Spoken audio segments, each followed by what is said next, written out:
They're open this second hearing of the Senate Environment and Communications Legislation Committee's inquiry into the Interactive Gambling Amendment, Gambling Reform Bill 2026 and the National Self-exclusion Register Cost Recovery Levy Amendment Bill 2026. I begin by acknowledging the traditional custodians of the land on which we meet and pay my respects to their elders past and present. I extend that respect to any Aboriginal and Torres Strait Islander peoples here today. These are public hearings being audio streamed live via the Parliament's website, and a Hansard transcript is being made. If there are no objections, the committee authorises media recording and photography of the committee's proceedings in accordance with Senate Resolution 3. I remind media that this permission can be revoked at any time and the media must follow the direction of Secretariat staff. I remind all witnesses that in giving evidence to the committee, they are protected by parliamentary privilege. It is unlawful for anyone to threaten or disadvantage a witness on account of evidence given to a committee, and such action may be treated by the Senate as a contempt. It is also a contempt to give false or misleading evidence. The committee generally prefers evidence to be given in public, but under the Senate's resolutions, witnesses have the right to request to be heard in private session. The Senate has resolved that an officer of a department of the Commonwealth or of a state should not be asked to give opinions on matters of policy and should be given a reasonable opportunity to refer questions asked of the officer to superior officers or to a minister. This resolution does not preclude questions asking for explanations of policies or factual questions about when and how policies were adopted. If a witness objects to answering a question, they should state the ground upon which the objection is made, and the committee will determine whether it will insist on an answer having regard to the ground which is claimed. If the committee determines to insist on an answer, a witness may request that the answer be given in camera. Commonwealth officers appearing today are also reminded of the Senate's order specifying the process by which a claim of public interest immunity should be raised. A copy of the order is available from the Secretariat.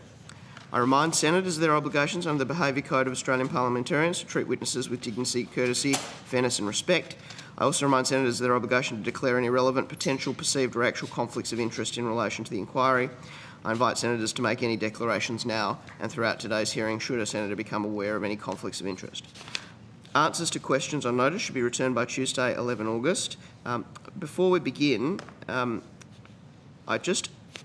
on behalf of the committee, I acknowledge that this inquiry and the matters which we're about to discuss today may cause distress to people participating in or listening to today's evidence. And if you need support, we encourage you to contact the National Gambling Hotline or Lifeline, for which the Secretariat has contact details if needed. I would also note that we ran almost an hour over time yesterday in our proceedings, and it's my intention not to permit that to happen again today. So I apologise to my colleagues in advance if I appear brusque at times when I cut you off, but I will be keeping people to slightly stricter time frames on the questions in order to ensure that we remain timely. On that cheerful note, I now welcome representatives of Free TV Australia and the Special Broadcasting Service. I understand that information on parliamentary privilege and the protection of witnesses giving evidence to Senate committees has been provided to you? Yes. Yes, good.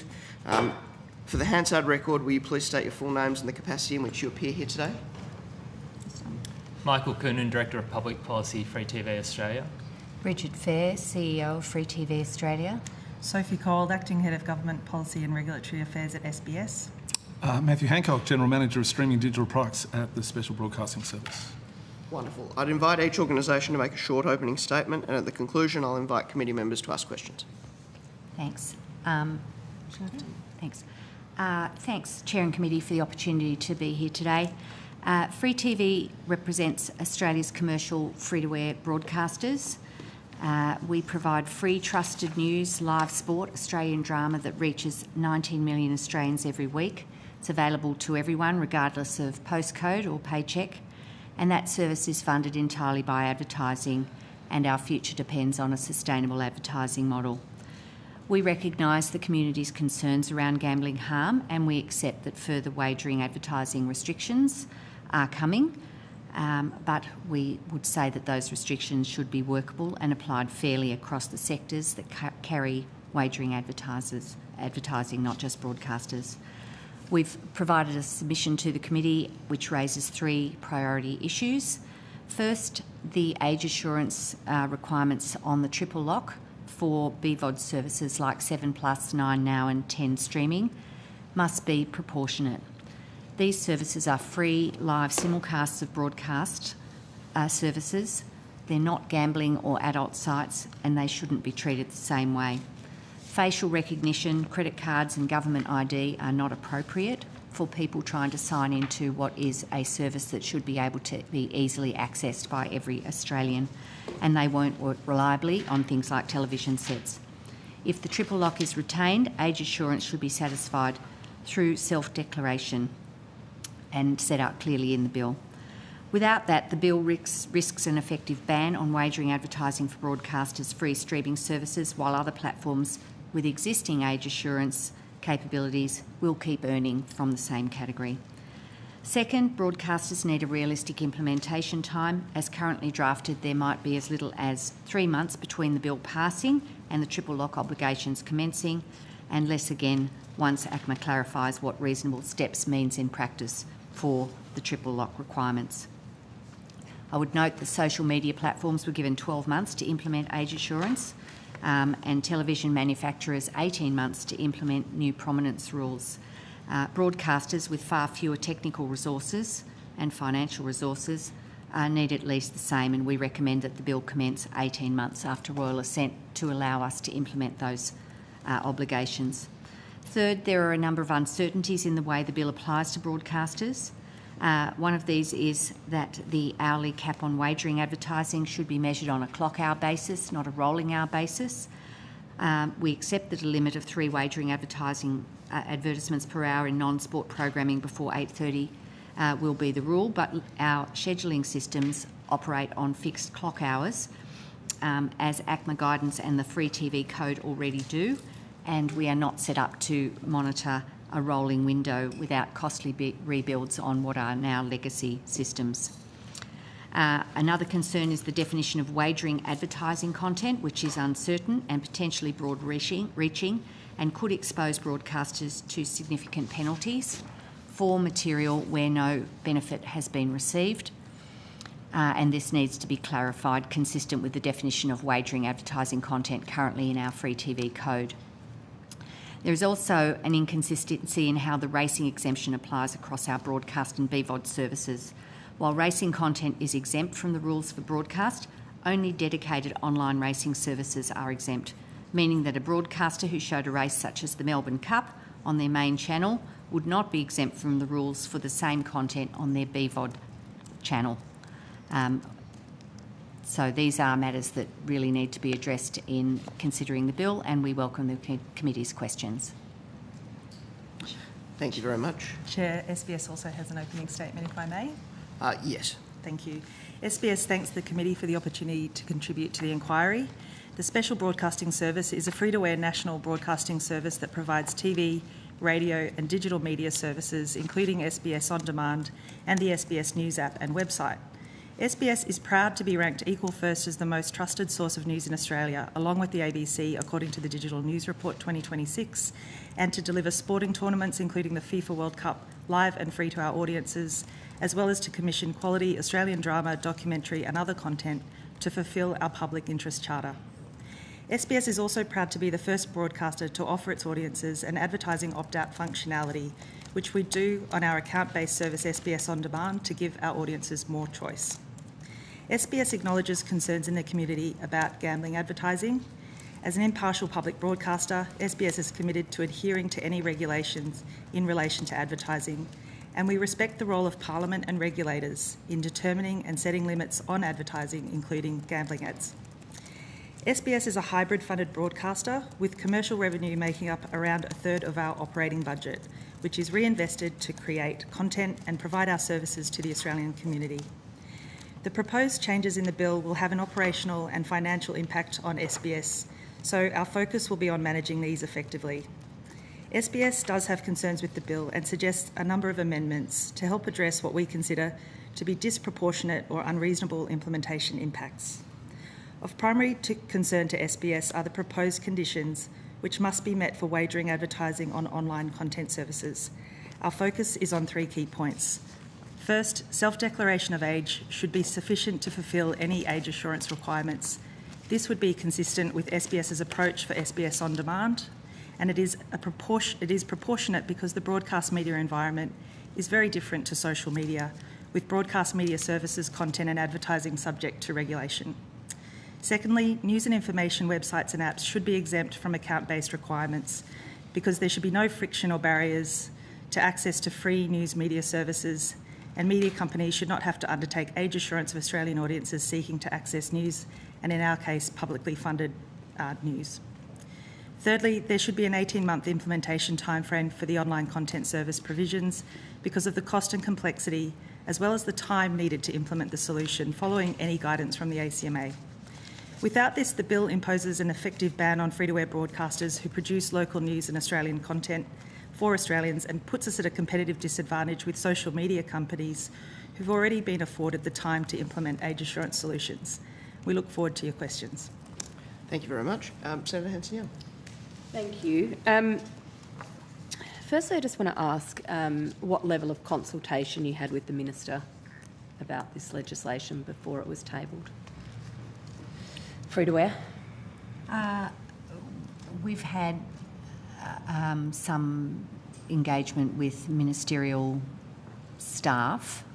I don't think that I've had any personal engagement with the Minister on this legislation prior to it being tabled. Is that the same for you, Mr. Coonan? Yes. Yeah. So you spoke to, you've been in consultation via the Minister's staff, but not directly with the Minister. Is that the distinction you're making? I'm just trying to answer clearly. Yeah. So we definitely have spoken about the bill with the Minister's office. Yes. Okay.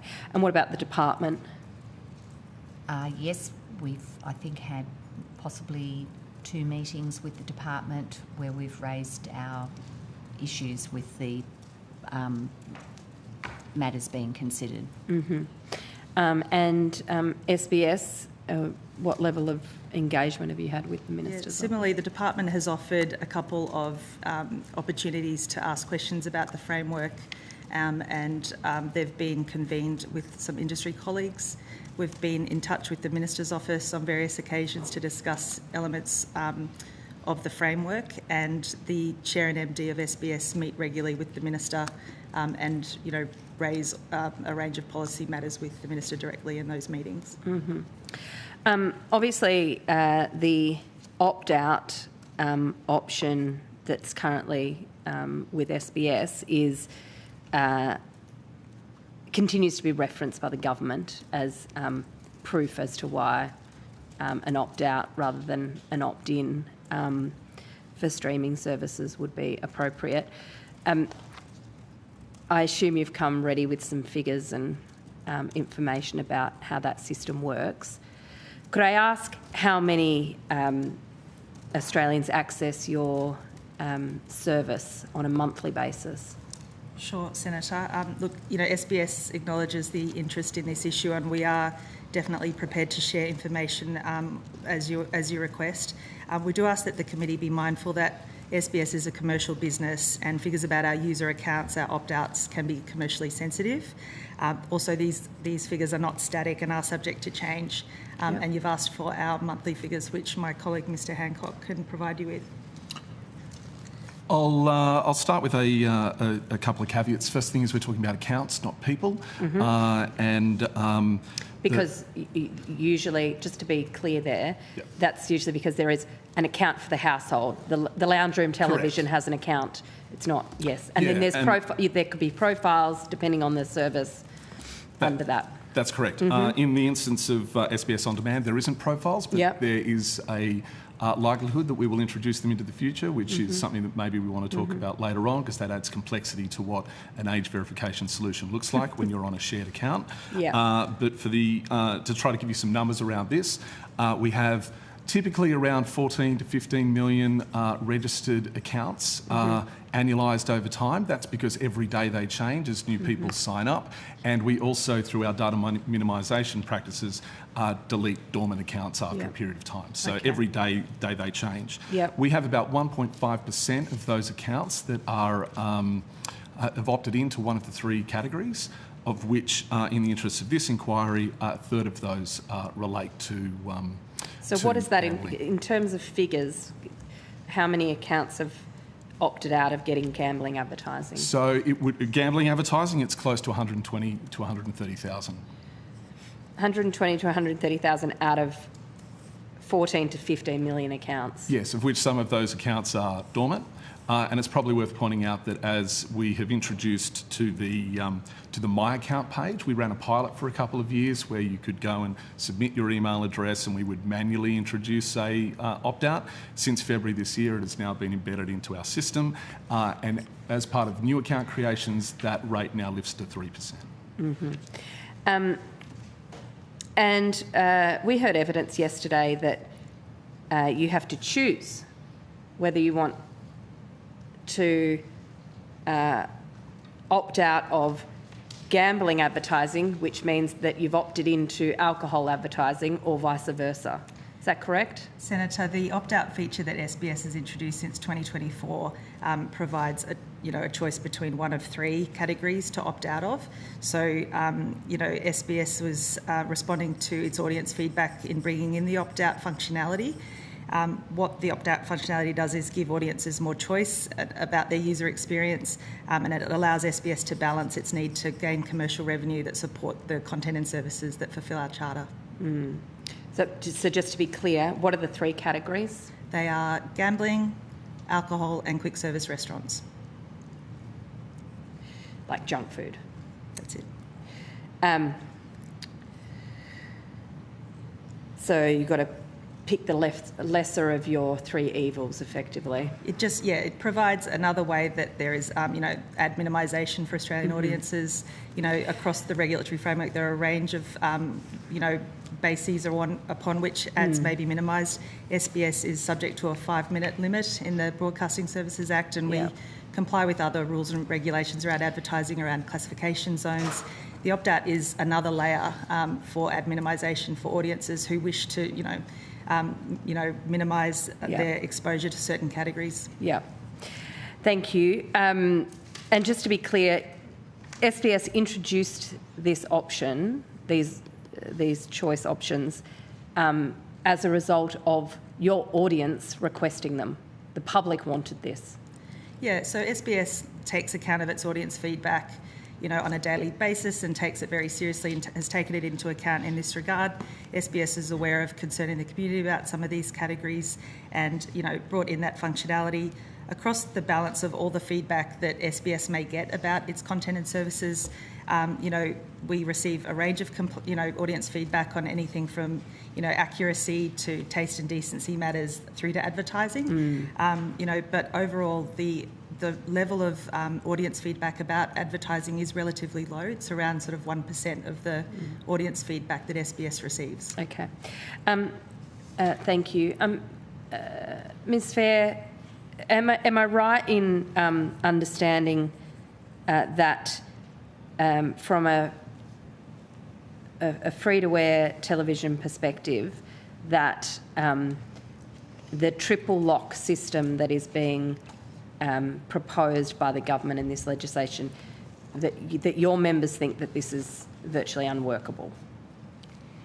They've certainly got very serious concerns, particularly with the age verification element of the triple lock, because it's unclear the steps that would need to be implemented in the legislation. Those will need to be clarified by the ACMA.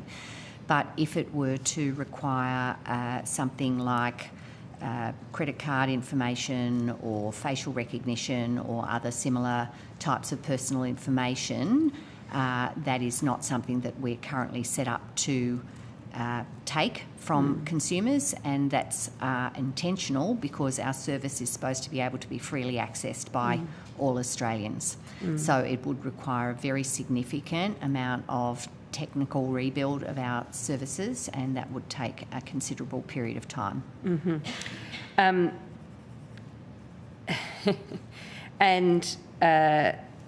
Obviously, age verification has fundamentally failed when it comes to the social media ban.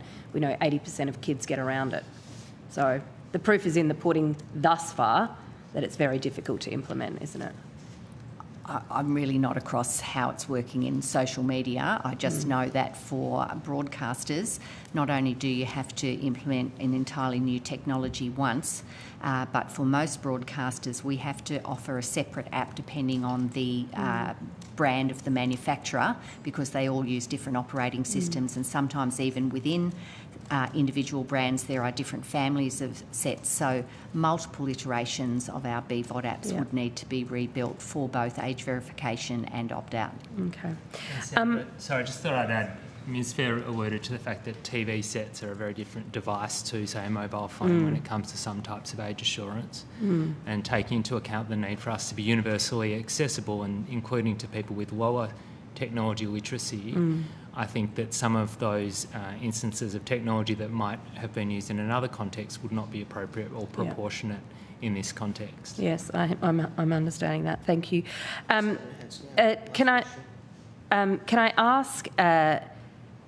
There is a discrepancy between the rules around free-to-air television through terrestrial broadcast, that is through your aerial, versus the streaming services and BVOD services that are used through an app and therefore a smart television.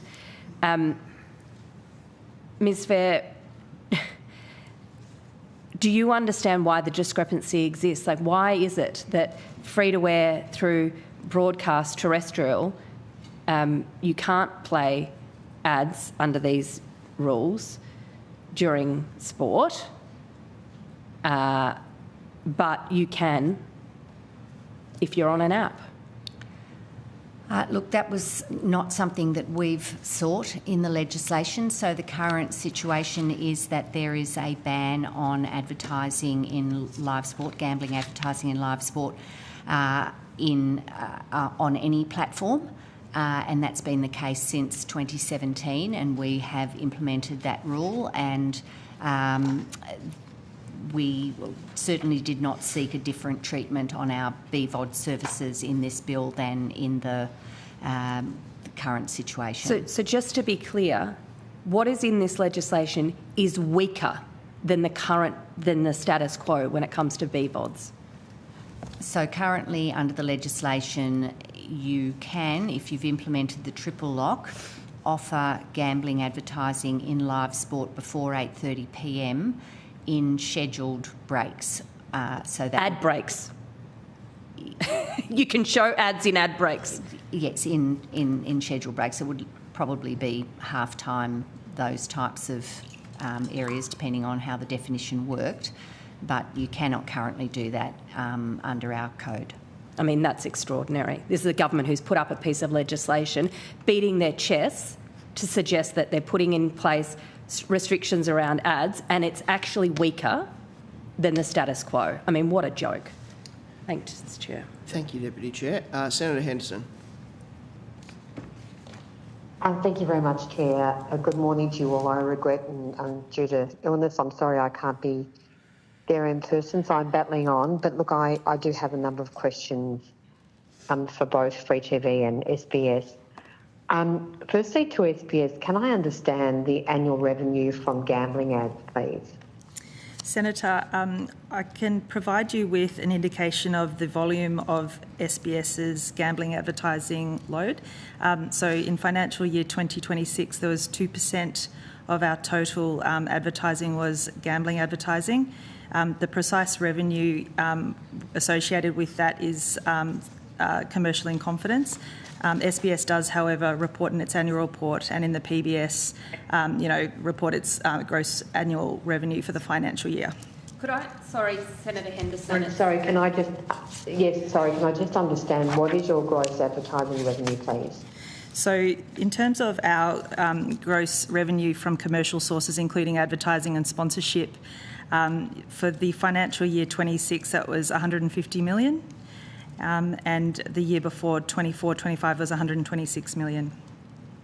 Okay, could we on notice please have a breakdown of the difference between sponsorship and advertising per se? If you could provide that breakdown, unless you have that figure to hand now. So, Senator, in the PBS, there is a breakdown that sort of also, that figure also includes, as I understand it, its commercial sources, own source revenue, possibly a small amount for royalties. I'm not sure that the sponsorship advertising breakdown is provided, but I can take that on notice for you. Can I just question your unwillingness to provide your annual revenue from gambling ads? Clearly you're required to report on your total revenue. We know that 2% of your total ads are gambling ads.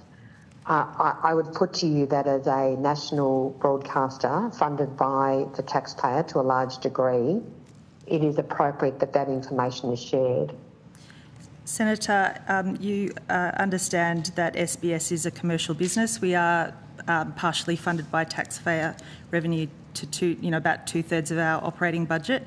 As a commercial broadcaster, we operate in a commercial market, and it is imperative that we operate in a commercial sense, and so that some of that information is generally commercial in confidence, and it would affect our standing and competitiveness in the market if we were required to produce that sort of information. Order, Chair. Order, Chair.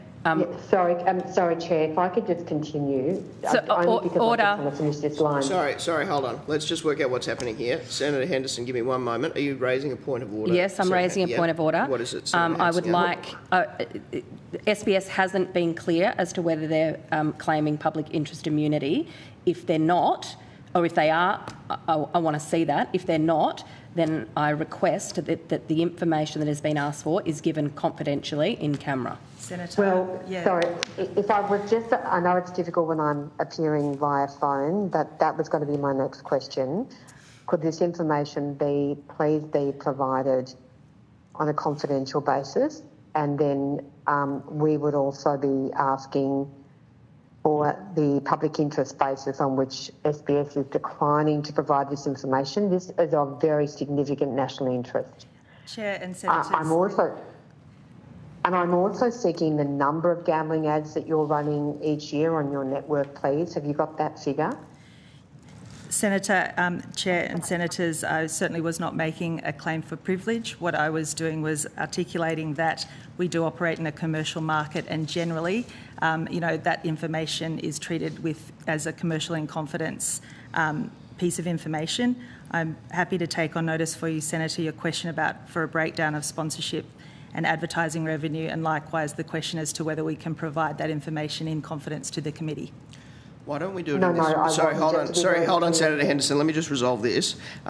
What I think is the best process from here, and this is where I'm going to rule, is you've taken that on notice. You'll provide that information on a confidential basis along with the rationale for the confidentiality. If you revise your view and are making an immunity claim at that point, you should state that very clearly. Indeed. And we'll receive that information on that basis and then communicate with you how we'll treat it. Thank you, Chair. And just to be clear, you sort of seem to revert to the previous question that I asked. I was actually specifically asking for gambling advertising revenue, please. Yeah. So if that can be provided in confidence to the committee. Also, could you please advise the committee on the number of gambling ads that you run each year? Yes, Senator, we'll take that on notice for you. You don't have that figure? I don't have the number of gambling ads per year before me, Senator. I have the volume, which is 2%. And what does that equate to in program duration, please? How many minutes of programming time are we talking about? So SBS is subject, is subject to a 5-minute limit on its broadcast platforms, and we are generally consistent with that on our BVOD platform. We are otherwise, subject to whichever, requirements that may be in place around particular categories of advertising. I would just add to that, one of the complexities around ad serving in a digital environment, as distinct from broadcast television, is that it's variable. So we don't have a 100% fill rate. Is that a concept that you would understand? So there's X amount of, let's say, 5 minutes that we're referring to per hour.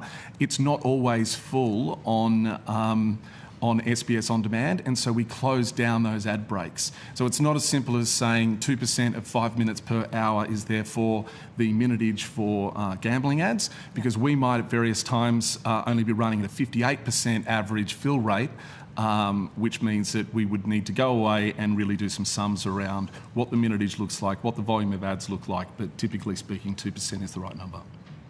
No, I understand that. That is why I am specifically seeking an answer as to the program duration, the duration of the total number of ads being run on SBS, both on its terrestrial platform and on its digital platforms. So if you could please, if you don't have that information to hand, if we could please have that information on notice. We'll take that on notice. Can I please ask how many gambling ads were run during the FIFA World Cup? Again, Senator, that is a question we'll need to take on notice. We don't have information about the number of gambling ads before us today. Well, that is quite regrettable, given we are here to talk about gambling advertising, and you've just run and just broadcast the FIFA World Cup, which had numerous gambling ads. Are you able to give some estimates? Senator, SBS, complies with its regulatory obligations, and, the restrictions during live sport are restrictions that SBS adheres to. So the concept of during the World Cup, the tournament runs over a number of weeks. Over that time, matches are played, and between those matches, normal broadcasting resumes.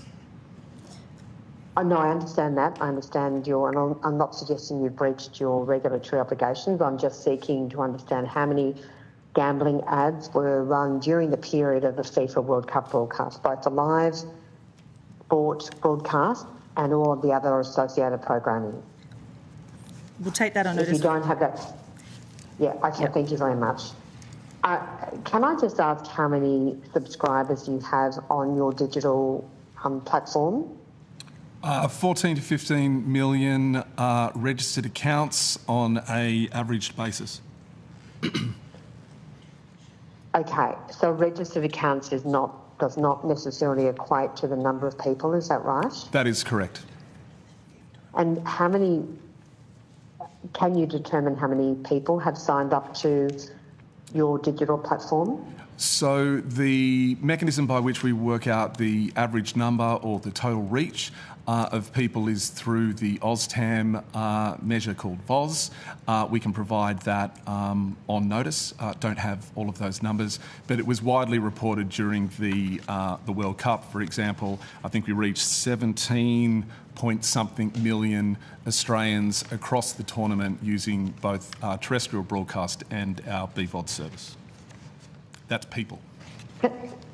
Can I raise the question as to the basis on which SBS should be running gambling advertising at all, given it is 2/3 funded by the Australian people, by Australian taxpayers? Have you considered whether it's appropriate to not run gambling ads at all?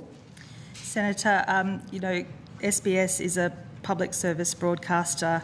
We're impartial and independent, and we comply with the laws of the land. SBS respects the role of the Parliament in setting the laws in relation to advertising, including gambling ads, and we otherwise seek to operate efficiently in the market to earn revenue, to provide content and services to Australians. Look, thank you, but just with respect, that wasn't my question. I was asking, have you considered the notion of actually not running gambling ads at all? You obviously recognise that gambling ads cause some harm because you have implemented your own opt-out system. Have you considered the idea of not running gambling ads at all? SBS, has brought in the opt-out feature as an additional overlay for audience choice in response to audience feedback. We respect the role of the Parliament in responding to harms appropriately and in setting the relevant rules. From time to time, SBS may otherwise exercise discretion regarding the placement of ads where it's warranted by the program subject matter or the audience needs. We may decline to broadcast ads where it impacts the particular audience during a program, And I can provide an example of that. There was no gambling or payday lending or alcohol ads placed in the program Addicted Australia. And for the second season of Filthy Rich and Homeless, there was the decision not to show gambling, debt collection or payday lending ads. And otherwise, we seek to, just comply with the laws as the Parliament sets. Okay, I appreciate that, but going back to my question, has SBS considered not running gambling ads at all? As I said, Senator, from time to time, SBS will turn its mind to the appropriateness based on the program content. Otherwise, SBS's approach is set out in its code of practice, which was subject to a recent review, as well as its advertising guidelines. All right, well, I'll look forward to those further questions on notice. If I could go to Free TV and Ms Fair. Ms Fair, can I, and I'm Senator conscious of Henderson, time, I'm so I'll just flagging that this is going to have to be your last question before I move the call. I would be seeking the call back again so I can ask my questions to Free TV, but I'll be as quick as I can. Well, Senator Henderson, as you would have heard me at the start, we're going to need to stick to the program today. Yes. So if we don't get to your questions, we'll have to put them on notice because... Well, we also might just need to extend the inquiry because there's clearly a lot of questions because this piece of legislation is riddled with holes, riddled with mistakes, riddled with errors, and if there are serious questions, and this is the industry that we're being told is relying on the revenue from these gambling ads. We should be able to ask our questions. No, you should. I agree with that, but we've all agreed to this program, and that's what I'm trying to get everyone to stick to. If we need to have further hearings into it, and if that's the view of the committee or the Senate, then obviously I am subject to that will. But my point today is we're going to stick to the program, and so I'm just indicating that if there are questions that need to be put on notice or further hearings that need to be had, that's a question for a different day. Well, Chair, I would ask for some leniency here. These are very important questions, and as Senator Hanson-Young has said, this legislation is a dog's breakfast, and there are many, many deficiencies with this legislation. So it's very important that we understand what is going wrong from the perspective of free TV in this country. I've heard both those perspectives, Senator Henderson. I've heard both those perspectives, but what I'm telling you is today there isn't going to be an enormous amount of leniency. I'm going to stick to the program, and then if we need to then have further hearings, if that's the will of this committee and the Senate, then that's what we'll do. Ms Fair, can I ask in relation to the issues between restrictions on your free-to-air terrestrial platform and your digital platform, and I want to specifically ask about the racing exemption that applies in relation to, say, the broadcast of the Melbourne Cup. How does that apply in relation to the online broadcast, the simulcast of the Melbourne Cup on the online platforms? Thank you, Senator. So under the bill as it stands, racing content and dedicated racing channels are exempt in relation to gambling advertising restrictions. That's as it is currently the case and would be under the new bill for the terrestrial broadcast service. That is, the rules such as the 3 per hour and nothing in live sport before 8:30, those kind of things would not apply in relation to racing, and that's a policy decision as I understand it, because horse racing is an activity that exists only for gambling, and so the two things are linked.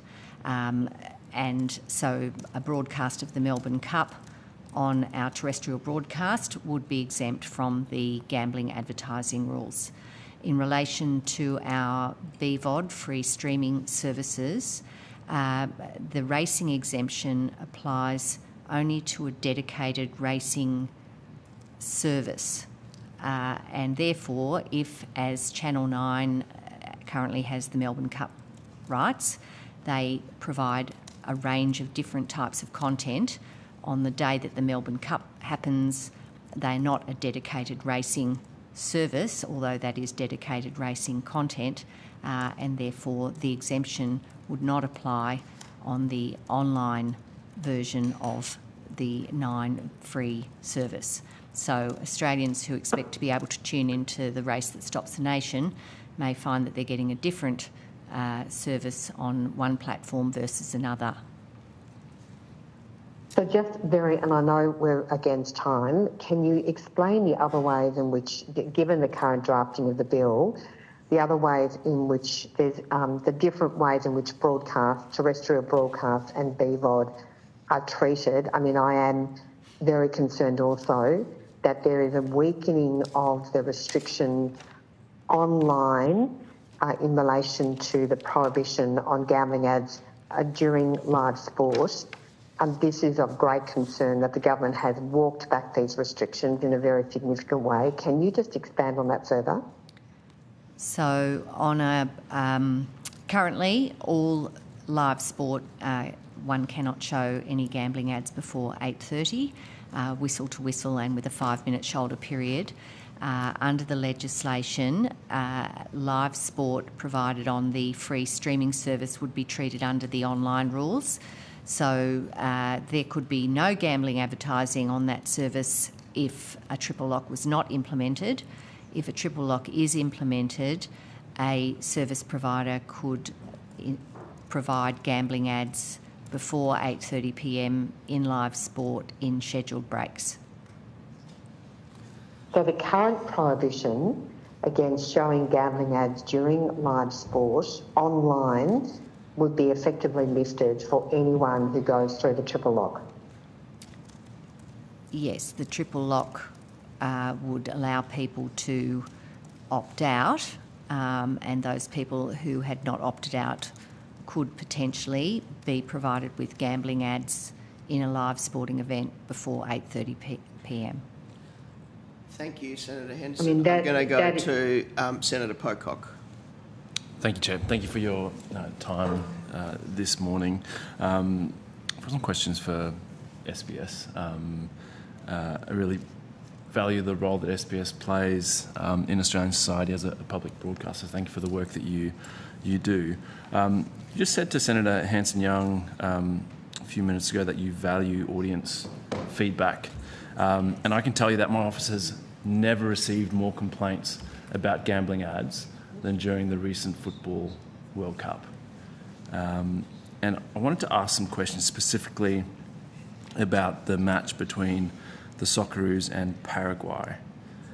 Are you aware of the time that aired? There was 4 Australian matches. Was that the one that occurred early morning? So you might actually have to remind. Midday kickoff. Midday kickoff. Yeah.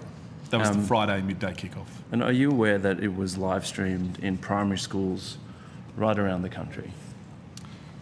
Yes, Senator, we're aware that a lot of the viewing occurred in mass events, cafes, stadia, and other places like schools. And so you would have been aware of the campaign that was running at the time to let Australian children watch the match in their classrooms? So SBS's campaign was the Watchers' Rights Association, which was definitely playing to the Australian broadcast-friendly times that a number of the matches were showing. The campaign to which you refer, I'm not aware of, Senator. Mm-hmm. So you knew that there were going to be potentially millions of Australian children watching this game, cheering on the Socceroos, many of them in classrooms. Are you aware of complaints from parents and teachers about Bet365 ads being shown around this game? Senator, as I said before, generally speaking, the level of audience feedback or complaint about advertising and gambling advertising is relatively low. With the increased viewership with the World Cup, I understand that increased viewership did lead to an increase in the amount of audience feedback SBS received. My understanding is that by and large the level of feedback remained consistent overall as a proportion. The restrictions that apply to live sport and gambling advertising's held during the World Cup broadcasts, but otherwise people watching our services may have seen a gambling ad when permitted by the regulation. Sure. But Ms. Cold, earlier you just said that you evaluate things based on the appropriateness based on the program content around gambling, and you've decided not to show gambling ads in and around other programs. You gave that evidence earlier. Did the executives of the SBS consider that gambling ads would play in primary schools around the country before it was live streamed? And did they make a decision on proceeding with gambling ads? SBS, considers the World Cup and sporting Did programs. you specifically consider this one, given it's a midday game? There's potentially multiple campaigns to allow Australian school children to watch this game. Did SBS hold a meeting or meetings to discuss whether or not to proceed with gambling ads? Senator, I'll have to take that on notice for you as to whether there was a meeting that precisely considered that point. Generally, SBS considers sporting matches to be general viewing, of general interest and of general appeal. Usually and historically, SBS's child audience is small, but I take your point that the World Cup was, of interest to many Australians, including children. And like I say, SBS just adheres to the regulations as required in and around live sport. Sure, but you also said that appropriateness based on the program content. Mr. Hancock, are you aware of any meetings to discuss whether or not to show gambling ads during a midday football World Cup game where millions of children would be watching?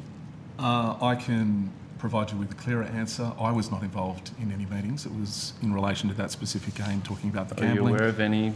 Not aware of any, but there's a number of people at SBS, so whether or not there was an additional meeting, I think my colleague has taken that on notice. I would add, though, that we had many discussions about ensuring that we remain compliant with the gambling restrictions as they exist, whistle to whistle and on the shoulder.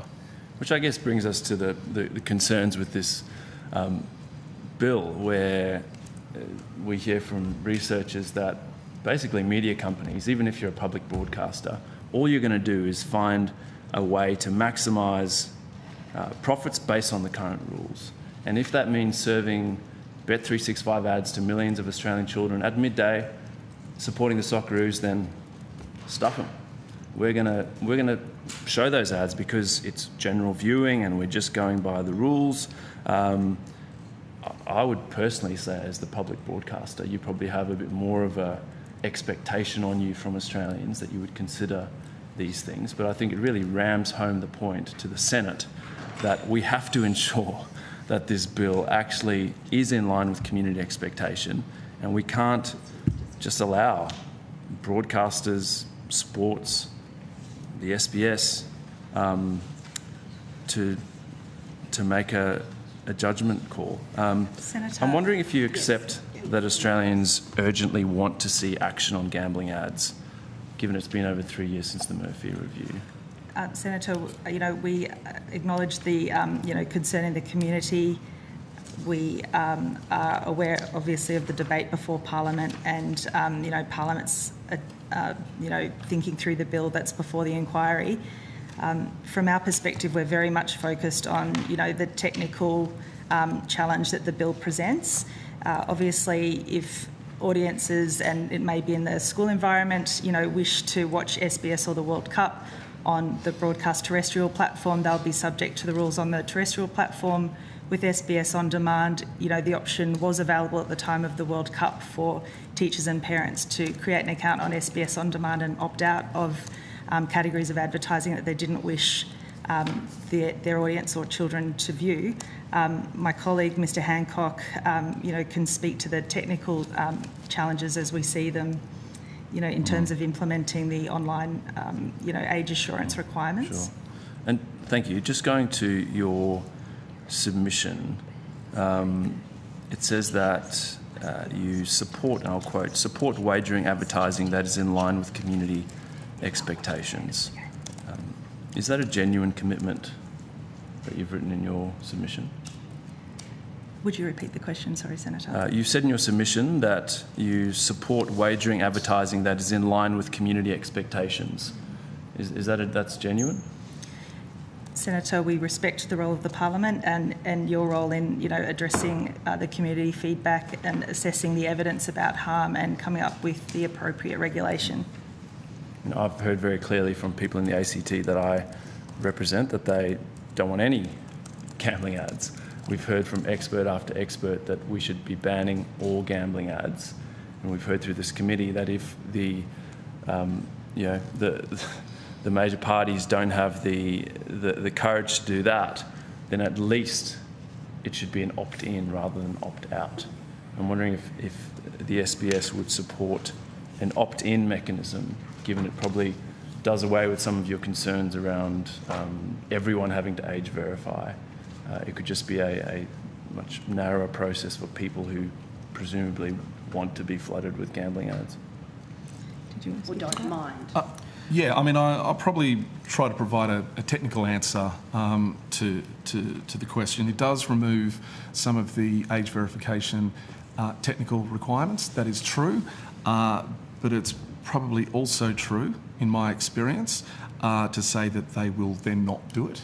And that may be a desired outcome for some, but it would then obviously have a revenue impact to SBS. And so those things just need to be kept in balance. We've taken this issue very seriously over a number of years, which is why we've introduced the opt-out approach, and then we made it easier, and then we can continue to promote it for people. But I do take your point around the campaign and the kids in school. Senator, as users are creating their SBS On Demand account, there is in the steps a step that offers up the opt-out, and so it's built into account creation. Yeah, but Ms. Carroll, on that point, if I don't want my kids to see alcohol ads, and I don't want them to see gambling ads, and I don't want them to see fast food ads, which one do I pick? So what's your recommendation? Yes, the broadcast medium is a one-to-many medium, and there are many, there's a range of views in the community and different tolerances and views on the acceptable level of advertising and categories. The Parliament is setting laws for the land that enables broadcasters and free-to-air broadcasters to operate. We derive commercial revenue from a range of different types of advertisements, and that enables us to provide content and services free to the public, including trusted news, free sport, as well as Australian drama. And do you at least... Senator Pocock, last question. Last question, sure. Yeah, given I'm being given a choice of opting out of three things that I'd rather not have my children see, do you provide what proportion of your ads make up those three categories? So at least parents can say, well, if 30% of ads are junk food, fast food, then and only 5% of your ads are gambling, then I'm probably going to go for the one that they're going to see the most of. Do you provide that to people to make an informed decision? The opt-out doesn't provide a proportion, it just provides the category. And generally SBS On Demand and SBS's child audience is relatively low. And indeed, the overall trend is that children are less and less going to the broadcast medium for their media consumption. Okay. And what about being signed into your parents' account? I assume a lot of kids don't have their own accounts. Indeed. So the minimum age for an SBS On Demand account is 15 plus. Any known or self-declared child account from the ages of 15 to 17 is not served gambling or alcohol ads. And otherwise, children in a family are subject then to their parent or guardian's preferences if they are viewing by SBS On Demand. Thank you very much. Thanks, Chair. Thank you, Senator Pocock. Senator Hanson-Young, you wanted one question of notice, and then I'm moving on. Yes, I just wanted to ask Free TV to give us on notice what you understand the gambling revenue is to your members, and I understand, SBS have requested to give that information on an in-camera basis and confidentially, and so I request the same from you. And, I think it's important for the work of our committee to actually understand what is the quantums of money and support we're actually talking about here. So no intention to publicise that, but for our deliberations, I think it's important. Thank you, Senator. And Senator Smith, you also had a couple of brief I have some questions that, if you wouldn't mind taking on notice, that would be much appreciated. On notice, can you detail for me what are the regulatory reforms and other initiatives that the Albanese government has put in place since 2022 to improve the viability, sustainability of commercial free-to-air broadcasters in Australia? Secondly, I'm keen to understand what is the quantum of the premium that a broadcaster gets from a gambling advertisement over a non-gambling advertisement.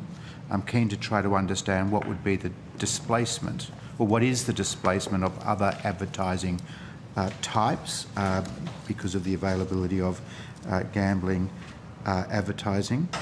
For free-to-air, could you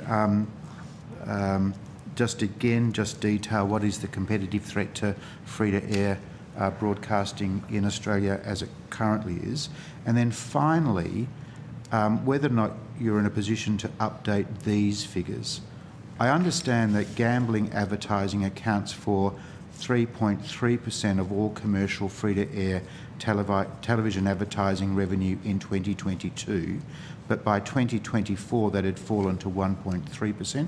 If you could just clarify whether or not my understanding is correct, and that approximately 68% of all gambling advertising expenditure is actually placed on free-to-air.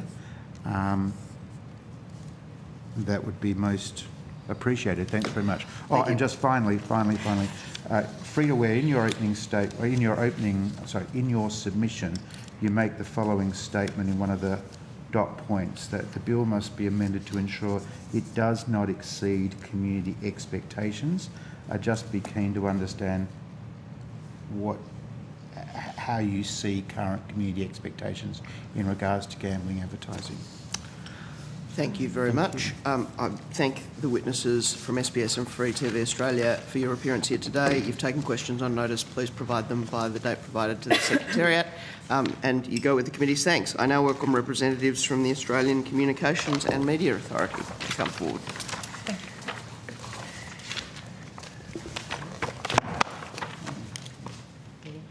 Morning.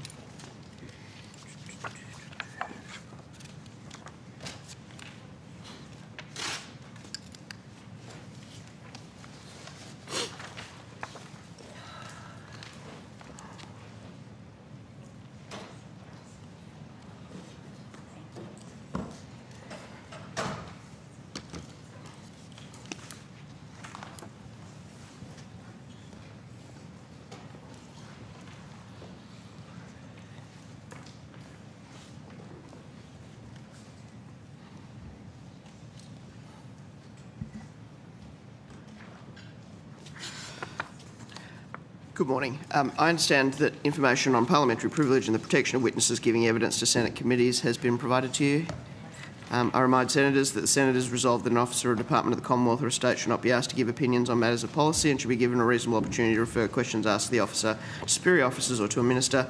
This resolution prohibits only questions asking for opinions on matters of policy and does not preclude questions asking for explanations of policies or factual questions about when and how policies were adopted. For the Hansard record, will you please state your full names and the capacity in which you appear today? Thank you, Chair. Autumn Field, General Manager of the Content Division at the ACMA. Thanks, Chair. Rochelle Zernama, Executive Manager of the Gambling and Digital Platforms Branch at the ACMA. And Kelly Mudford, Manager of Gambling, Advertising Restrictions and Platforms from the ACMA. Wonderful.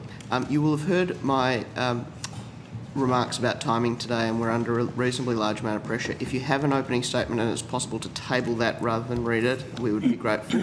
But if you do want to make an opening statement, I'd just ask that you keep it brief. Thank you, Chair. In the interests of time and recognising the pressures on the committee, we're happy not to make an opening statement and go straight to questions. Thank you very much. Senator Hanson-Young. Thank you. Why did it take ACMA so long to investigate Entain, that is Ladbrokes? Senator, you're referring to the recent investigation into Entain. Just thank you. So, Senator, there were a number of issues in relation to that particular investigation. Is there a particular element you'd like me to go Well, through? I'm worried about why it took so long. That then you couldn't actually find the company despite the fact that they had 500 breaches over 3 years. I mean, what's the purpose of the regulator in your terms if it takes you so long to investigate, you can't even do the job of enforcement? Of course, Senator. So as you might be aware, that investigation took 14 months, which does sit outside the KPI that we set for ourselves as an agency. That was an extensive investigation where there were a number of times that we had to go back to Entain. It was also complicated by the fact that a number of the complaints that came to us quite late. So as you'd be aware, Senator, at the moment under the regime, we can only impose an infringement notice 12 months after the contravening conduct. Some of those matters weren't provided to us until 6 to 8 months after the conduct had occurred, which meant that the window for us to conduct the investigation was quite small. And we did have a significant number of issues with Entain in terms of them coming back. They objected to all of the preliminary findings that we had made against them, which meant that we needed to go back and reassess all of those findings. And there were some complications around the particular provision that we were looking at there and the fault element that was involved, which is quite a high bar.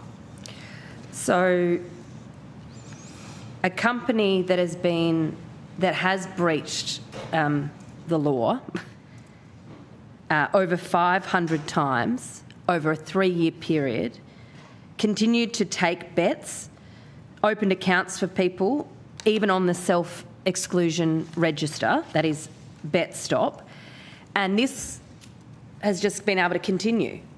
The reason I'm highlighting this is because we continue to hear from the government that BetStop is the best thing anyone's ever done.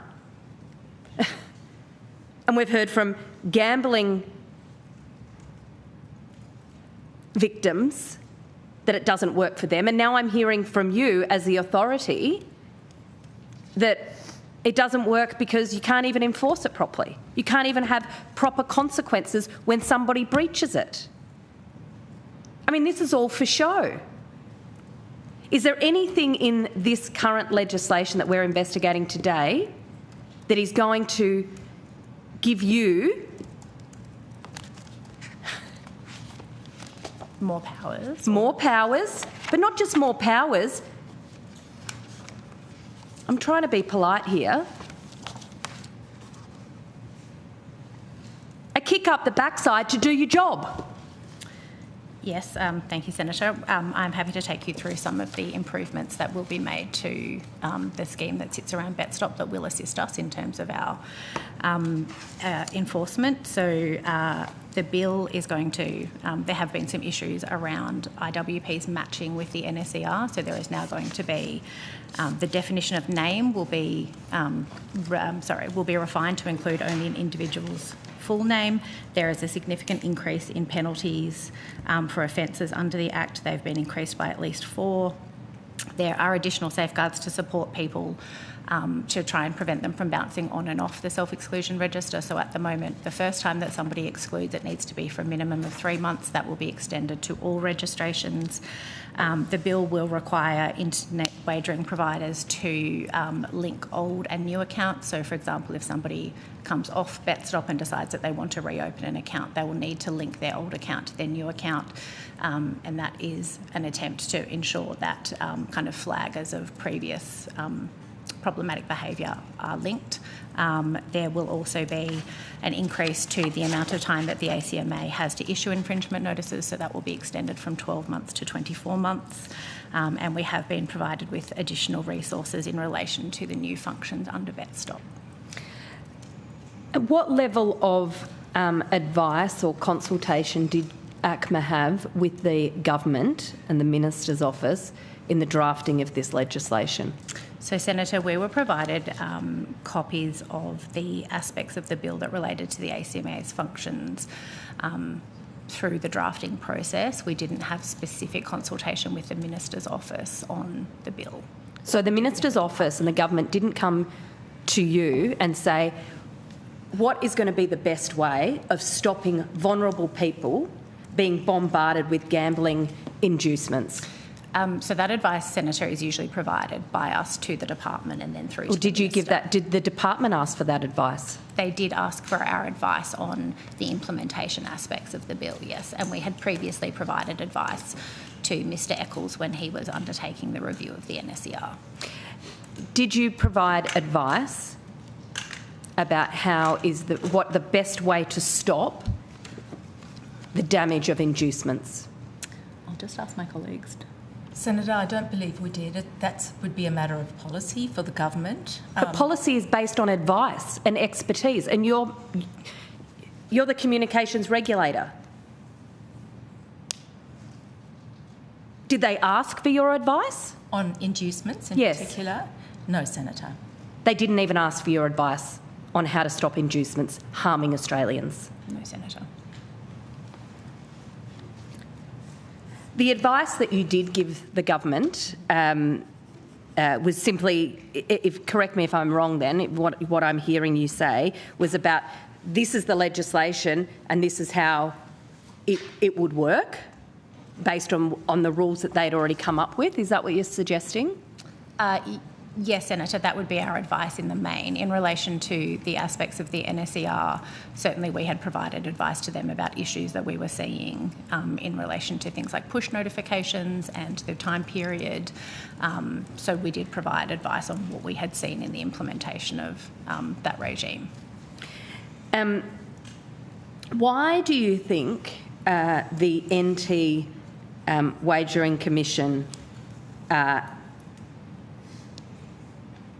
has made as few as one or two findings of breaches? Senator, I don't think that's a matter that I could comment on. Do you have any communication with the NT Commission? We do, Senator. We communicate with the NT regulator by way mainly of referrals of complaints and other things. We have Can we just unpack that a bit? You get a complaint and you refer it on to them, or the other way around? No, it's usually the other way around, where the NT the NT regulator may get a complaint which they think falls within our jurisdiction, and then they may refer that, and we have processes for them to do that. But that's the main context of our... And so how many referrals of complaints have you had from the NT Commission? I'd have to take that on notice, Senator. Have you got any sense? Are we talking a dozen? Are we talking hundreds? Are we talking thousands? Are we talking millions? There wouldn't be very many. Pardon? There would not be very many. There would not be very many. But because most people complain to the NT regulator about matters that concern their jurisdiction, so it's the odd one that might look at, concern a bet stop related matter.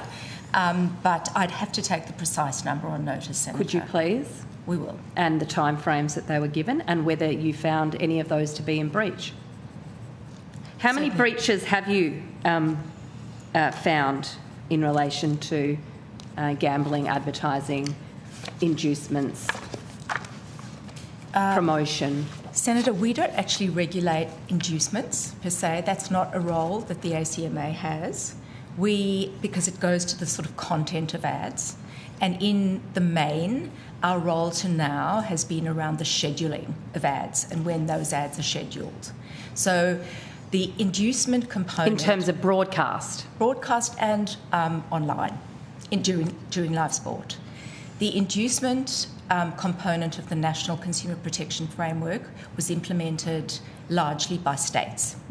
So we've never really had a direct role in relation to inducements. So in terms of advertising, gambling ads and broadcast, how many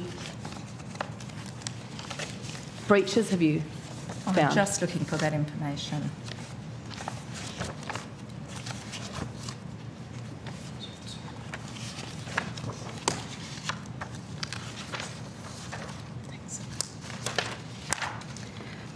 So, Senator, since 2018, when the supplementary gambling advertising rules came into place to the 30th of June 2026, the ACMA has finalised 28 investigations regarding gambling advertising, and of those, 18 resulted in at least one breach finding.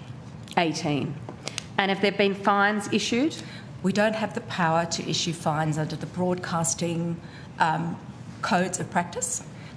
We only have enforceable undertakings and additional licence conditions. So we haven't issued fines under broadcasting code breaches. We also don't have that power under the existing Schedule 8, which is the section of the Act that goes to online broadcasts. We will have that power under the new bill. So out of those 18 breaches, what has been the consequence to the companies that have thumbed their nose at the existing law? Senator, I'd have to take the specifics on notice, but in general, the sorts of enforcement that we see with these kinds of breaches can often be around changes in systems and processes. I see. Set your watch properly. It's not actually kids' TV time at the moment, or the game started. I mean, really? Processes? You've asked the companies to improve their processes? Senator, those are the powers available to us under the BSA. I do have some other questions about age verification, and I mean, the idea that ACMA is going to be capable of overseeing this new regime is just laughable, absolutely laughable. So if there's anything that you'd like to give us on notice to prove that you think you could do the job, I'd be keen to see it. Thanks, Chair. Thank you, Deputy Chair. I'm going to go... Senator Henderson, do you have questions? I do. Thank you very much, Chair. Thank you very much for your attendance this morning. Look, just on notice, firstly, can you provide all advices, briefing notes, correspondence, etc., in relation to this bill and gambling regulation between ACMA and the Department and the Minister's Office since the 1st of January 2025? Yes, Senator, we'll take that on notice. Thank you very much. Look, I want to go to the restriction of the number of gambling ads in the bill to 3 per hour. Can you confirm that under this bill, gambling ads will be permitted to run during children's programming?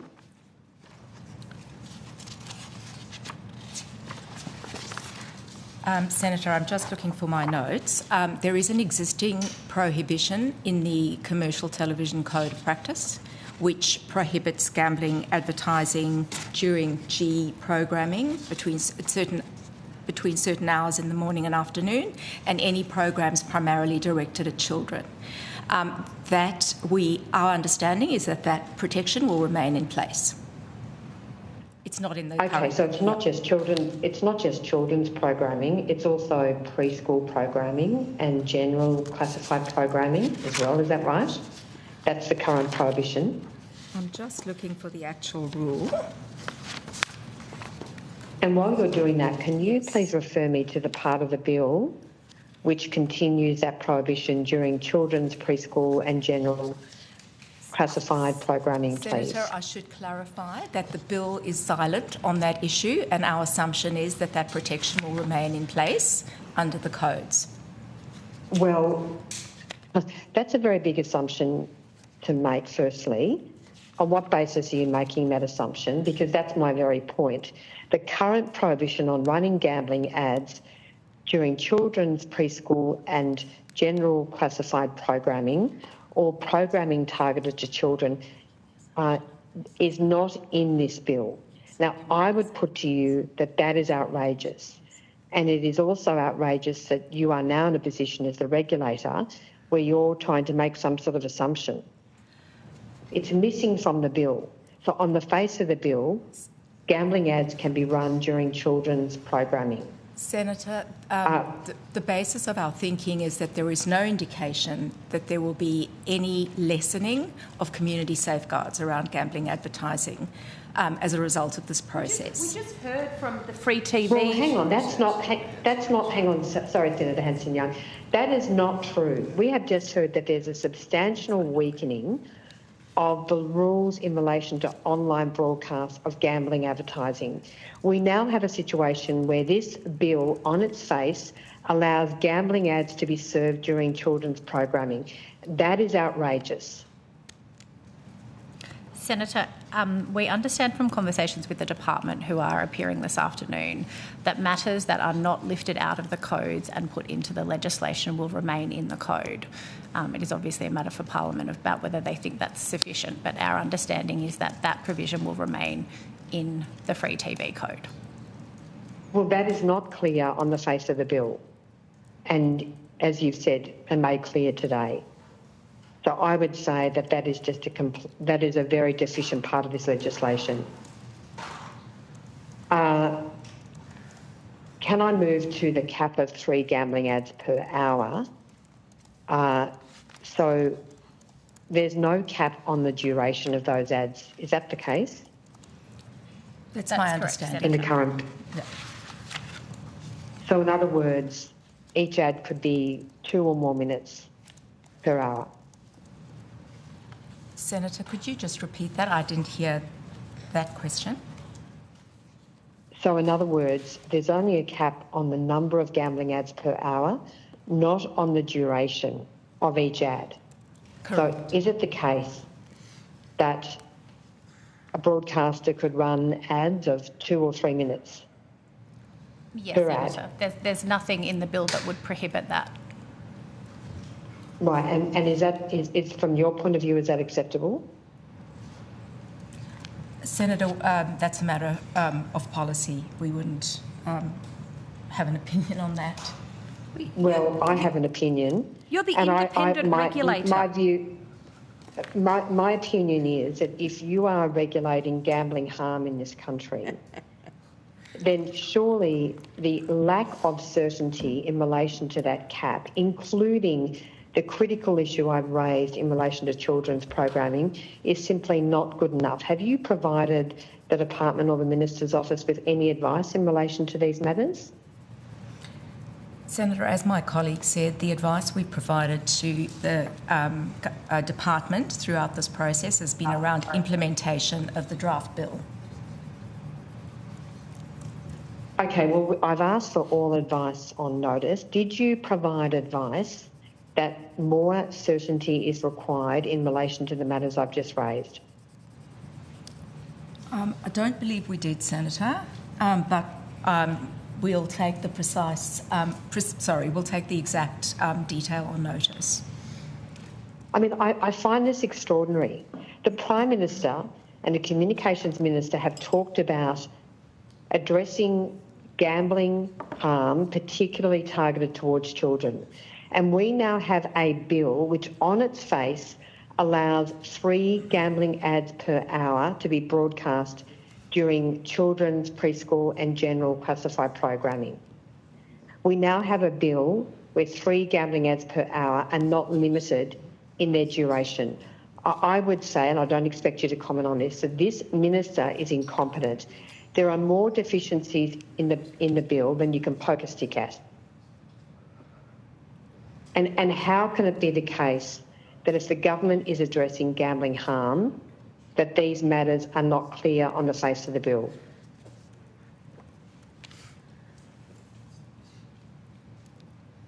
We can't comment on that, Senator. Senator Henderson, I'm just going to move the call to Senator Pocock. So last question. I've just got one final question, please, Chair, if I could finish it. You are the regulator, so if I could have on notice all of that correspondence, we look forward to that as soon as possible. Yesterday, my final question is, we heard the suggestion that transactions from illegal offshore gambling sites should be blocked, as well as transactions to the sites. Is that feasible, and what work are you doing as the regulator in that regard? Senator, I understand that's not part of the current bill. The blocking envisages that transactions to illegal gambling sites would be blocked. We don't have a view and don't have any data around the effectiveness of blocking the other way around, so I couldn't comment on that. So you've done no work on that matter at all? No, Senator. We've always supported the view that the blocking of payments to illegal providers is a very useful tool for us to have. We have not looked into the merits of the other way round. Well, can I suggest that you do, because I think that is also very material in terms of addressing gambling harm and stopping the activities of illegal offshore gambling sites. Thank you, Senator Henderson. Senator Pocock. Thank you, Chair. Thank you for your time. How many staff work on online gambling compliance currently in the ACMA? Senator, I will provide you the exact figures on notice, but it's approximately 12 ASL. 12 ASL. How many additional staff will ACMA be given to work on this pretty complex partial ad ban bill? Senator, we have not been provided with additional funding for that aspect of the reforms. We have been provided with additional funding for the changes to the bet stop regime, but not for the online ads. Okay, so the 12 or so ASL would have to continue to try and regulate a multi-billion-dollar and they couldn't even get an investigation done within an appropriate time. So, Senator, we have done some internal reallocation of resourcing within the ACMA to put additional resources into those teams, and we're currently recruiting for those positions. Sure. Where have you removed resourcing from?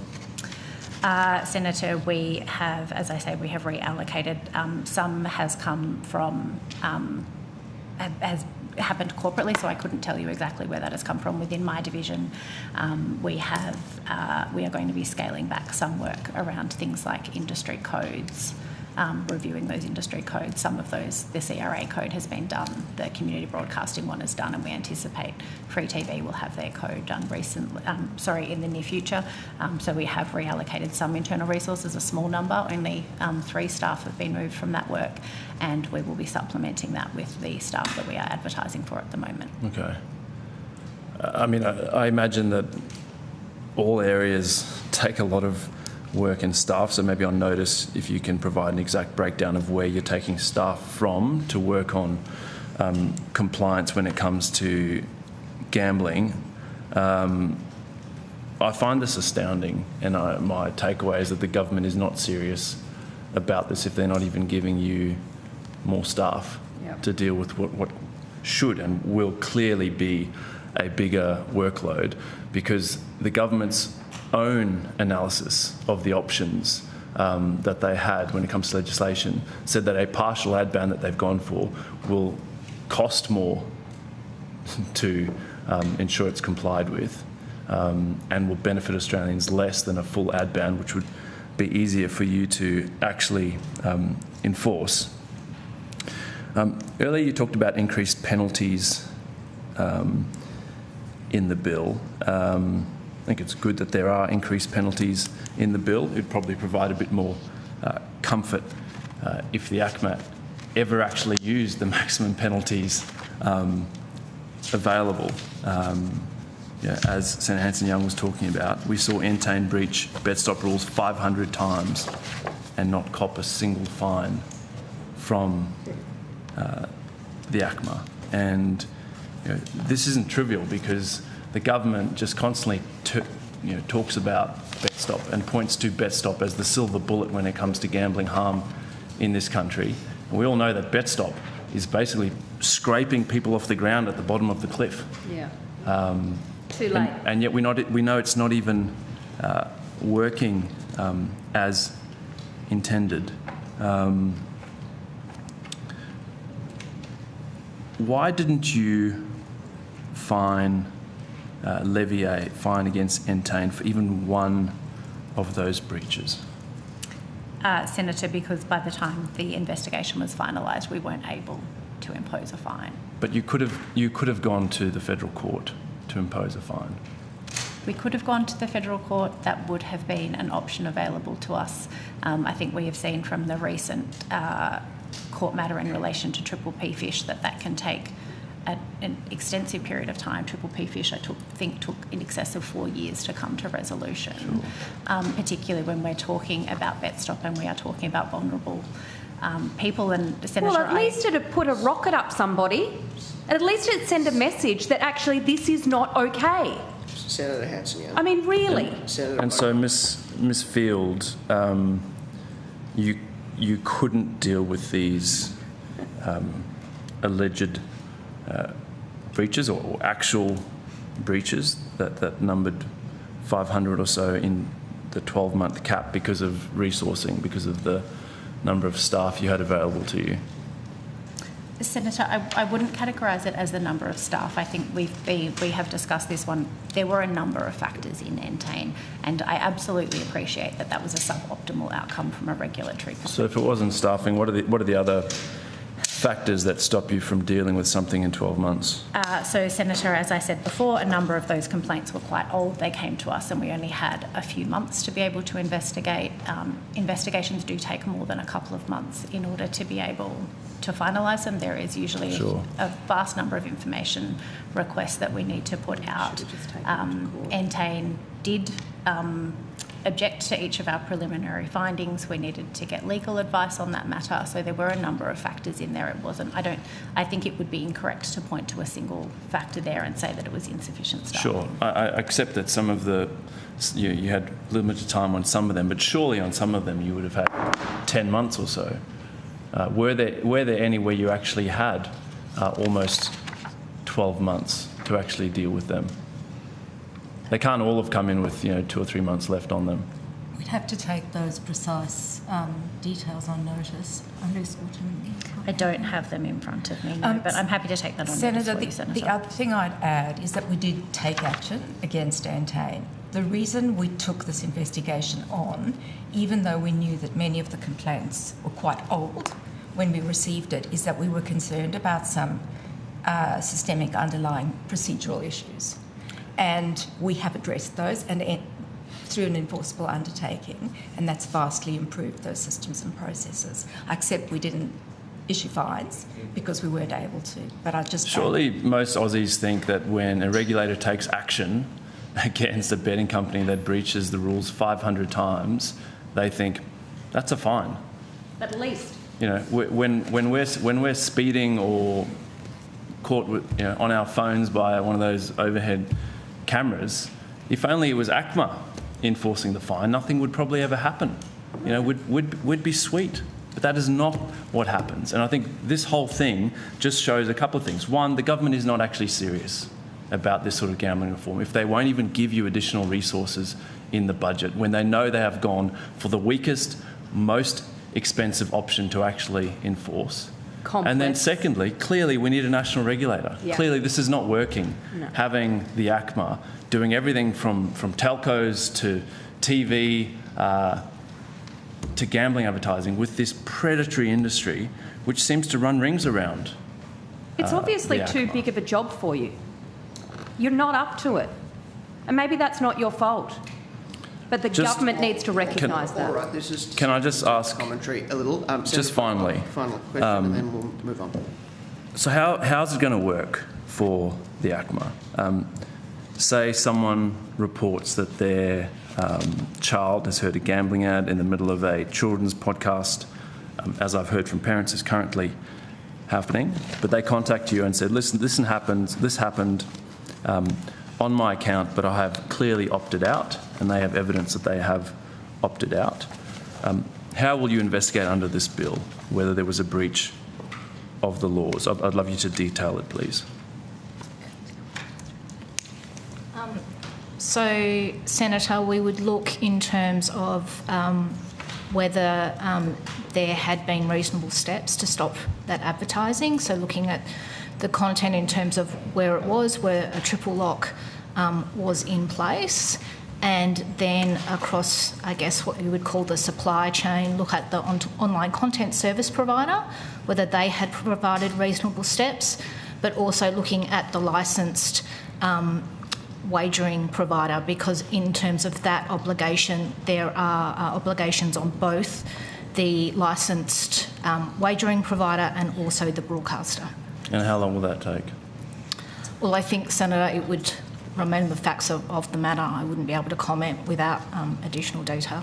Have you sort of modelled or looked at? I assume you're going to get potentially a lot of complaints. Have you worked out how long you think that sort of one-off concerned parent, how long that would take to investigate? Senator, it's probably something I can't comment on without the facts of the case. Well, I just gave you the facts of the case. Someone's opted out and then they hear a gambling ad during a children's podcast. Senator, we're obviously looking at a range of systems and processes to implement to assist us in doing our job, to oversee this new legislation should it be passed by Parliament. Maybe just on notice if you can provide the details of those systems and processes and the cost of them. Thank you. Thank you very much. You have taken a number of questions on notice. I've got one more on notice, if that's okay, Chair. I'd like to know what the definition of an influencer is that you're going to be implementing. Senator, do you mean notable person? Yes. Yes, okay, just confirming. You don't have any definition now? There is a definition in the bill, in the legislation. And so how many followers does a notable person have? I don't think a threshold is contemplated. So I'd like to know how you describe and who will fall under the notable person definition. Do you know that? We can take that on notice. No, do you know that? What the threshold is? Yes.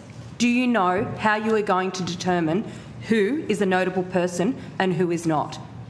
Senator, that is something that we are working through at the moment, and it will depend on the final term of the bill. What the bill looks like will dictate what that looks like. Well, the government says this bill is passing the way it is. Senator Hanson. Well, I just want to be clear. You're the regulator. It's your job to implement these rules.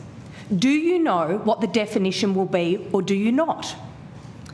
Senator, we have not formed the precise definition. We have started looking through case studies of what might fall in or might fall out. So you can't tell us? No, Senator. You can't tell us who will be able to push gambling products online to our kids and who won't be able to? Not at this stage, Senator. No, the bill thank is not you. finalised. Thank you. Thank you very much. You go with the committee's thanks. And I now call our next round of witnesses from Responsible Wagering Australia, Sportsbet and Tabcorp. Do you want to do that? Well, let's identify them. I'll come to you and then...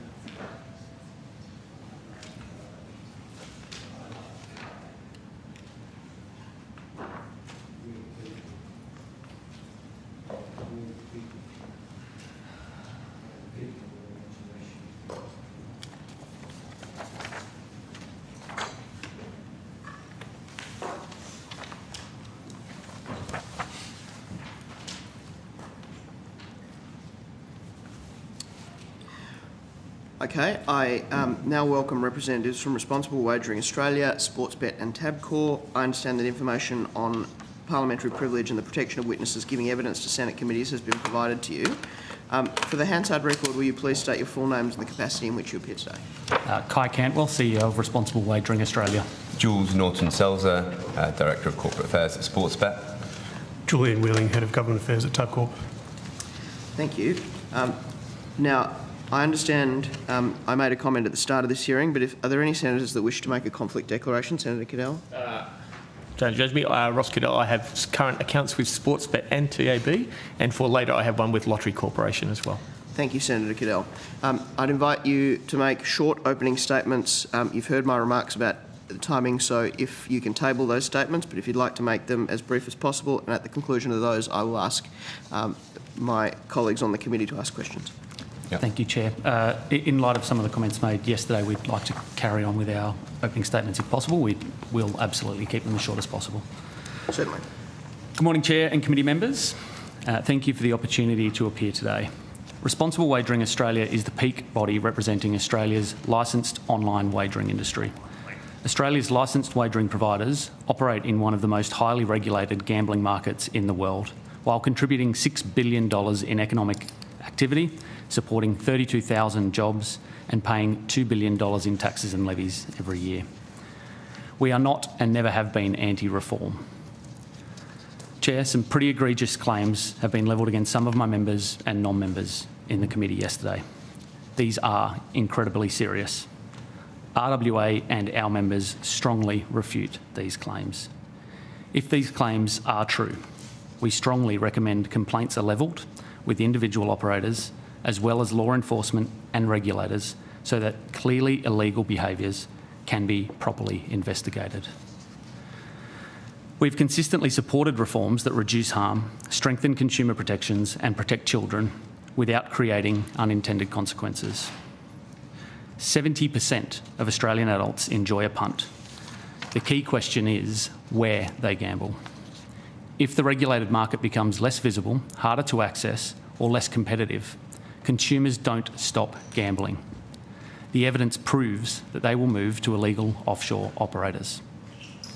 The more Australians driven to the illegal offshore market, the less effective these reforms will be, and that should concern every member of this committee. We've listened to community sentiment around advertising, and we have acted. Licensed operators have self-regulated, voluntarily reducing free-to-air advertising spend by more than 70% over the past 5 years. We've championed world-leading consumer protection measures, including bet stop, credit card ban, mandatory identity verification, deposit limits and activity statements, all while continuing to invest heavily in real-time systems that identify risky behaviour and enable early intervention.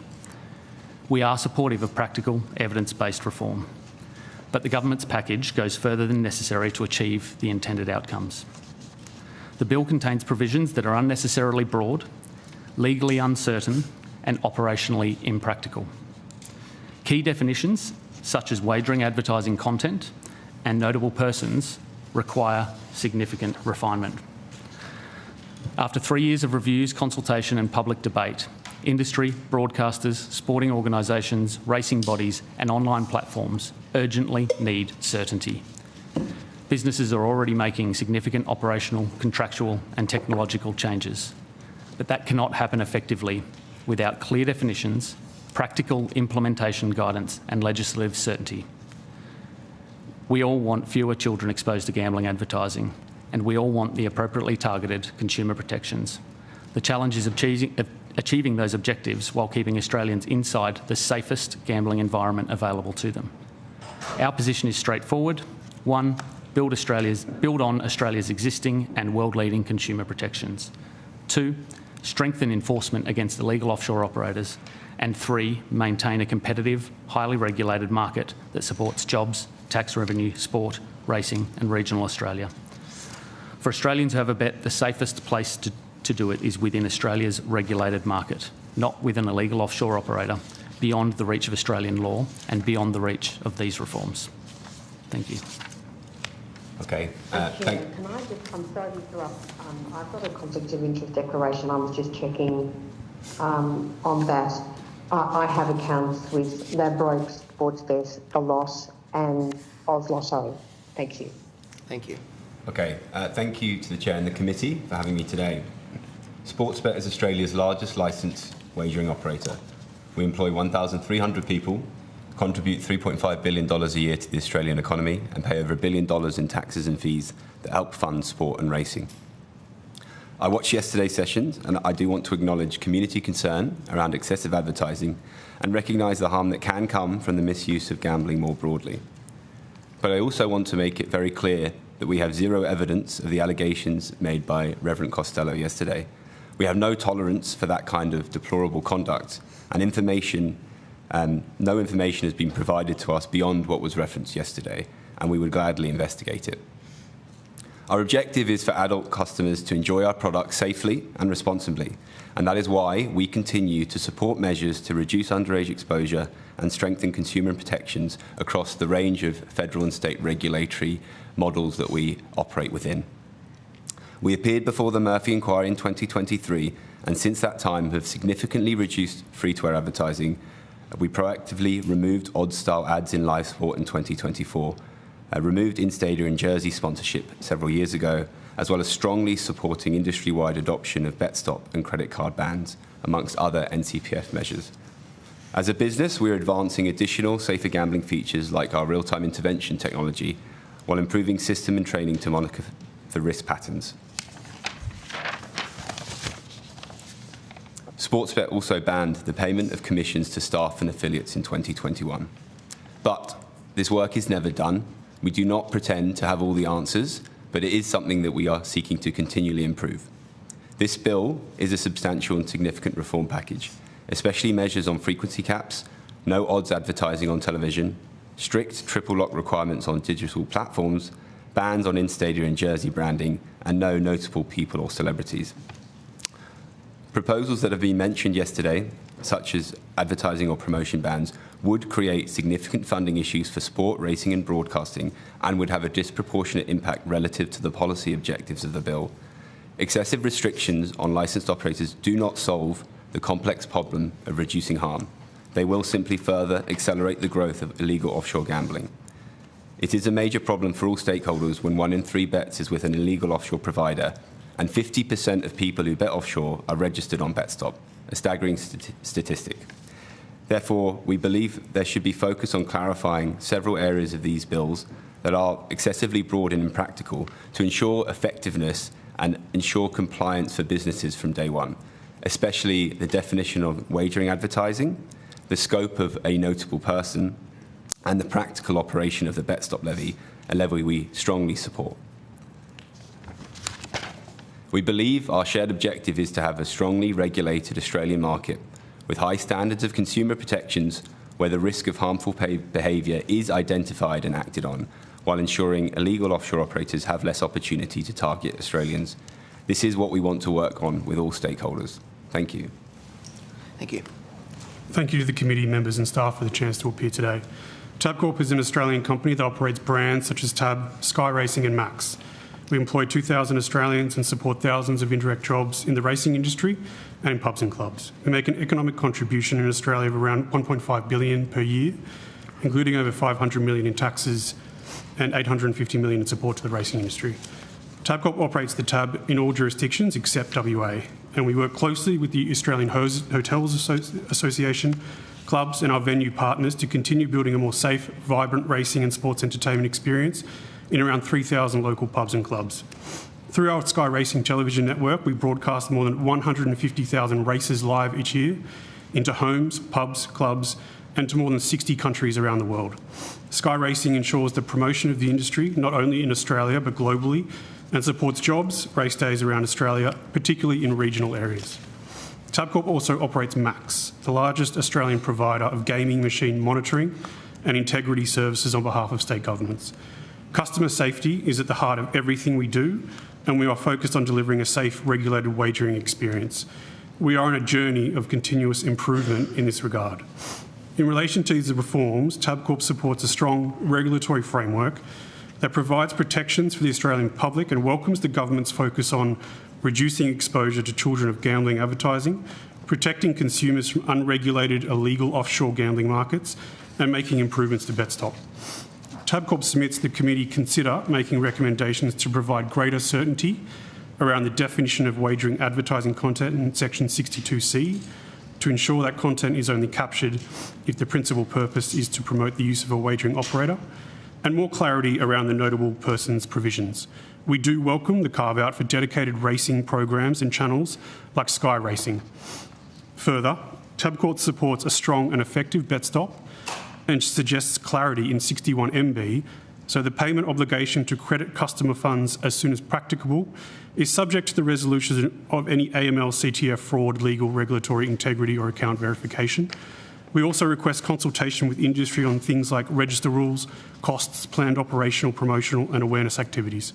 In conclusion, it is important these reforms strike the right balance in delivering effective, targeted protections for consumers and ensuring future sustainability for the racing, pub, club sectors, critical job-creating industries that also play a significant role in local communities, particularly in regional areas. And finally, I would like also to address the allegations made to the committee yesterday. These claims do not in any way form part of Tabcorp's customer offering, and Tabcorp has zero tolerance for this behaviour. We are Australia's most regulated wagering company, and we take our responsibilities to compliance seriously. Any evidence of this illegal activity should be referred to the relevant authorities. Thank you. Thank you. Senator Hanson. Thank you. The account that we had from Reverend Costello yesterday was quite shocking. A young fellow that has stolen $12.5 million in order to feed his gambling habit. Now, we've been told that Sportsbet is where some of the money went, Tabcorp, some of the money went. How much of the money that you have collected has been stolen? How much of the money that you have banked as profit are proceeds of crime? Both of you. Yep, I can start. Well, firstly, I'd repeat what I said in my opening statement, that we have no evidence of the information and allegations that the Reverend made, and the kind of conduct that was mentioned is deplorable. So I just want to be really clear that we have no evidence of that, and we would really welcome information provided to us and the police to substantiate anything, because we have no information about that. To your second point, our customers enjoy our products responsibly and recreationally. We do not. A lot of them don't. A lot of them don't, and that's the evidence we're getting. Well, Senator, the evidence I'm referring to is the evidence that we see from independent academic research, which shows the vast majority of Australians do gamble responsibly and recreationally. But we recognise that there is a risk of harm, and I emphasised that in my opening statement. And I want to be clear that we take that responsibility seriously, and that's why I've mentioned several areas where we have proactively driven and supported National Consumer Protection Framework changes, even since... Can I just bring you back to the question? I'd like to know how much of your revenue as Sportsbet is from proceeds of crime? Look, Do you know? I don't have a figure that you're asking for. What I'm trying to emphasise is we have... But some of it is, isn't it? Some of it is. Look, I think the way I can try... Some of it is. I can try yes and answer... or no? Well, Senator House, just let him answer the question. I'm trying to answer your question, if I may. Your point you're making around proceeds of crime is an incredibly complex area for many, many businesses. The recommendation that the Murphy inquiry put forward suggested a legal task force be implemented to look at this, and that is something that we would support. Now, the reason why it is complicated is because there is a significant amount of federal and state regulation that already responds to this issue. For example, Sportsbet adheres to the AML-CTF Act obligations, which we identify and verify every customer, we monitor transactions, and we send suspicious matter reporting to AUSTRAC. So that is an obligation that we adhere to and we comply with. And that is something that we are consistent with. And then just lastly, I would say that, Have you ever given money back? Have you ever given money back to the people who have had it stolen from them in order to feed somebody's gambling habit? Have you ever given it back? I'd have to just repeat what I've said. No, it's a very simple question. Have you ever returned stolen money? I can't comment on individual cases. Well, I can comment on the regulation that we adhere to. We know the regulations are not there. Your industry only gets to survive based on the social licence that you have, and you're on very thin ice. What I'm asking is, has Sportsbet ever returned money that has been stolen and spent on your products as a result of a gambling habit? Look, have you ever returned proceeds of crime? Senator, I'm trying to answer the question. I can't comment on individual cases. So you're talking about a very broad statement. And what I can say is I'm not asking for an individual case. I'm asking if you've ever done it. Senator, I have to take that as a no. It is safe to say the industry... I'm sorry, Mr Cutwell, it's not your question. I'm asking Sportsbet. Look, I can tell you that we can't comment on individual cases, and I can tell you that we respond to all of the regulatory requirements that we do. So the AML and CTF Act is the primary form of regulation, and that requires us to monitor, to intercept, and to put forward suspicious matter reporting, which we do.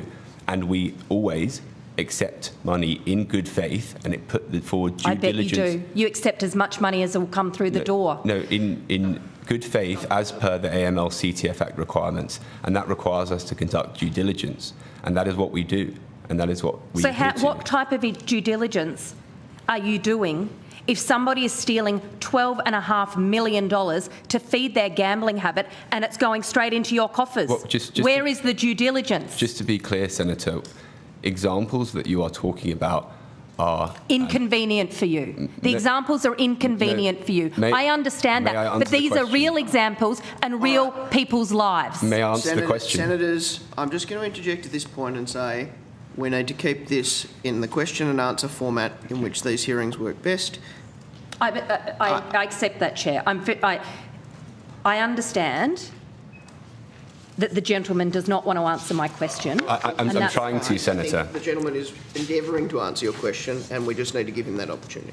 I'd like to ask Tabcorp, have you ever returned proceeds of crime? Thank you for the question, Senator. Firstly, I'd like to make it clear. I asked the question. I would like an answer. Thank you, Senator. I'd like to really make it clear that our customers, the majority of them, enjoy our products and services responsibly and as a form of entertainment, but I do acknowledge that our products can also have a negative impact and cause harm in local communities, and that is something we want to stop. We do want to address harm. We do want to do better. We know it's not a set and forget in this space.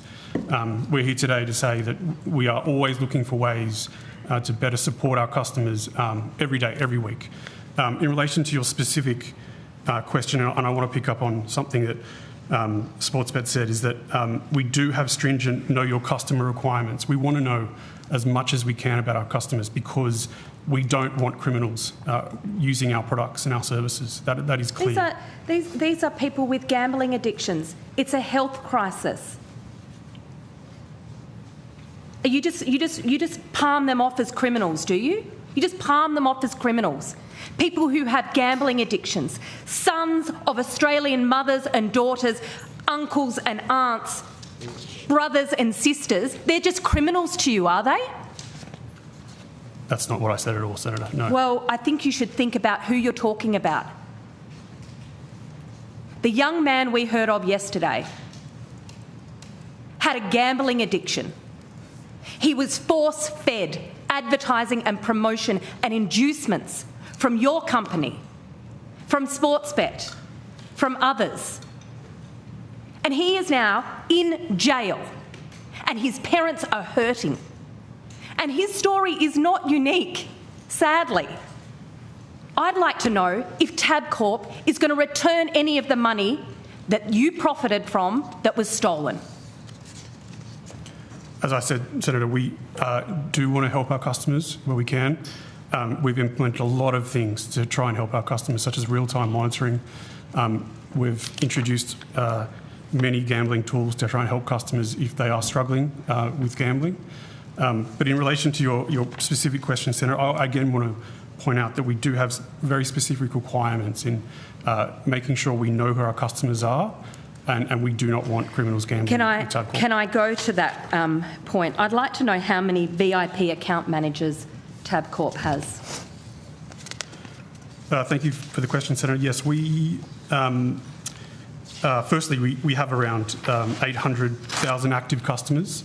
Of that cohort, I believe we have around 400 VIP customers. And how many account managers do you employ?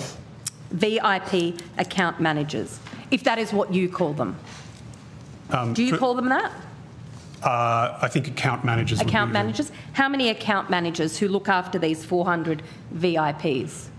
If I may, Senator, I just want to really put on the record straight off that our account managers do not receive incentives for securing customers, or are they incentivised on customer turnover? I didn't ask that. I'd ask how many account managers Tabcorp employs that look after these 400 VIP members. I will have to take that on notice, and I'm sorry, I don't have... Are we talking 20, 40, 100? I mean, you must have some sense of how many account managers you have. My personal view is it's a small number. It would not be 20. But again, Senator, I don't want to mislead. Can you take that on notice? I will take that on notice. Sportsbet, how many VIP account managers do you have? Look, my honest answer will be similar. I don't know the exact number, but I would suspect it's in a similar range. How many VIP accounts do you have? I haven't got the exact answer to that question. I know it's in a similar range to what my colleague said at Tabcorp. I would like to emphasise the point around we have banned commission payments to staff and affiliates. I understand that's not your direct question, but I think it's relevant in the context because that is a primary form of perverse incentive, and we got rid of that in 2021. How much do your account managers get paid? They are remunerated at a consistent level, based on market data. I don't have an exact number. I'd like that on notice for both of you. Absolutely, and I'm happy to provide the way they're incentivised because there is no incentivisation around losses. I just want to be very clear on that. We ban that practice as a business. Is there any incentive? Is there any incentive or bonuses given at all for any reason to your account managers? Nothing to do with losses or... I didn't ask that. So they would be remunerated like anyone else in the organisation. So, for example, on customer satisfaction, for example. That is a very different proposition to losses. What is the role of a VIP account manager? It's to provide an enhanced service to customers. What's an enhanced service? Some tailored offers, communication more directly with a customer, for example, and providing information around sort of betting that they enjoy, that kind of thing. What's a tailored offer? So types of promotions and products and offers that customers would like, for example, if they like betting on football or the AFL. Like a drug dealer says, what drugs do you want? Is it Coke today? Is it this? Is it that? I don't accept that characterisation, Senator. We're a legal, licensed, regulated product and industry. We adhere to dozens of regulatory requirements across federal and state How do you know if they like it? How do you know whether they're liking your product? Because they would give us feedback. What type of feedback? So they'll say things like, we like your new product innovation. We like... you get that a lot, do you? A text message from a gambling addict. I like your new product innovation. We're talking about the vast majority of our customers enjoy gambling responsibly, and the kinds of feedback we get is around products and promotions and innovations we make. For example, we've just introduced streaming and stats and facts on the platform. Those are things that customers enjoy. They like being able to see the lineup, the form, and they like being able to stream the match at the same time. These are the kinds of things that we offer. Who gets access to the enhanced product and the enhanced customer service experience? A subset of customers. And how do you decide who those are? We determine them based on their level of interaction, so their level of engagement. How much they bet? Well, it's not about the volume of bet. It's about their engagement with... well, what other engagement is there? So... What does engagement mean? So that can be about a range of things. It can be about enjoying different products. That is not necessarily about volume of betting. It's about different types of products that we offer. I also just want to... Can I just add one point, if that's okay, Senator? Because we have the same high standards of... safer gambling protections for any set of our customers, whether they're a premium customer or they're a mass recreational punter. So, for example, every customer has a safer gambling risk score. Every single customer we have has a risk score. We have measures that we put in place proactively, such as we remove marketing and communication and promotions if we believe that they are at a certain risk level. We have banned commissions payments to staff and affiliates. We put deposit limits in place, whether through mandating or ultimately closing accounts in cases. So we have a 24/7 safer gambling team. I'm just sharing these examples because I'm trying to emphasise that we take this responsibility seriously, and these are the kinds of measures we put in place, not just based on regulation, but based on going above and beyond and having a proactive approach to this area. It doesn't mean that we have all the answers, but it means we are continually improving processes, and those are examples of how we try to do so. What was Sportsbet's annual turnover last year? I don't have that figure in front of me. I'm happy to provide information confidentially as required. I think, I hope you can understand, Senator, I'm sitting next to our biggest competitor in the market, so providing confidential business information with my competitor next to me is really commercial in confidence. Well, I'd like that on notice from both of you, please. Sorry, if I may, we are, as you know, I'm sure, listed on the ASX, so we do make regular reporting. We have a date coming up in August, as I understand, so I'll see what I can take on this. Just final question, if I could. Why do you use inducements? So I can start. We offer promotions, and I'm calling them promotions on purpose, and I'll explain why. We offer promotions because they reward customer loyalty. We operate in a very competitive business environment. We know most of our customers have 2, 3, 4 different betting accounts, and like in any industry, people shop around. They look at not just the promotions, they look at where the best odds are, what products they like on racing, and they do that consistently. So promotions are a facet of customer loyalty, and it's about trying to ultimately retain our customers and stop them joining sports Tabcorp. Now, the second part I'd say is inducements is another terminology that's been used.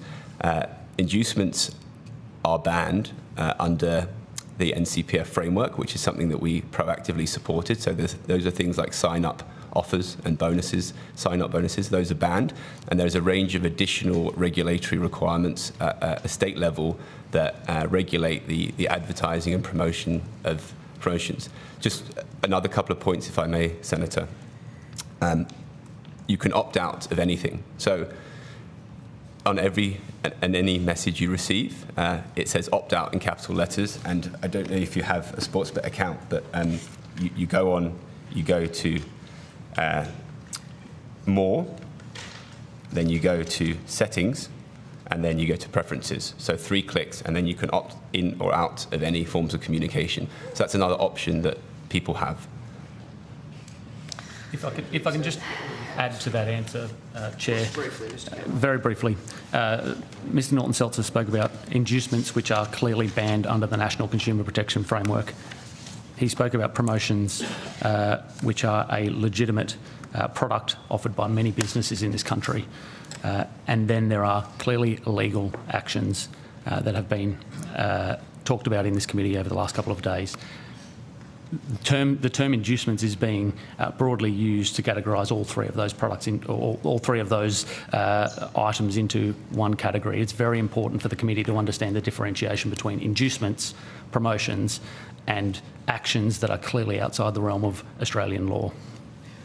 Chair, could I also add one very quick? Yes. I apologise. Just to build on something my friends here have said. Well, we did hear, the committee heard evidence yesterday from the racing industry. I understand that promotions and generosities of like would account for around 30% of their revenue. I understand that was the evidence yesterday. If I'm incorrect, I'm very happy to be corrected. And that would be a significant financial hit to the racing industry around Australia if there was a proposal to sort of look at banning these. Thank you very much. Senator Cadell. Thank you very much. Coming back to Leach now, all of you mentioned about 62C and the definition of wagering advertising. What are the concerns and what would you like to see there? I might kick off and then my colleagues can certainly contribute further. Look, the definition in 62C of wagering advertising content is excessively broad. We need to avoid capturing editorial information, safer gambling information, operational and public policy content that is not promotional.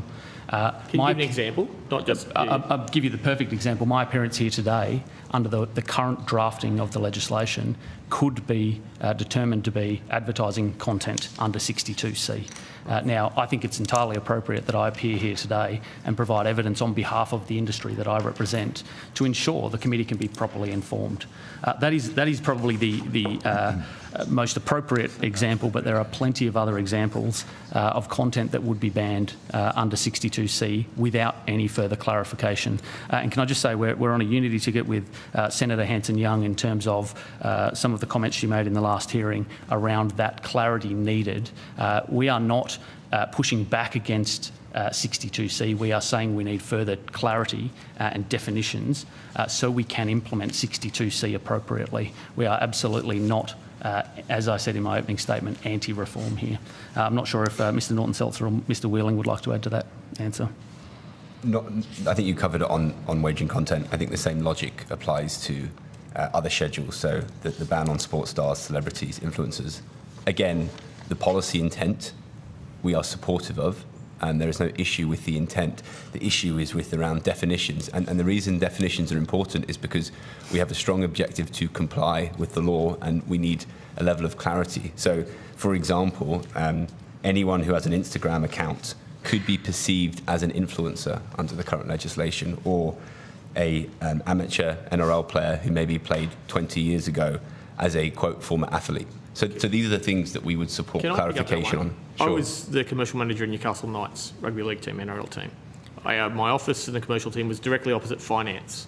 And at that stage, I think the average career of an NRL player was 12 games, not the 100 game. I would see guys limp up to the health, to the finance team, put in their medical claims for stuff they're no longer playing. Under this would ban any of those ex-footballers, players from... I think it's an unfair restraint of trade personally, but my reading is these would not be able to comply at all, as I read it currently. Is that your understanding? Yes. Yes, yeah.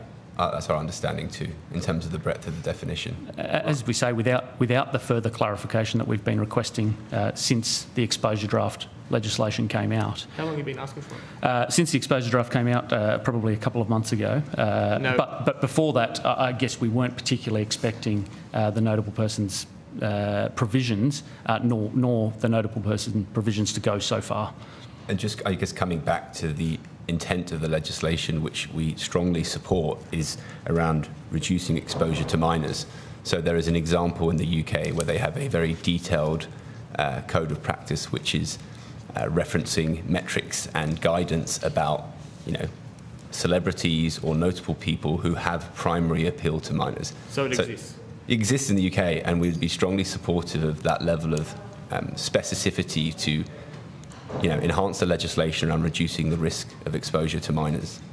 If I may just provide one more example for the committee, which I think is actually one that would be of interest, is an SMS or email or push message that is about notification to customers informing them about bet stop. Could be caught up in the wagering content definition at the moment. So that could be banned, a push notification to somebody alerting them to the fact that BetStop exists. The very program that the government and I think across the board this committee would support, effectively promotion of that could be caught up in wagering advertising under the current definitions. You mentioned BetStop. There's some changes to BetStop here. What effect do you think that will have? Well, look, the changes to BetStop we're, again, broadly supportive of. We're entirely supportive of the concept of BetStop. I understand 62,000 Australians have registered with BetStop. And again, we're very supportive of people exercising their right to opt out and having a simple process for them to do that. What we're concerned about with the BetStop provisions in the bill at the moment is a very open-ended levy fee recovery process through industry. There are no guardrails to stop the federal government from effectively running a campaign and then throwing the bill at the sector later on, regardless of whether that was an appropriate expenditure of money or not. So all we're asking... spend money well. Sorry? You're saying government doesn't spend money well? Well, I wouldn't make that assertion in this committee, thank you very Senator. much. Yeah. Going through this overseas, I watched parts of yesterday. I was still in Newcastle going through stuff. I saw, and I contextually, if someone wants to jump down my throat on this, is fine. Some anti-gambling people were saying the status quo may be better than this bill in some regards. I saw that as a brief thing. Why? I think this bill makes us a step forward as it stands. What is your view on that? Sure, I can start? You can start. Yeah, sorry. I was listening to the commentary this morning as well, and I mean, it's hard to see it's a step backwards because there are several examples of things going significantly further. So, for example, the introduction of a frequency cap is additional. The ban on odds advertising on television, which again we support because we had proactively done this 2 years ago. That is now will be in place under the legislation. The ban on jerseys and in-stadia advertising is another one. And again, we have done this ourselves 2 years ago, but we support that because a lot of, from my understanding, complaints that have been made to free-to-air is actually about the stadia and the jerseys as opposed to the advertising itself. So that's another additional measure. And then lastly, the triple lock requirements on digital platforms. To be clear on that, effectively it means it's banned on digital platforms unless platforms have those 3 triple lock measures. So the default would be a ban unless you have all of those 3.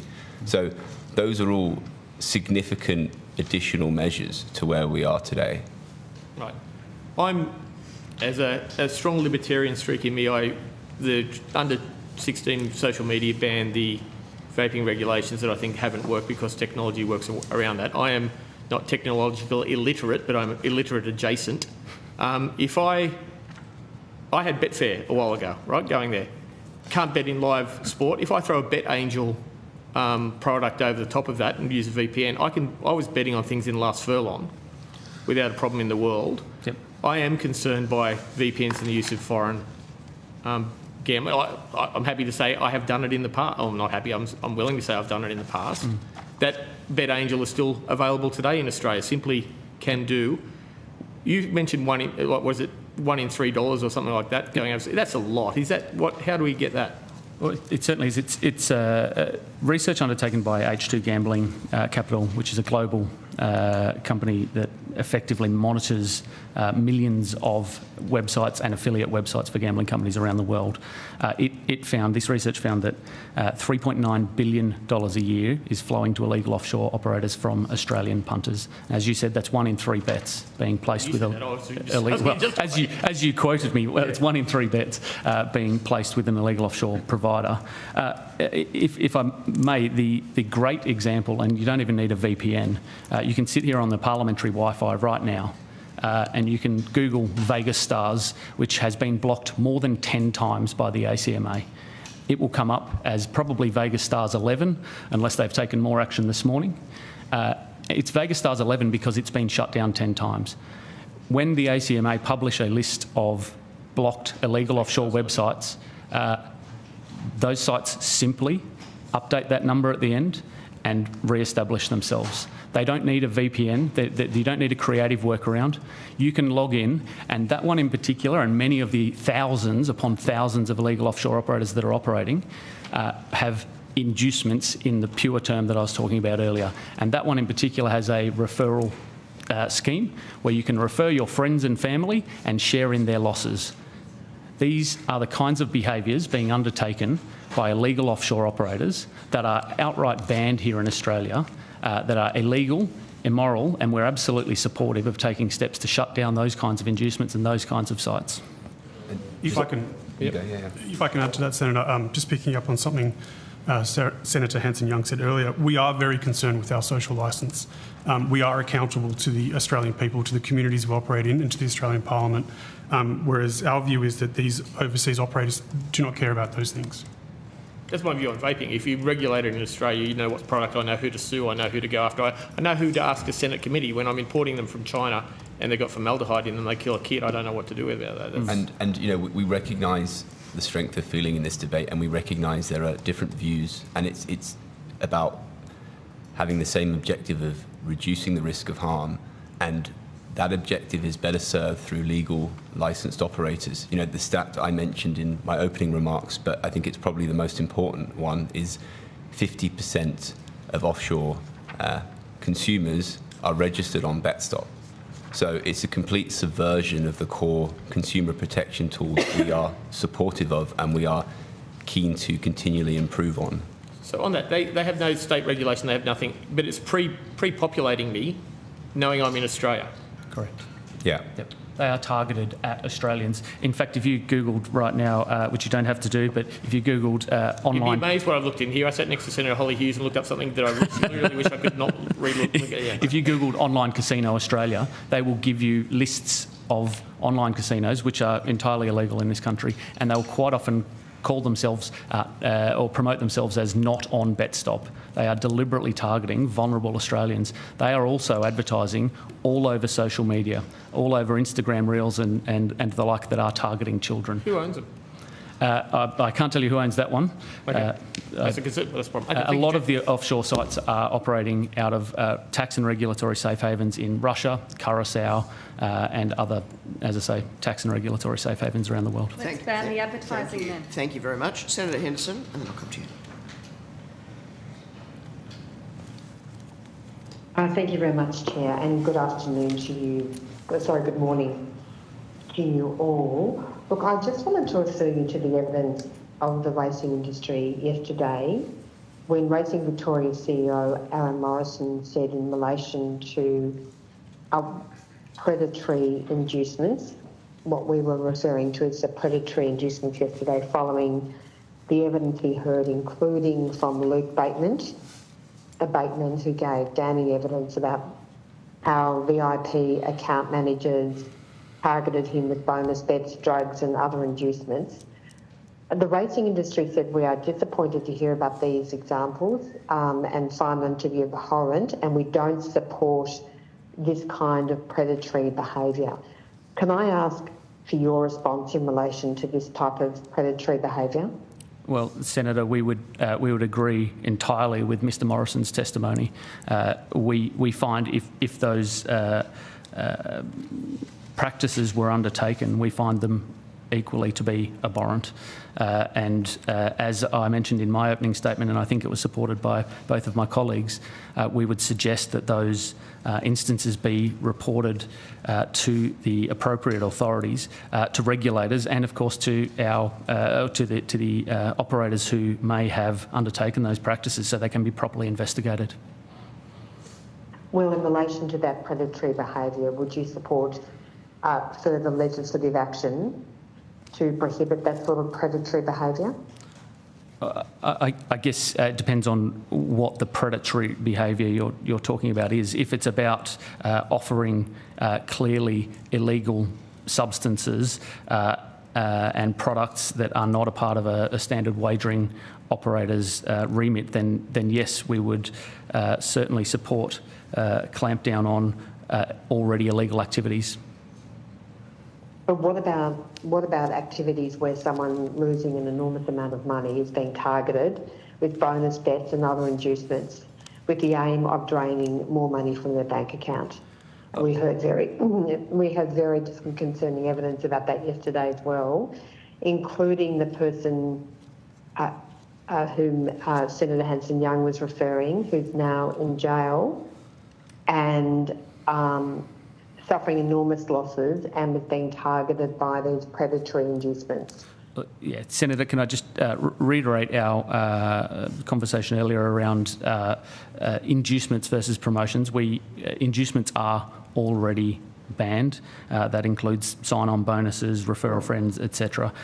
With regard to broader promotions, we are, like any other business in Australia, we do offer promotions. Our promotions are much more heavily regulated already than every other business in this country. We are regulated by more than 20, probably closer to 30 different regulatory bodies.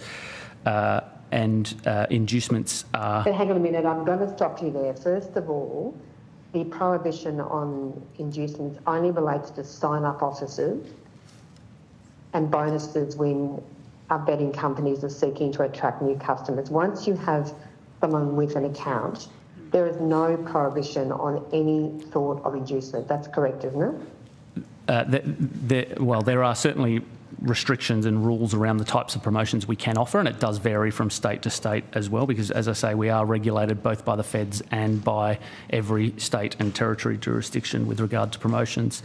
I guess...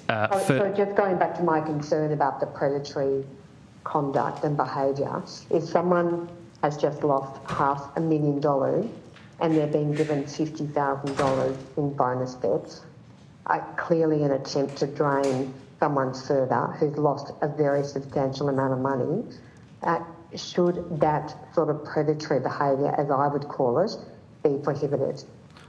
We're absolutely not supportive of predatory behaviour. that is. Do you find that predatory? That's the question Senator Henderson's asking you. I think I would withhold any comment until I saw the specifics of a case. I mean, it is. I've been given, three facts, and I think to form an opinion. And this is, I guess, this is part your of business. This is a part of the. Sorry, Senator Hanson-Young. I'm just giving you a hypothetical because the concern is that these, whatever you want to call them, we would say inducement or promotions. It is people who are losing very large amounts of money who are being targeted, who are the vulnerable gamblers, those who have not signed up to BetStop. They don't think they have a gambling addiction, but they are being tracked and their losses are very substantial. Yeah. I mentioned that I have a sports bet account. I think I have it just to bet on the Melbourne Cup once a year or maybe a few times a year. I've never received a betting inducement, because I'm not someone who regularly bets. Yep. But I would put to you that this very harmful behaviour where people who are losing enormous amounts of money are being targeted by these so-called inducements or promotional offers or generosities, that is conduct which is causing enormous harm. That is not regulated currently, and I would put to you that a further action is required to regulate that conduct. I would suggest that promotional activities are heavily regulated. As I mentioned, we have regulations through the National Consumer Protection Framework, and we also have regulations implemented by every state and territory. Hang on a minute. I'm sorry, I'm going to pull you up there, Kai, because that is not correct. Once you have an active account holder, there is no specific regulation which prevents you targeting that individual with bonus bets, even though that individual may have suffered a very significant loss in recent days. There are the NCPF framework only relates to sign-up offers and bonuses and sign-up point. Apologies for interrupting, Senator. You are correct that the National Consumer Protection Framework only deals with sign-up bonuses, referrals and the like. However, state and territory regulation, which we have to adhere to in every jurisdiction around the country, also further restricts the types of promotional activities that we are able to undertake. And I can provide further detail on that if required. I guess the further point that I was going to make is that herein lies some of the benefit of account-based wagering as opposed to other forms of wagering, in that we understand our customers and we understand betting patterns. Now, we've heard some cases where, over the last couple of days, where clearly industry has got some things wrong. That is not disputed.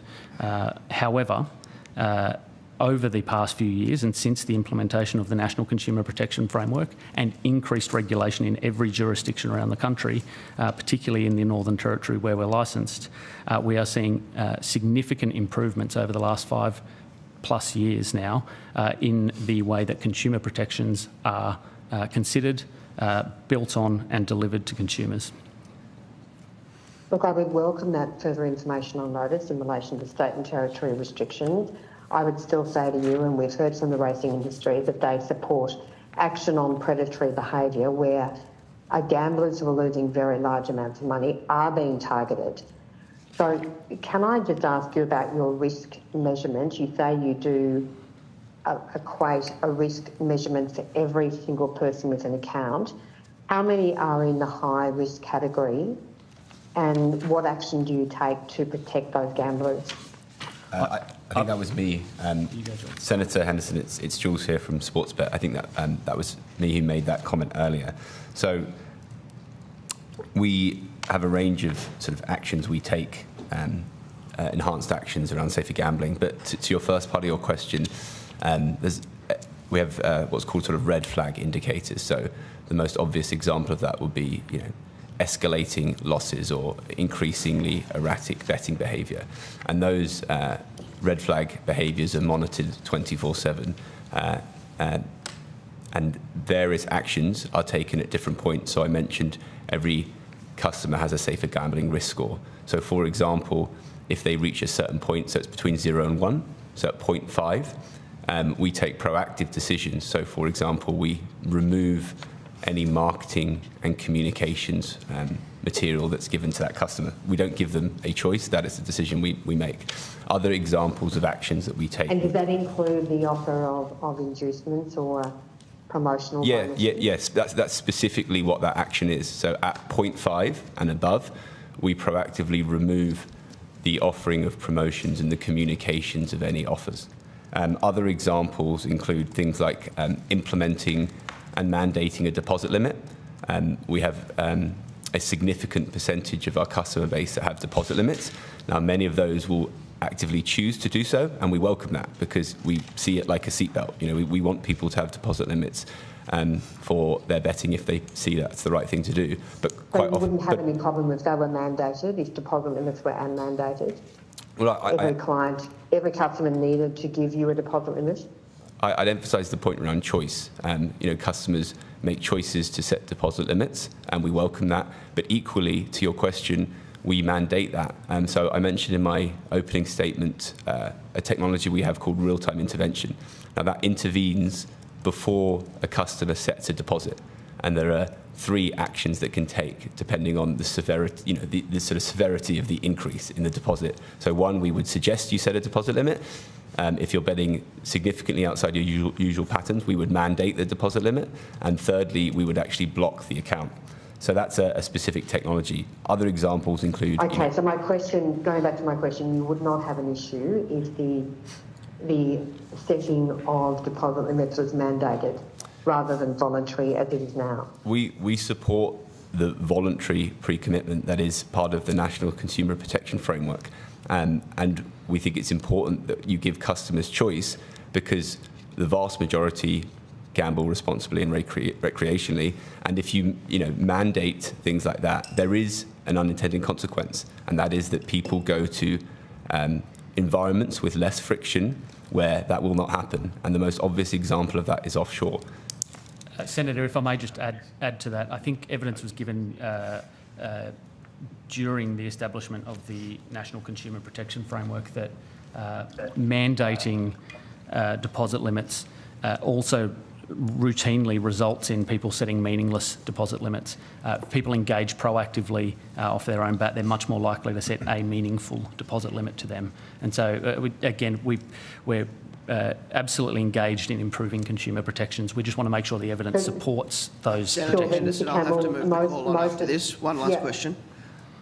Yeah, okay. I'll ask for that further details on notice. I just want to ask you about the case of Kim Cavagan, whose accountant was convicted after embezzling her life savings, more than $870,000. It was gambled and lost to sports bet.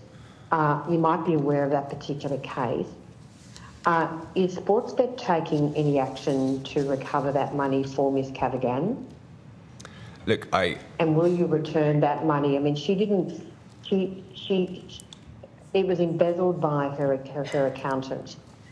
The accountant spent the money on Sportsbet, by all reports. Given what has happened, will you return that money to Miss Cavagan? Look, I'm unable to comment on individual cases. I think the example you have given has been part of court proceedings, so I can't provide detailed information around individual cases that you're asking, unfortunately, Senator. Well, I'm sorry, I'm asking for your response in relation to that matter.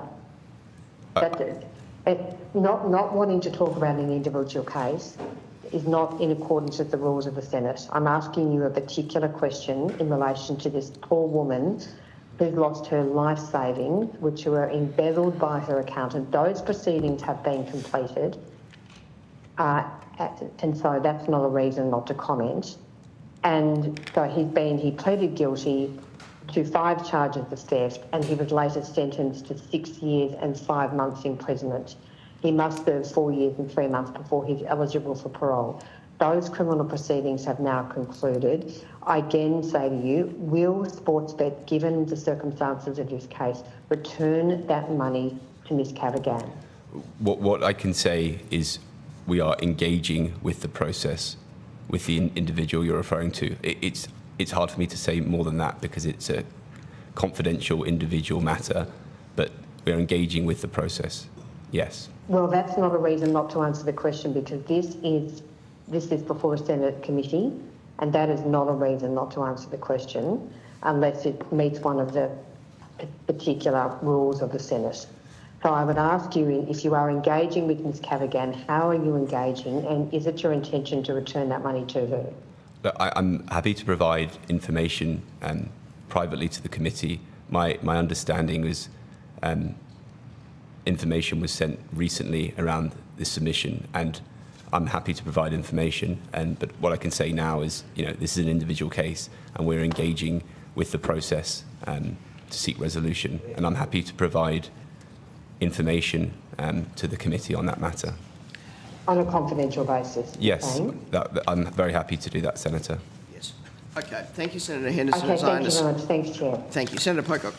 Thank you, Chair. Good morning.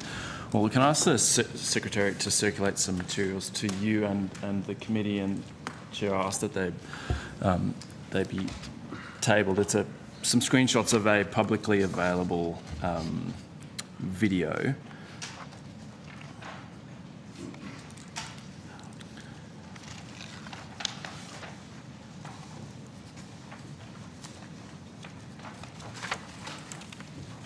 Thank you.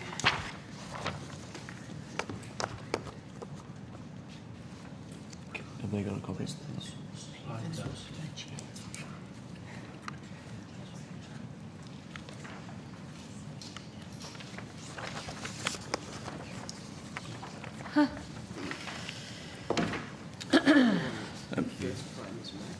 Mr. Cantwell, if you can have a look at the images in front of you. This is from a video that's available on racing.com, and it shows a promotion from Bet365, a relay race between some young adults and children, with the winners claiming $1,000.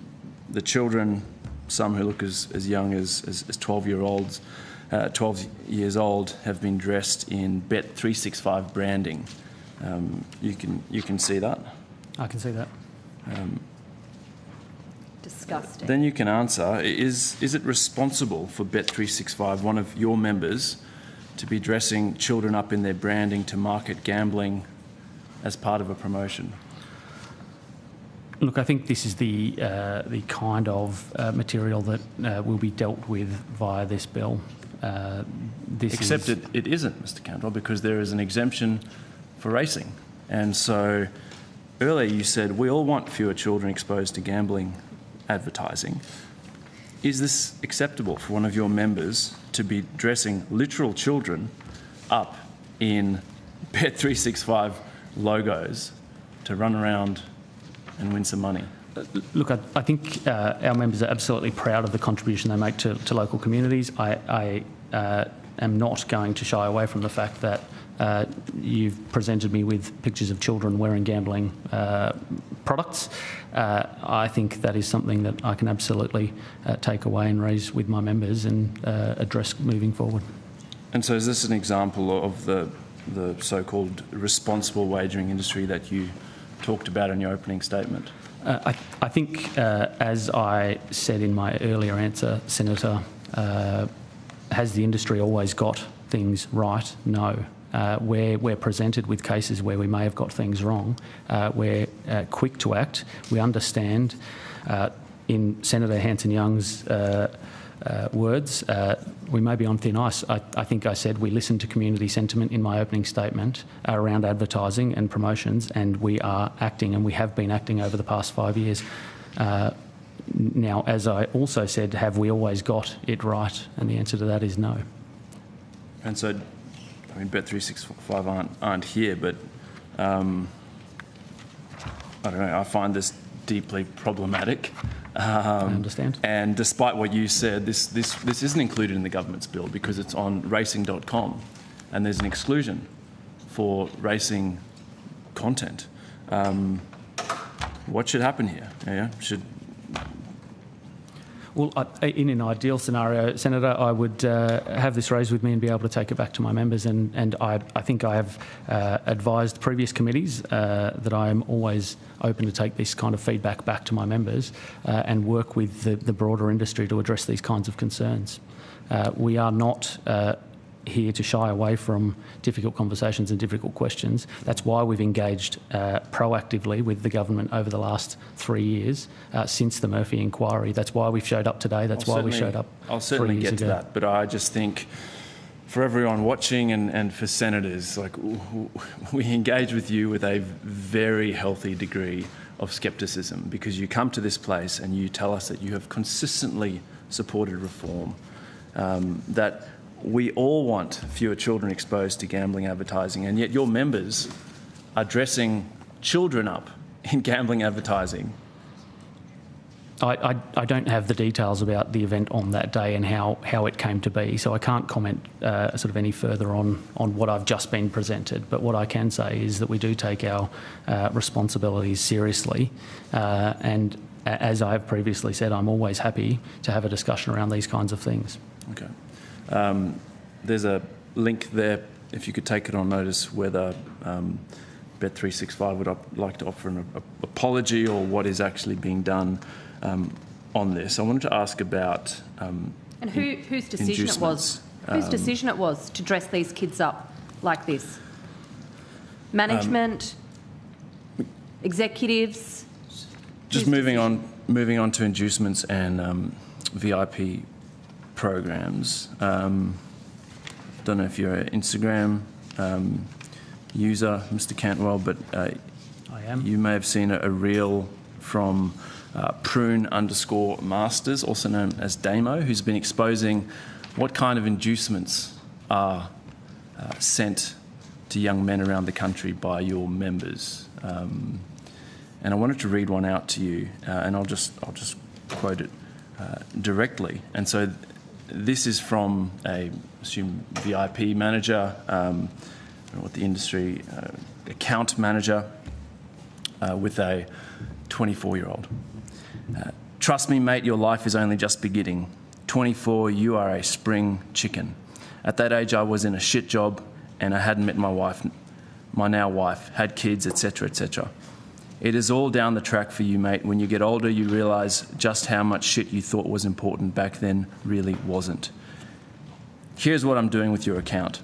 I'm putting a $100 bonus bet in now, and I hope you find a winner and withdraw it.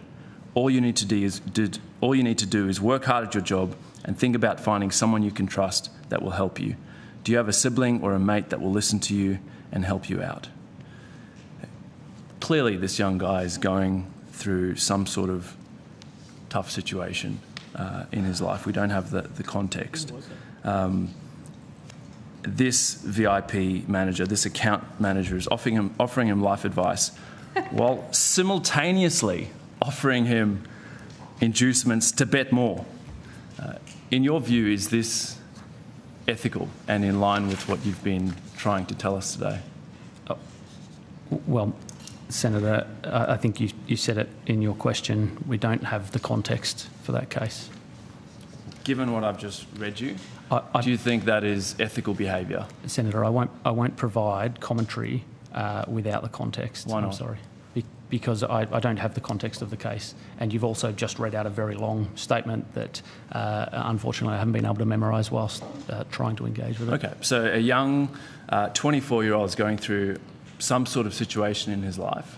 You've got an account manager that on the one hand is acknowledging you're in some strife. Do you have someone close to you that you can talk to? And also saying, here's a $100 free bet. Hope you find a winner. Is that ethical? Senator, again, I won't provide commentary without the full context. What I will say is, unlike potentially the last one we talked about, this is the kind of thing that I expect this bill will deal with. Sure.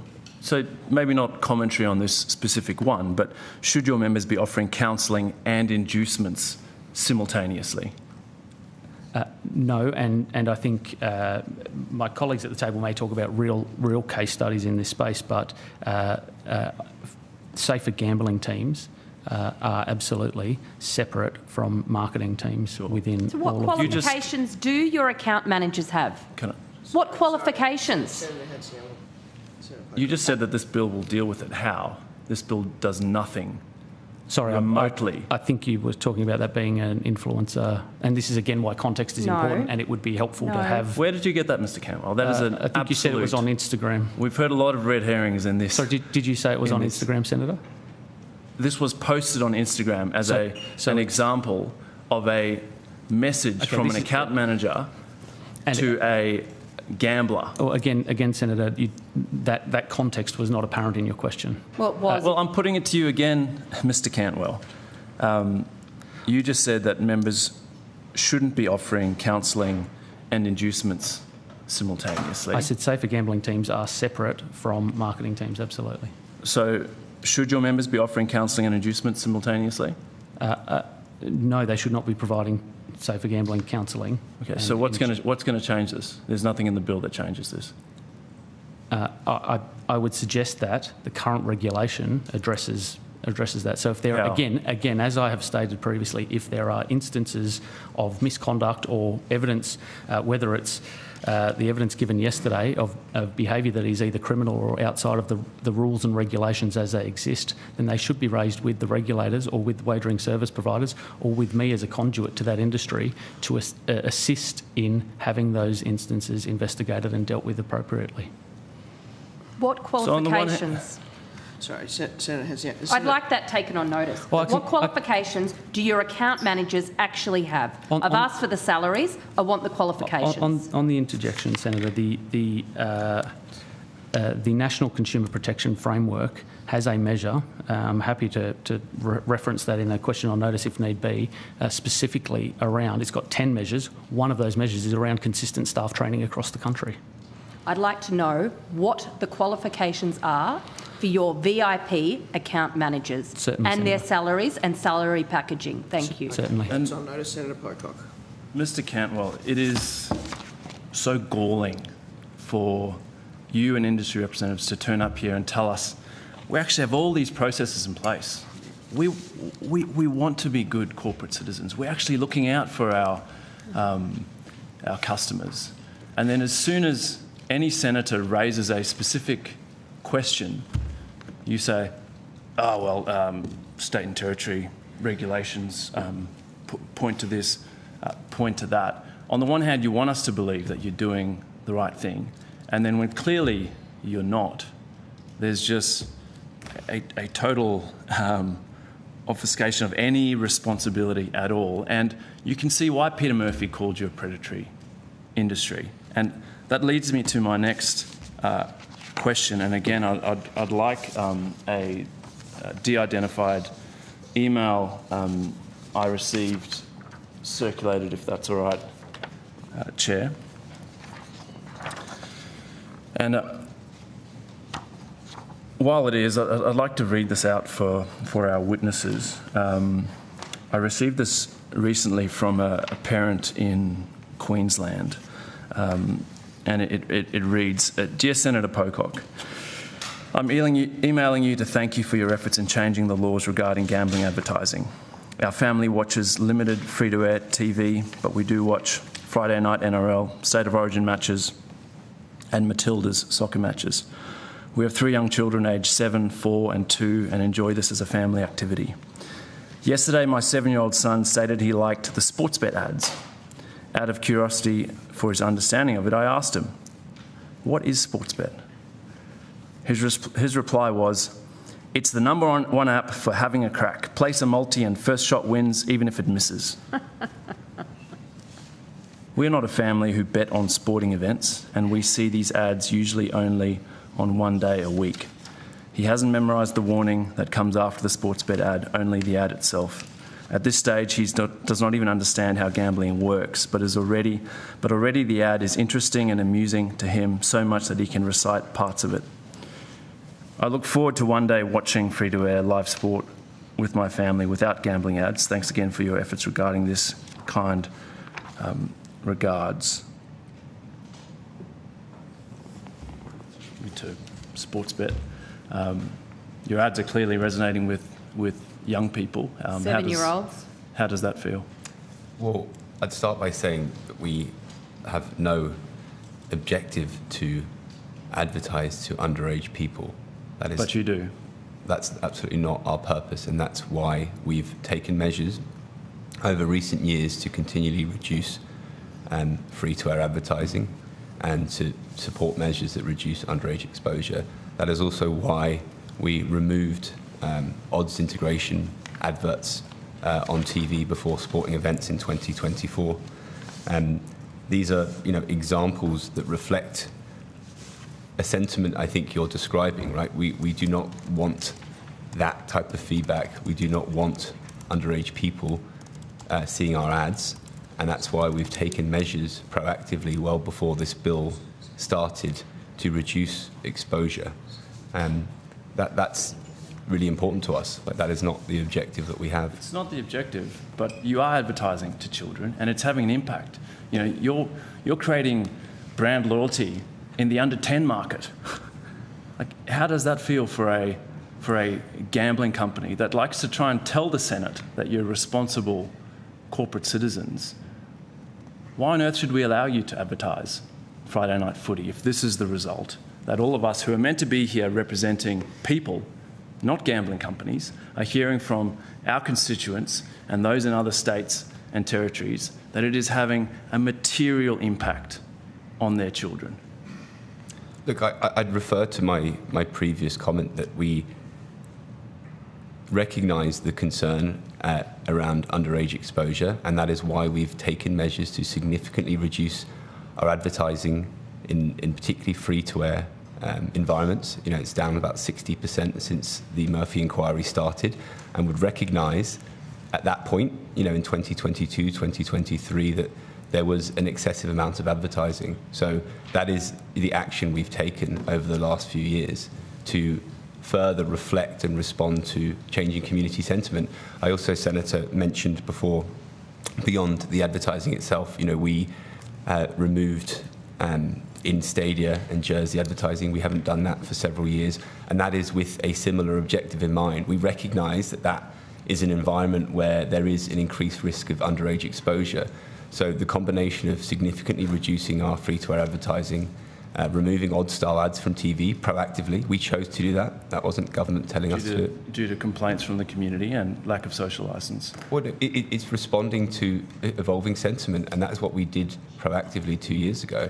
And then we did this, removed any advertising in stadiums and jerseys. So those are significant measures that I think respond to the concern, particularly from 2 or 3 years ago, around excessive advertising. And maybe I could just make one other point is around, and I know this is tangential, but I think it is important in your question about the protections we have around our app. So we have significant verification requirements. I really don't want to go into your app. Sorry, I'm really wanting to focus on the ads that people hear, because you've said you don't advertise to children.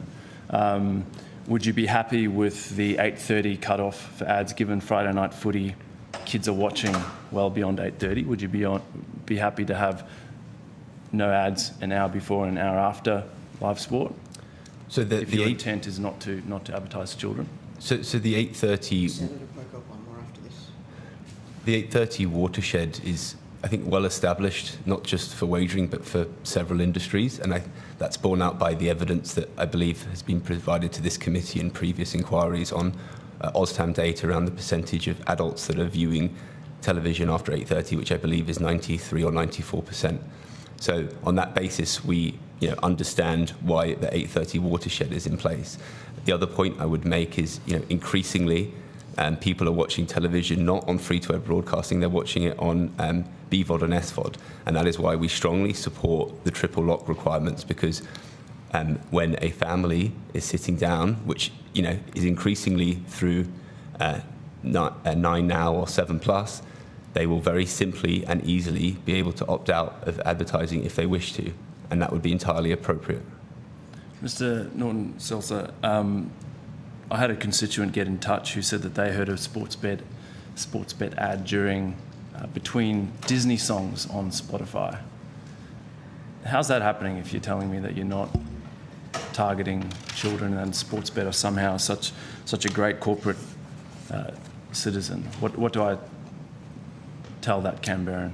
So the first thing I would say is, the same point around that is absolutely not our intention to be advertising to minors.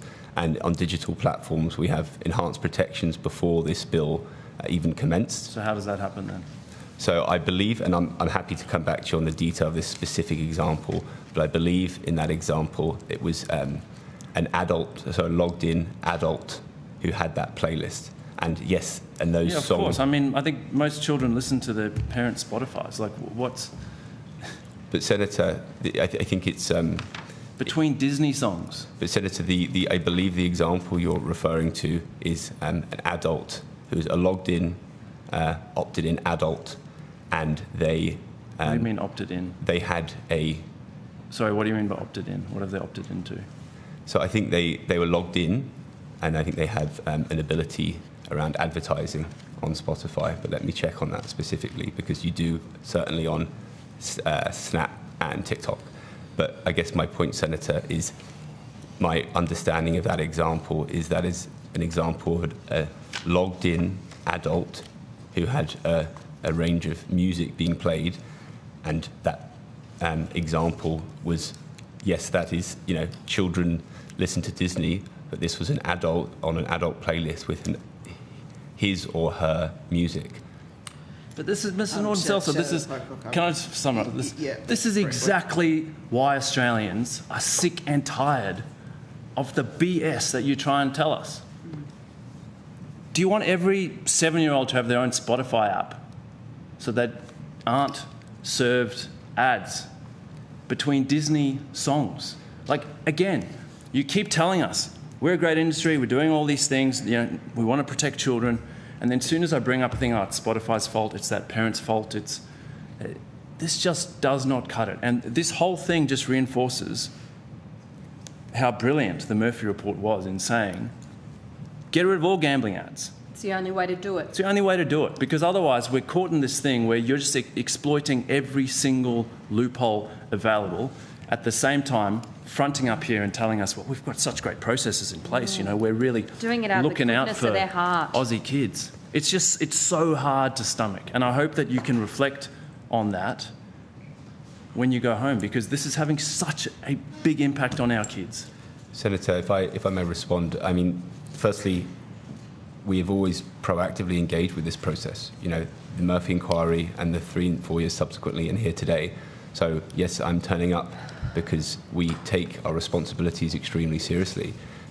In that example, again, I'd refer to the bill specifically, right? And that is exactly why we support measures like triple lock, because that ensures that advertising content would only be available, i.e. it would be banned unless it was a logged-in adult who was verified and who had an opt-out option.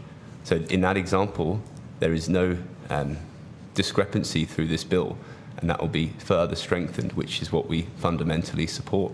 And that technology will continue to evolve over time. I mean, these sites are getting more robust in terms of... With all due respect, we've heard from the industry who's going to have to put this in place, and they've said it's virtually impossible. Okay. Wishful thinking at best, fraudulent at worst. Okay. Thank you very much. You've taken a number of questions on notice. There are likely to be a number of further questions on notice put to you.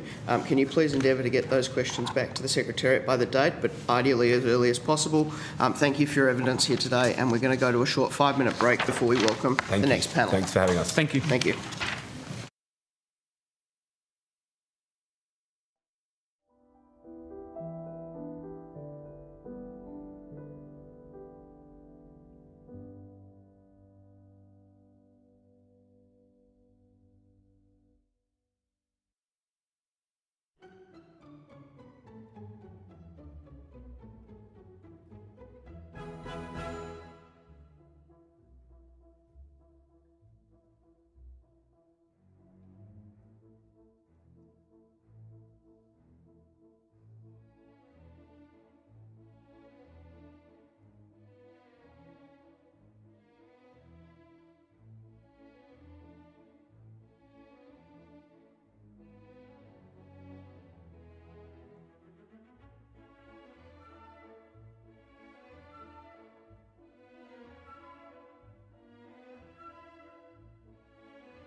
From representatives from the Lottery Corporation, Mater Foundation and Australian Lottery and Newsagents Association. I understand that information on parliamentary privilege has been provided to you relating to privilege and the protection of witnesses giving evidence before Senate committees. Yes, everyone is nodding at the table. Thank you. For the Hansard record, will you please state your full names and the capacity in which you appear today? Wayne Pickup, Chief Executive and Managing Director of the Lottery Corporation. Andrew Thomas, Chief Executive Officer of Mater Foundation, here representing Charitable Lotteries Alliance. And Benjamin Carney, Chief Executive Officer of the Australian Lottery and Newsagents Association. Thank you very much.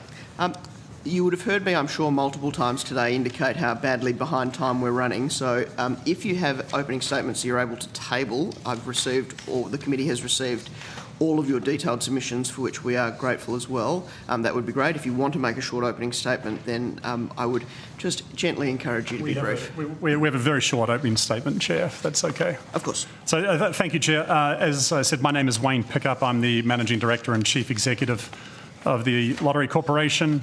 I have spent more than 25 years now in lotteries internationally.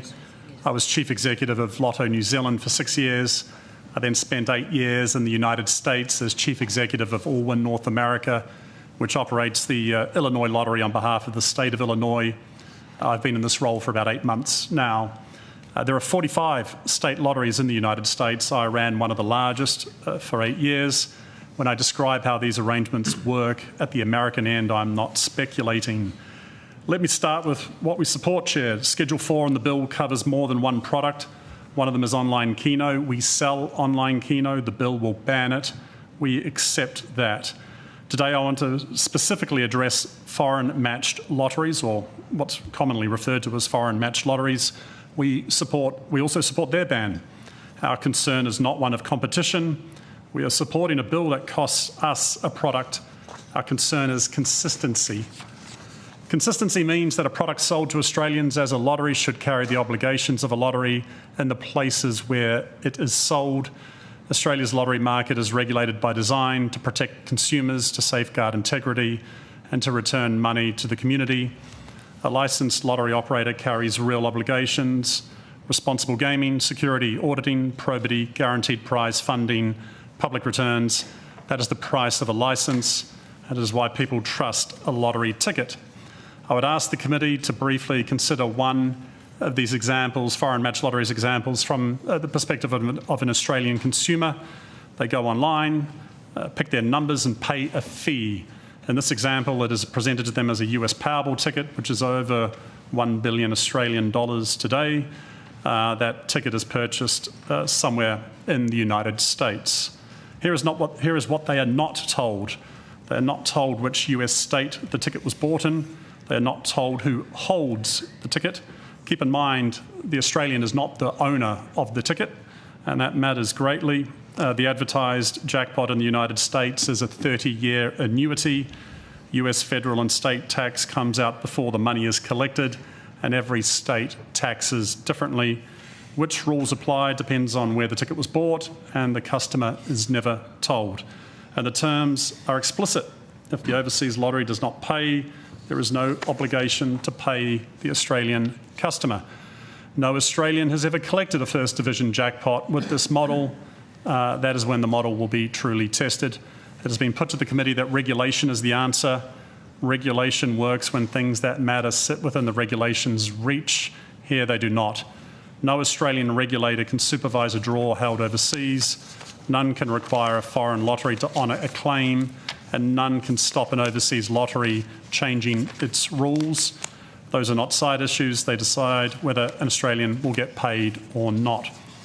These products are sold as lotteries. They do not carry the same obligations as lotteries, and no amount of Australian regulation will make them. That is why we support the bill. Thank you, Chair. I look forward to your questions. Thank you very much. Thank you, Chair. Thanks for the opportunity to present today. Firstly, on behalf of Mater Foundation, Mater operates 12 hospitals across Queensland, including Australia's busiest maternity hospital. We've been conducting our own lottery for 72 years, and we've also been the beneficiary of Australian regulated lotteries. In fact, that first contribution came from Golden Casket, now operated through the Lottery Corporation, 106 years ago in 1920. when the sum of £1,240, 16 shillings and 8 pence was given to Marta for maternity hospital. I provide this for the context of the role of lotteries in Australia.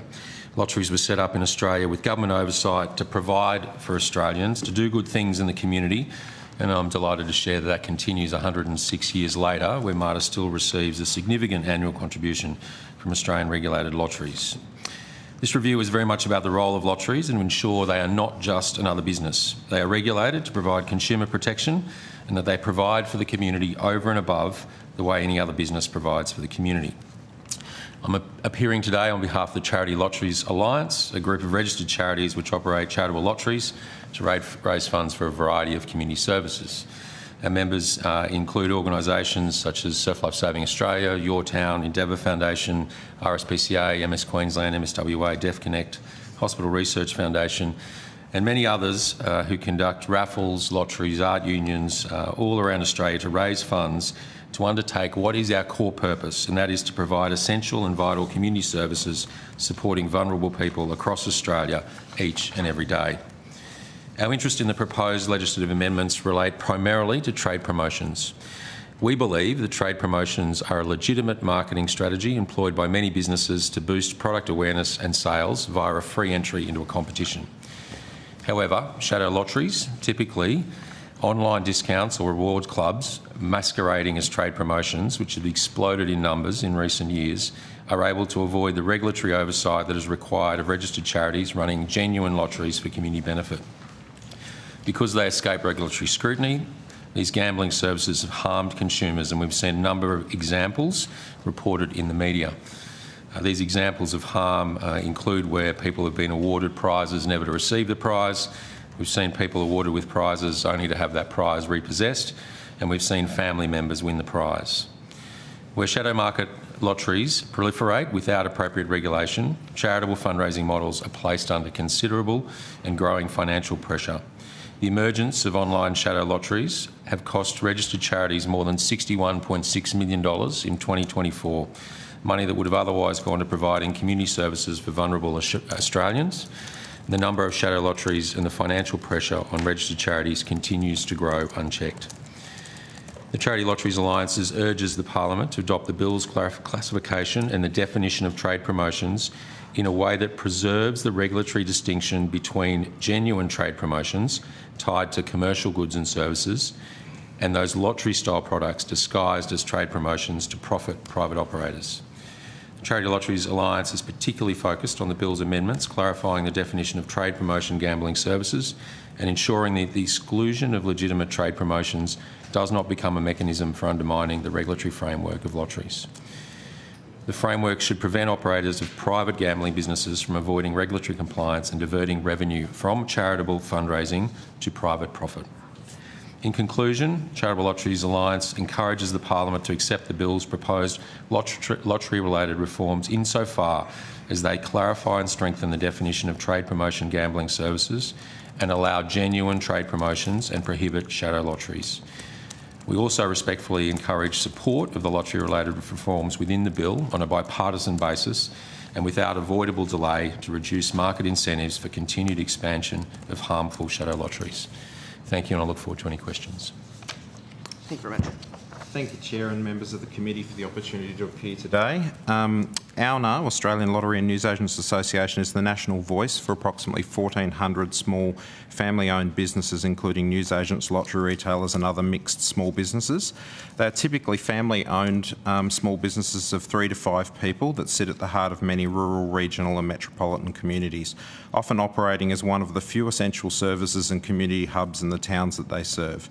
They are part of a wider sector of more than 4,000 small businesses employing an estimated 20,000 Australians who serve around 35% of the Australian population every week. ALNA is supportive of the reforms proposed in Schedule 4 of the bill. It's fair to say it's tough in small business right now, and selling lotteries is extremely important to my members' livelihoods. It drives the critical foot traffic that our members rely on in their businesses to remain sustainable. but it's important to understand what the lottery industry is and isn't for my member businesses. It is a highly regulated industry built on high integrity and trust, and our member small businesses rely completely on state and federal regulators and legislators to manage this category carefully. It is not a category where my members have the opportunity or levers to pull to change the product, its price, or the underlying lottery model at all. This is set for them or approved by regulators. So any single lottery integrity event or issue or an outcome for a customer that doesn't meet community expectations stemming from lottery-style products that are generally sold online from another jurisdiction can undermine that trust that the consumer has with lotteries, and it would ultimately undermine my member retail businesses. That is why these changes that support the established high integrity regulatory model my members and the charities operate in and that strengthen that model is so important. The committee and the Parliament aren't being asked to do anything novel. In 2018, on the initiative of the then coalition government, Parliament banned lottery betting on a bipartisan basis. The reforms included in this bill seek to decide the appropriateness of a range of lottery-style products that are generally not regulated where the majority of those products are actually sold. Nor are the products equivalent to what my members sell, and for the avoidance of doubt, they are not the same. They are sold at the expense of the highly regulated small businesses and charities who operate within the established restrictions of the common lottery regulatory framework in place in the states and territories. They impact consumers and community beneficiaries within those communities. I want to be direct about competition too. Lottery products in Australia have never really operated in a free market, and for good reason. Unlike other ordinary retail products that our members sell, they are products deliberately confined to a small number of tightly regulated licences carrying mandated prize pools, supervised draws, real tickets in those draws with probity and audit requirements, set consumer returns, harm minimisation obligations and significant taxes, small business and community contributions. That is a considered choice made by every Australian government to keep a potentially harmful product safe and trusted. Our members are not asking Parliament to shield them from competitors either. They compete very strongly with other businesses. They're asking Parliament to decide what gambling product is it appropriate to sell to Australians, online to Australians. It is important to also understand when it comes to competition arguments that this is not a binary choice for my members. They are not authorised to change the price, redesign or discount the lottery products they sell. Those decisions are made by government regulators and legislators, so they can't match online gambling products that aren't regulated in the jurisdictions they are actually sold into, or overseas lottery draws no regulator or operator in Australia ultimately has a relationship with. That's not competition our members can meet, it's one they can only lose in. A single jurisdiction's licence should not by default set national online gambling policy for everyone else. Thank you for the opportunity to raise our concerns. Thank you very much. I now go to Senator Henderson. Thank you very much, Chair. Mr Kearney, I just wanted to understand, in relation to the Australian Lottery and Newsagents Association, of which you are the CEO, my understanding is that you are funded by the Lottery Corporation in part. Can you just detail those arrangements, please? Yes, Senator. We have lots of industry partnerships with a whole range of suppliers in our industry. The Lottery Corporation is just one of those. I mean, ours are not... How much, can I just ask, how much money do you receive from the Lottery Corporation, and what percentage is that of your total revenues? Senator, I'd have to check what our obligations are in those agreements, but I think it's important to say that all of the partnerships that we have are solely to help our members. Those partnerships benefit our members through employment compliance support, skills training, mentoring support, retail... Well, it is a significant amount, but we have multiple partnerships with other... Yep. Well, Mr Kearney, I'm sorry. I'm going to ask you to be very blunt and straight with the committee. I don't want to have you dodging this question. My understanding is that you are primarily funded by the Lottery Corporation, so you have a very distinct conflict of interest here, and that needs to be appropriately declared. How much do you receive from the Lottery Corporation per year? And I would put to you that that arrangement requires you to do the bidding of the Lottery Corporation. So can you please address my first question? Well, how much do you receive from the Lottery Corporation? Senator, I disagree with that characterisation that we do their bidding. Our board and management set policy independently. We regularly raise opposition to different initiatives with a range of industry suppliers. In fact, our day-to-day bread and butter business is to raise issues on behalf of our members. We've got really limited time. I'm just going to ask you to address my question. How much do you receive from the Lottery Corporation each year, please? Senator, I don't have those details in front of me, and I would have to check what our obligations are in our agreements. That's immaterial. You're appearing before a Senate committee. Can I please ask you to provide that number? Well, I don't have that number in front of me, Senator, and I would have to check the agreements. Well, as I say, the agreement is immaterial. I'm seeking that information because it's very important that that conflict of interest is appropriately known and declared. Mr. Pickup, are you able to provide that information? How much does the Lottery Corporation pay? I have to put it on notice, but what I would say is we support a number of associations, including... No, I understand that. I am just, sorry, I'm just asking. Senator, I don't have... How much does the Lottery... I don't have that... the Lottery Corporation... I don't have that number. I don't have the number in front of me, Senator. I don't know. I'll put it on notice. I'll come back. You have no idea? What's the approximate amount? I'm not going to provide an approximate amount. I don't know what the number is, and I'll put it on notice. Right. And I'll put it on notice with the other associations we support, because I know, Senator, it is. It's not dissimilar to what we Australian Hotels Association, other national retailer associations. So. Okay, if you know that it's a similar amount, can you please give us an approximate amount that you pay? I don't have that. I don't have the approximate amount. I don't have the approximate. Again, I do not have the approximate amount in front of me. I'm happy to put it on notice. I'm happy to put it on notice, Senator. I don't accept that. I believe that both you, Mr. Pickup, and Mr. Kearney know roughly what you receive, what you pay to the Australian Lottery News Agents Association each year. I heard, and I'm appearing via telephone, I heard some side comments, I couldn't hear very well, that it was a significant amount. Is that correct? I never made that comment. No, and I didn't make that comment either. Senator Henderson, I asked the question, Senator Cadell, I said, was it a significant amount? The answer was yes. Okay, thank you. It's a significant amount. So you can't provide any further detail except on notice?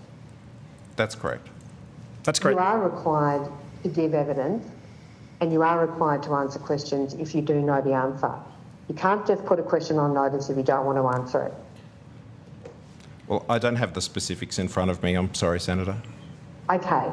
So what I would say, and we heard yesterday that if the lottery office was shut down and there's around about 1,000 newsagents which sell their products, that those 1,000 newsagents would suffer very significantly from the banning of the foreign matched lotteries in this country, including the lottery office.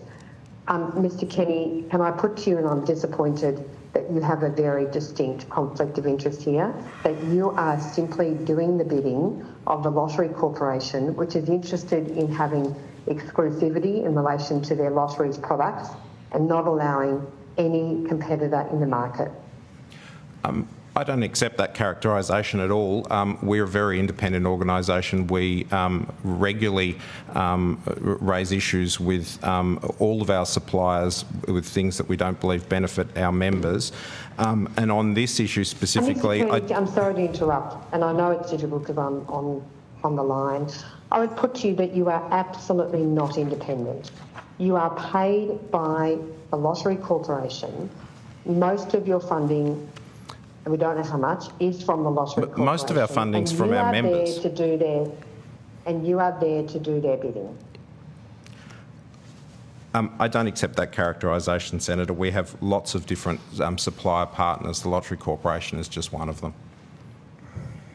Yeah, well, as I say, we've just heard that a significant amount of your money comes from the Lottery Corporation, and that I would put to you, and I don't accept your evidence, that you are not conflicted, that you are there and your job is to do the bidding of the Lottery Corporation, and that includes in shutting down competitors.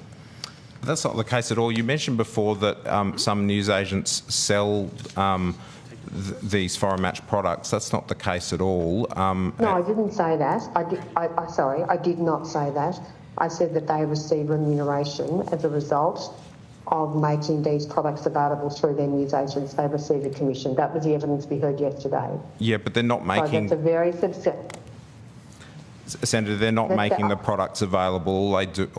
There's a system in newsagents that was primarily put there for parcels called Blue Shift. It has multiple services available on that, and one of those services that became available on that was for these foreign match lottery products to be able to top up accounts.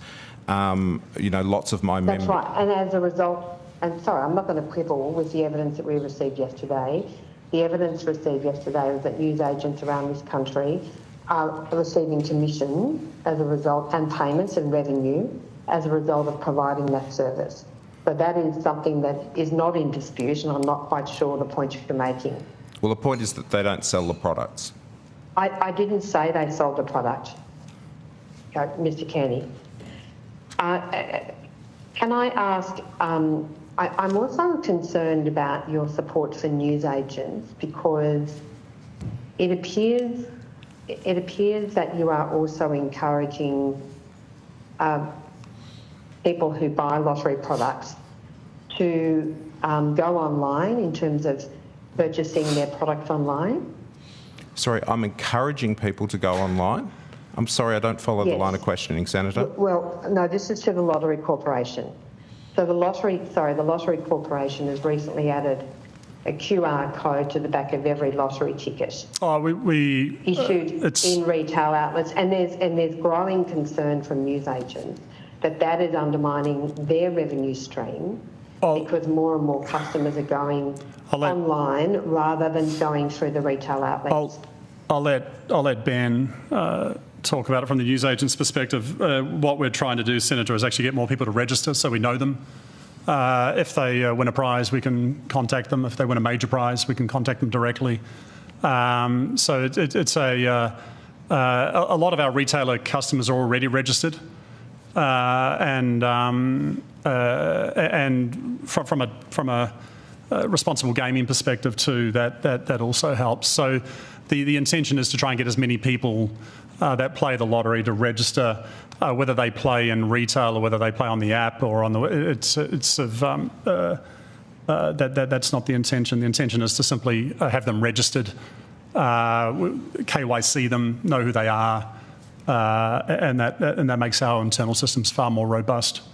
Ben, do you want to... But isn't it the case that the Lottery Corporation's growth over recent years has been captured largely through digital platforms rather than through the newsagent, rather than through the retail newsagent outlet? Digital's growing faster than newsagents. Okay. Can I also quickly move I need to just let you know it's last question, because I have two more senators waiting to ask questions, and then we need to get to the department. And Senator... can I quickly move to the Lottery Corporation's 40-year deal with the what was then the Allan Labor government, the Victorian Labor government. Can I raise significant concerns about that agreement? Can you please detail that agreement? And Mr. Carroll has said he's not Daniel Andrews, he's not Jacinta Allan. Has anyone from the Victorian government reached out to you to renegotiate this deal, which looks like a very bad deal for Victorians? The Victorian government made its decision following its own process and assessments, Senator. So I'm not going to be able to detail the entire deal today. And I'm not... It's 10.35 billion that's been quoted, is that correct? I'm sorry, could you repeat that? What's the amount? What's the quantum of the 40-year deal, please? We've paid an upfront price of 1.4 billion. But the Senate... What's the total quantum of the 40-year deal? Well, the state of Victoria is actually the biggest benefactor of the lottery in Victoria. So the states, on an annualised basis, Australian states take in over $2 billion in state tax revenue. Okay, So, and your windfall profit from that is 10.35 billion. That's what's been reported. no, well, I don't know where that number's come from. I'm not sure where it was reported. All right. Well, so can you? Sorry, I just want you to be very clear. I'm trying to be. Please detail what is the quantum of that 40-year monopoly licence deal, and could you please detail what the quantum is and how that is in the best interests of Victorians, that deal was sewn up for some 40 years? Well, most state and territory governments have chosen sole or exclusive licensing models as an exercise of their policy choices and as part of long-standing regulatory frameworks, and it's commonplace. So the exclusivity is commonplace internationally. There are very, very few, if any, that I can think of, jurisdictions globally that don't run exclusive lottery licensing programs. Okay, and what's the quantum of the deal, please? I'm not sure I understand what the quantum of the deal. What's the value of the 40-year monopoly licence deal? Well, we don't know because we haven't run it for 40 years yet. So we. Well, what is your forecast? Oh, I don't have that number in front of me. I'll have to put it on notice. Thank you, Senator Henderson. Senator Cadell. Thank you very much. Mr Thomas, don't feel left out. Right? I 100% agree with it. The trade promotion stuff is right. I'm not going to question that, but I am going to have a go either side of you. I just don't. Thanks, Senator, for including me.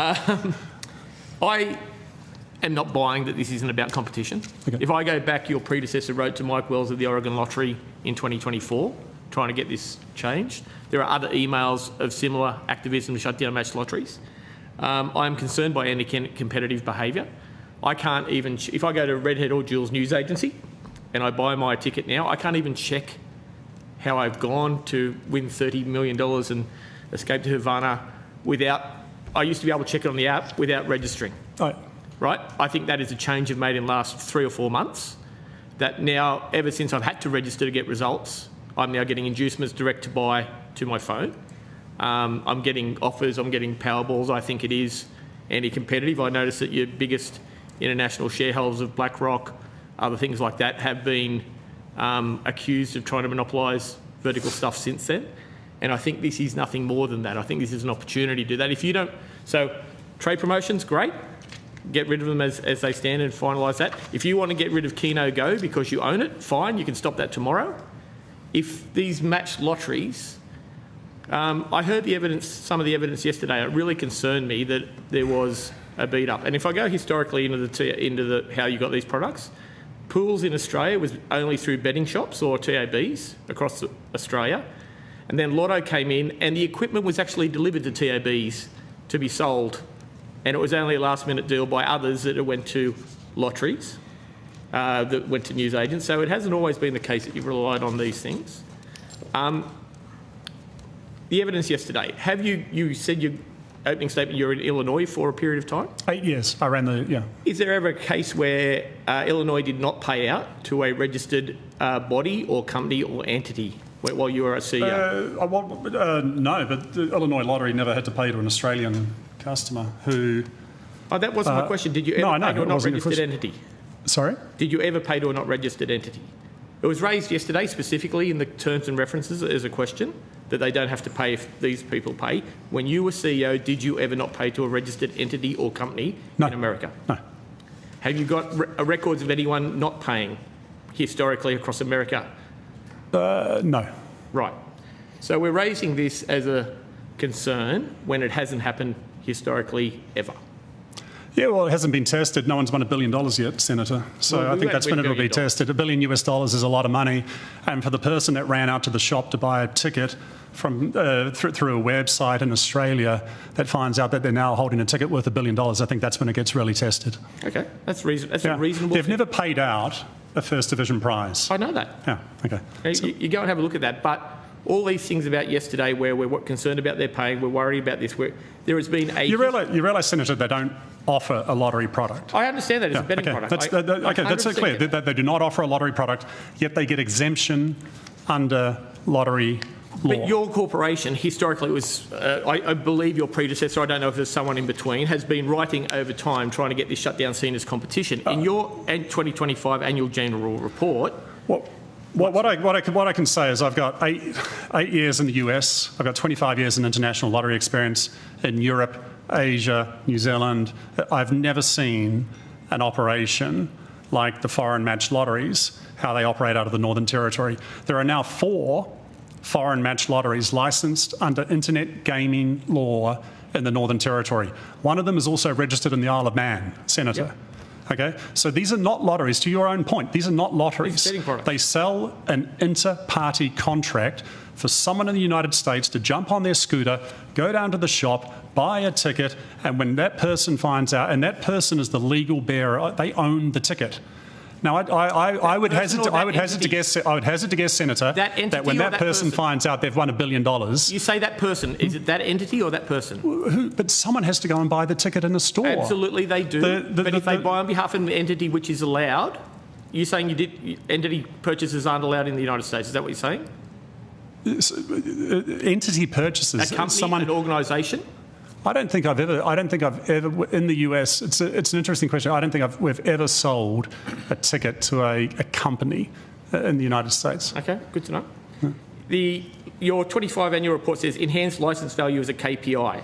On page 71, it says the Lottery Corporation enhances regulatory and licence approach through a comprehensive national program of engagement with the federal government on outcomes to review its foreign matched lotteries and online keno. So this is a financial incentive for you. It's a KPI for financial gain that you list in your annual general report. The incentive, Senator, is actually to clean up the regulations. So I mentioned it as a value licence value increase in your annual general report. You've actually stated in a submitted thing that this is the reason you do it. You've given the game up in your own report. Isn't that game over when you state the Lottery Corporation's annual report enhanced licence value as a KPI that it achieved on target to have a government review and outcome and foreign matched lotteries and online keno? Why put an annual financial report? Online keno harms us at the tune of about 20 million margin a year. So that product we lose. Our focus is on ensuring that the regulations that we operate under are clear and consistent across the board. And if you're going to be called a lottery, you need to act like a lottery. Okay. Ongoing stakeholder engagement and policy submissions help the Lottery Corporation safeguard and increase long-term licence value. That is also in your financial report. So what I see here, this isn't a big thing. It's a small thing. You've got, what, 90% of the market? Lottery in Australia? About that. When you take out Western Australia, yeah. Yep. So why is this a thing? Why are we going after it, and why are you listing it as a financial? Senator, we're not going after the company. History of paperwork says you are. You bring it back to the entity, the lottery office. They also have a lottery product called Future Ball. Yep. That is a lottery. I don't take issue with that. What we take issue with is not the company. We take issue with the product. And you are selling. I've never seen anything like this. And while you're doing it, you're making people who want to go and buy their newsagent. You're putting QR codes on the back of their tickets. You're making me register to get the results when I want to check my ticket. I've already commented on that, Senator. We do want you to register. We actually want most of our customers to register because that way we know them. It's another channel to market. No, and we don't. And if you received any emails from us, or if you received, we don't induce. So and if you received, you would have opted in for those marketing materials. Okay. You have to opt in with our products. So you would have opted in. I'm happy to take anything to the contrary. What support do you give to your agents and resellers for opt-out? If I go on BetStop, what support do you give to my local Jules and Redhead news agencies that I can't show up with $1,000 and buy tickets? If they're anonymous, well, we train our retailers a lot to notice, problem problem behaviours. But again, this is why we want people to register so that we can use the data and we can actually monitor behaviour. But I'm not going to register if I'm a problem gambler. There's an article in the ABC about a person who gambled 160k on lottery.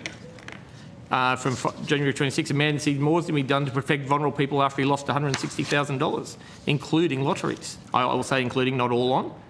And that all he had to do was show up at his local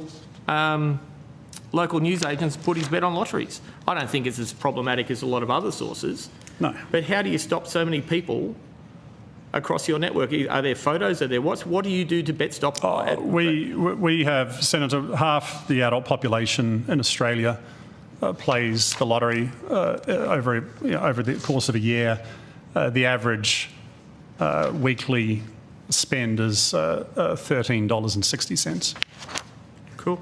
Thank you, Chair. Thank you. Senator Pocock. Thank you, Chair. Thank you for your time. Mr Pickup, just listening to the interactions during this session, it sounds like you're making the case for a national regulator. Do you support having a national regulator as recommended by the Murphy report? I'm not sure that's what I was making a case for, but we are...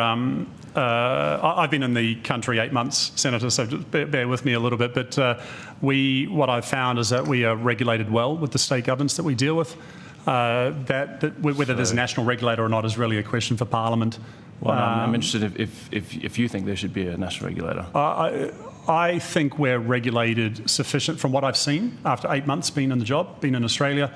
I think we're regulated sufficiently from what I've seen. Okay. I wanted to ask you about harm from lotteries. Yes. The Prime Minister and Peter V'landys have both argued that lotteries causes more harm than wagering in Australia. The Prime Minister said that more than or around 15%, off the top of my head, it's about that figure, comes from lotteries and lotto and those tickets as well.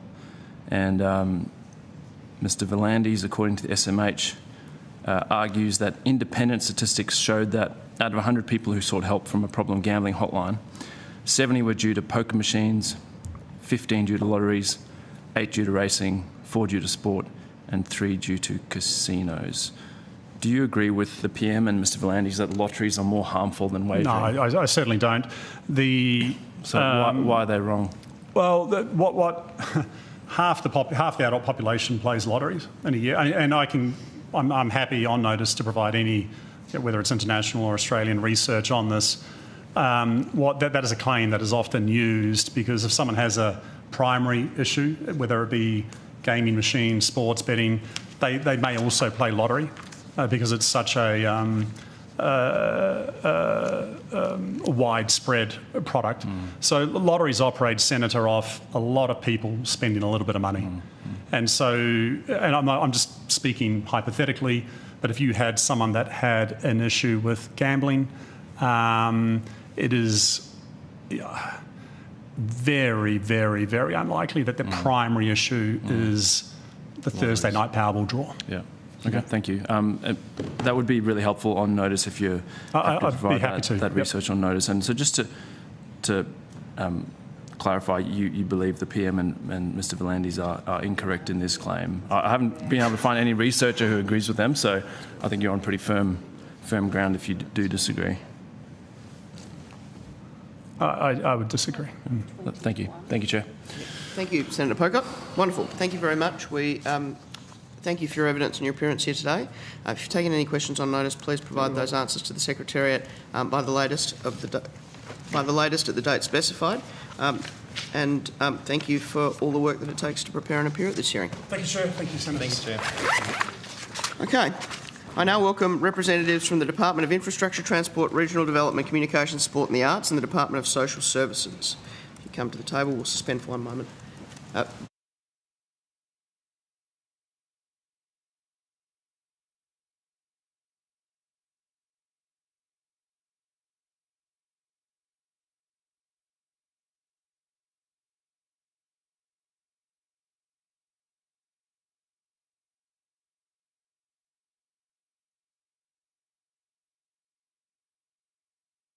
Information on parliamentary privilege and the protection of witnesses giving evidence to the Senate committees has been provided to you.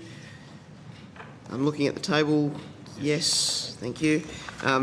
I remind senators that the senators resolved that an officer of a department of the Commonwealth or of a state shall not be asked to give opinions on matters of policy and should be given a reasonable opportunity to refer questions asked to the officer, superior officers or to a minister. This resolution prohibits only asking questions for opinions on matters of policy and does not preclude questions asking for explanations of policies or factual questions about when and how policies were adopted. Officers are also reminded that any claim that it would be contrary to the public interest to answer a question must be made by a minister and should be accompanied by a statement setting out the basis for the claim. A copy of the Senate order specifying the process for which a claim of public interest immunity should be raised is available from the Secretariat. And for the Hansard record, will you please state your full names and the capacities in which you appear today? Amelia Grieve-Putland, Director of the Child and Family Branch in the Family Wellbeing Group at Department of Social Services. James Dean, Branch Manager, Child and Family Branch, Department of Social Services. David McKay, Deputy Secretary, Communications, Media and Sport, Department of Infrastructure.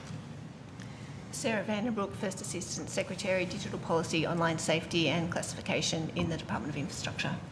Ravani Panagoda, Acting Assistant Secretary, Gambling Reforms Task Force in the Department of Infrastructure. Ross Adams, Director of the Gambling Reforms Task Force in the Department of Infrastructure.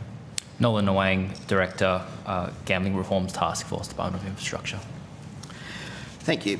You've all been sitting at the back of the room during the last couple of sessions, so you'll know my standard line at this point, which is if you have an opening statement that you're able to table, in the interest of time to get to questions. If you'd like to make a short opening statement, however, that option is available to you. No opening statement. Thank you, Chair.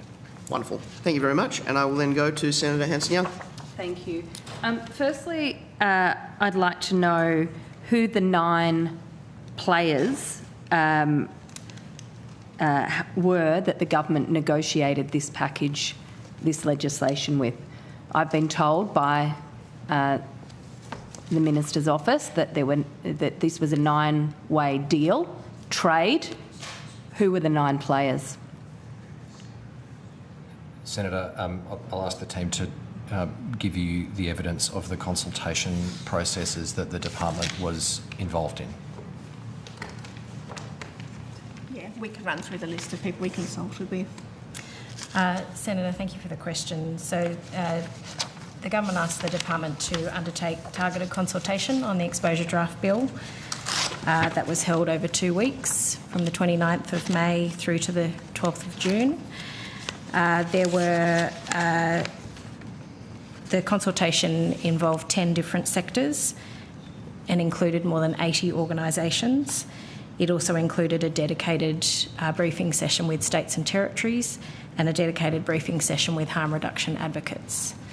I can step through the different categories of sectors if Who that's was given draft copies of the legislation before it was tabled? So the exposure draft consultation involved sending a copy of the exposure draft bill and a document called the Bill Overview that the department had pulled together that was sent to these different stakeholder groups, the 10 different sectors. On the same day that it was sent to them, it was also published on the department's website. Mm-hmm. If you could just table for us a list of all of those that there was direct conversations with. We'll provide that on notice. Yeah. Was anybody given the changes to the bill before it was tabled? From the changes from the draft, the exposure draft, to the bill that was introduced? Senator, not by the department. That was not released by the department prior to it being introduced. Did the Minister give it to anybody? We would have to take that on notice, Senator. How many changes were there?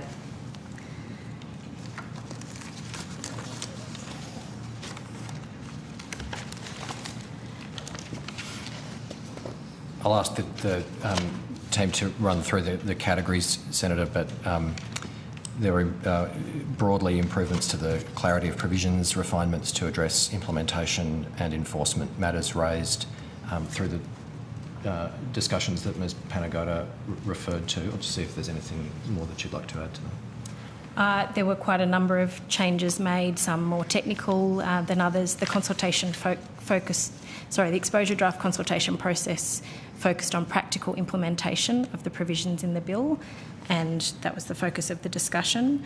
As Mr McKay has said, there were improvements to the clarity of provisions and refinements to address implementation and enforcement concerns that were raised by industry, the ACMA and state and territory governments. I can provide a list of sort of high level. Was there any changes made dealing with the concerns of gambling victims and their families? I'd have to take that on notice specifically to look back at the specific concerns raised by those parties against each element that was revised in the final bill. Do you think there was any? I'd have to take that on notice.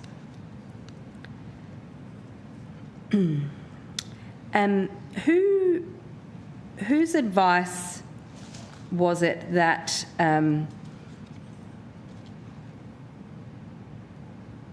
three ads per hour was safe for children or general members of the community? That was the decision made by government that would be... Sorry, can you speak up? That was the decision of government that was what would be included in the bill. I understand it was a decision based on whose advice. Is that a safe number? Senator, I think that is one that we will need to take on notice. As you'd appreciate, the framing of the package that the government's announced and the legislation that's been introduced is decisions taken through the cabinet process, and consistent with the long-standing convention, we're not in a position to go to the Okay, let me start again, Mr McKay. Does the department hold any advice that says 3 ads an hour is safe for children? As I say, Senator, No. I think that is one that we... Do you hold that evidence? Does the department have that evidence anywhere? We will take that on notice. No, do you? I mean, you must know. I don't know. You asked if we hold it anywhere. I will take it on notice, Senator. Have you ever seen advice that says that 3 ads an hour is safe for children? I will take it on notice. No. Have you ever received advice or seen any evidence, Mr McKay, that 3 ads an hour are safe for children? I will take the question on notice, Senator, as to the evidence that the department holds. So I think let's deal with it this way. The question has been put that whether you specifically have received or seen that advice, and you've taken it on notice in terms of the department. I think the best way to resolve this is if you cannot recall that, then you can say that, but you will take it on notice to clarify. Yes, Senator. Chair, to my knowledge, not that I recall, I will take on notice. Thank you. Whose advice, or where did the advice come from that children would be safe from gambling ads at 8:30 p.m? I think the 8:30 time relates to the reduction in viewership from that time onwards. And where are those figures? So, Senator, the OzTam figures, which show the decline that Ms Vanderbroek was talking about, is in the department's impact analysis. Can we have that tabled, please? How many children are watching television at 8:30 at night in Australia? If you've got those figures, I'd like them. I'd have to take that on notice and check. It starts reducing from 8:30, so it's not a specific point in time. It's a graduated reduction, but there is a significant step change at 8:30, and then it keeps declining after that. If you know that there is a reduction, you must know how many children are watching television at 8:30 at night. We'll need to take that on notice to get the specifics. It does vary by days and programming and what's happening. And do these 8:30 rules vary based on days, weeks, school holidays, school term, what activities are going on? No, the 8:30 is the number, and that is based on the average of the different amounts. Have you seen any advice that children post 8:30 that children seeing gambling ads are protected from that? Are gambling ads post 8:30 less harmful than gambling ads at 7:30? No, I understand they would be the same ads. Whose advice was... where did the advice for the triple lock come from? Who came up with the triple lock? We would need to take that on notice, Senator. Did it come from the department? Was this something that was just a thought bubble in the cabinet room, was it? Is that what you're trying to tell me? We would need to check through the advice. Did it come from the department? Did anyone in the department put forward the idea of a triple lock? Senator, I would just say that is going to disclosing advice that the department may have provided, which would reveal the deliberations of the cabinet. And well, we know what the deliberations of the cabinet are because it's in the legislation. So let's not be too cute here. I want to know what that... where is the advice that formed that policy position? I'm not asking you about an opinion on the policy. I'm asking how the policy was developed. Very well and true within the guidelines of the Senate. So you must answer that.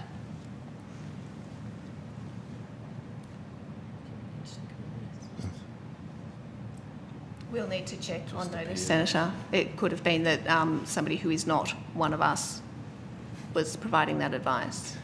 So no one at the table here provided the advice that on this triple lock system, that this is the way to do it? Not that I can recall, but we'll need to check. When was the first time, Ms Vanderbroek, that you heard of the triple lock as a suggestion? I am relatively new to this space, so I have only been working this space for a couple of weeks, so it is relatively new to me, but I'm sure it has been around for longer.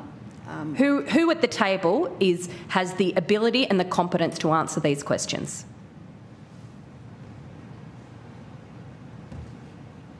What are you doing here? Like, we have a serious piece of legislation before us that we are being told the Senate must pass. Your department worked on this. Your drafters worked on this. This is our job. You might not like it, but this is our job, to kick the tyres on this stuff. And if you haven't even brought officials to the table who can answer questions, I mean, I find that a contempt of the Senate in and of itself, frankly.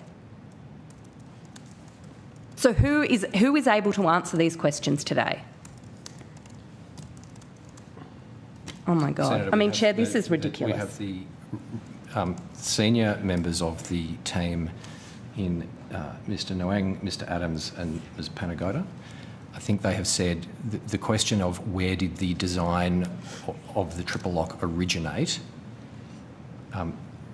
we will take on notice. This is not the entirety of the team within the department that has worked on it, and your question is broader than just... I think your second question was who provided advice, but the underlying question of where did it originate, that is one that we, I think, appropriately need to take on notice. Okay. Mr McKay, when was the first time you heard of the triple lock? I came into this role at the beginning of the year. Certainly one of the early conversations that I had with the team was on work on gambling reform. I imagine it was part of those discussions at the beginning of 2026, Senator. Were you told by the industry, and when I mean the industry, I mean the broadcasters and the streaming services, of the difficulties of this triple lock? Have you had discussions with them about how this will actually be implemented? I'll ask Ms Panagoda to go to the detail of the consultation that we've had with... I want to know whether anyone has raised concerns with the implementation of this. Senator, I'm happy to speak to that. The broadcasters were a stakeholder group that we consulted as part of the consultation on the bill, the exposure draft bill, sorry, and they did give us feedback around the requirements that would be required apologies, the requirements that they would need to meet in order to implement this. And who has advised that it's able to be done?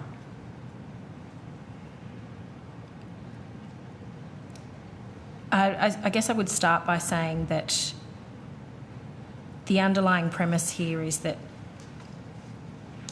the 3 requirements need to be met if the broadcaster wishes to show gambling ads. If the requirements can't be met, then the ads cannot be shown.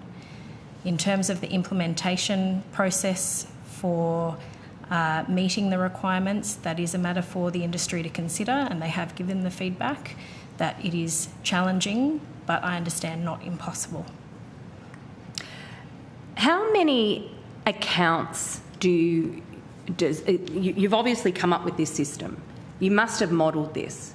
I want to know how many adult accounts exist across Australia, in Australian households, of these services that this is going to be captured.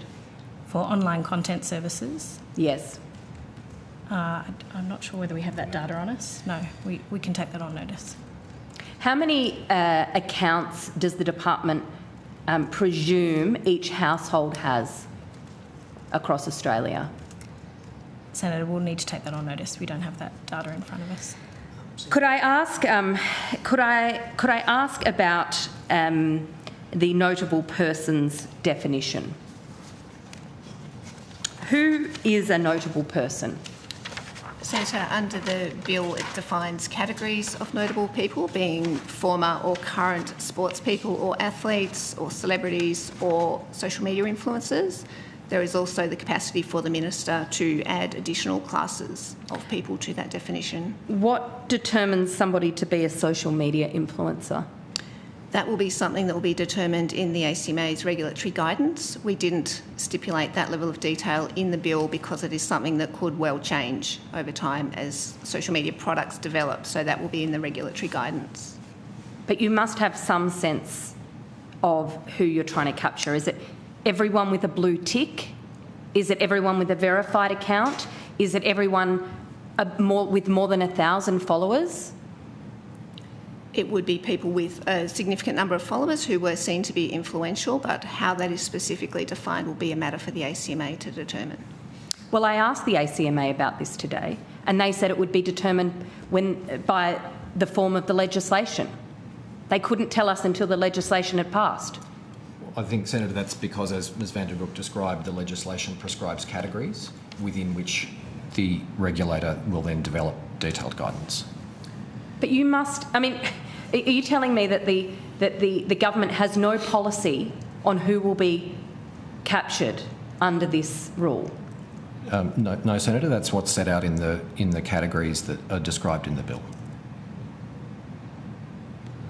I'll tell you what, you could drive a truck through this stuff. Just one other point on this particular area, if I could, and that is around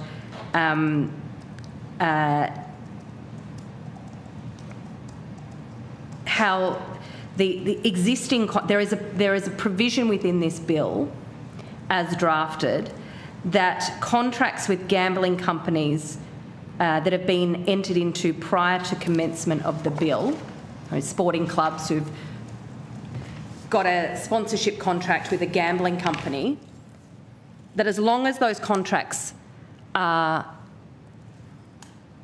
entered into before commencement of the legislation, that they can stand until 2032. Who decided that that was appropriate? Are you referring to the section in relation to advertising in stadiums and on jerseys? So the grandfathering only applies to arrangements that were in place before the bill was introduced, rather than when it comes into effect, so that anything from the date of introduction in July will need to cease upon commencement. So it's only things before that that are grandfathered. So how many contracts are currently on foot that will be allowed to continue until 2032? I'm not sure that we would have that data. We know at a high level that there are a number of contracts on foot. I don't have a precise number that I can provide today. We understand a number of them will terminate in the next year or two. but there may be some that go beyond that.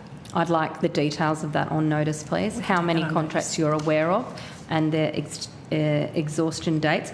I'd also like to know how many contracts were signed between you giving a copy of the exposure draft to the sporting companies and the gambling companies and when the legislation was introduced.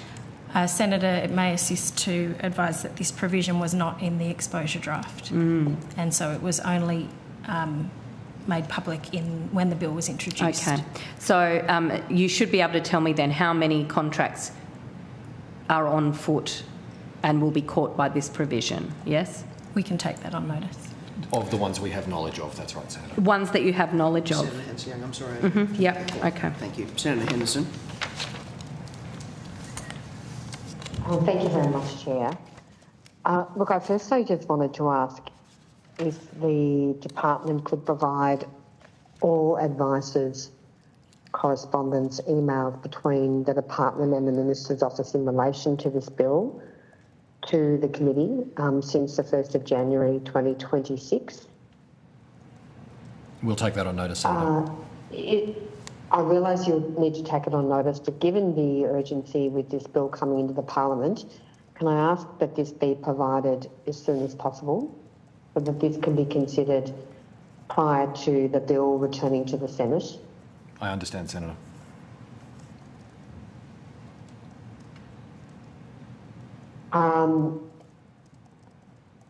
There are millions of Australians who have a streaming account with a free-to-air broadcaster such as 9Now or 7plus. The majority of Australians have one of those accounts. How are you anticipating that the free-to-air networks could possibly go through the triple lock that you are proposing under the current bill? Because essentially, what the bill asks the free-to-air networks to do is potentially verify through very complex means possibly up to around 20 million plus Australians.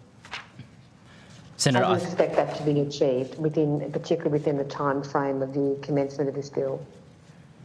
Senator, I think what I can say just about maybe one aspect of that triple lock, which is what you've referred to, and that's the age assurance component. So that's ensuring that under 18s don't receive wagering ads. You'll be aware, Senator, that the government published the findings of an independent age assurance tech trial last year in August. That trial found that there are a variety of different measures that are on the market at the moment and are available to the service, to these providers, that they can adopt in terms of the ability to check age online. That report found that there is no one-size-fits-all solution, but there are a variety of methods out there that are available, and those are things that have been adopted across other industries already.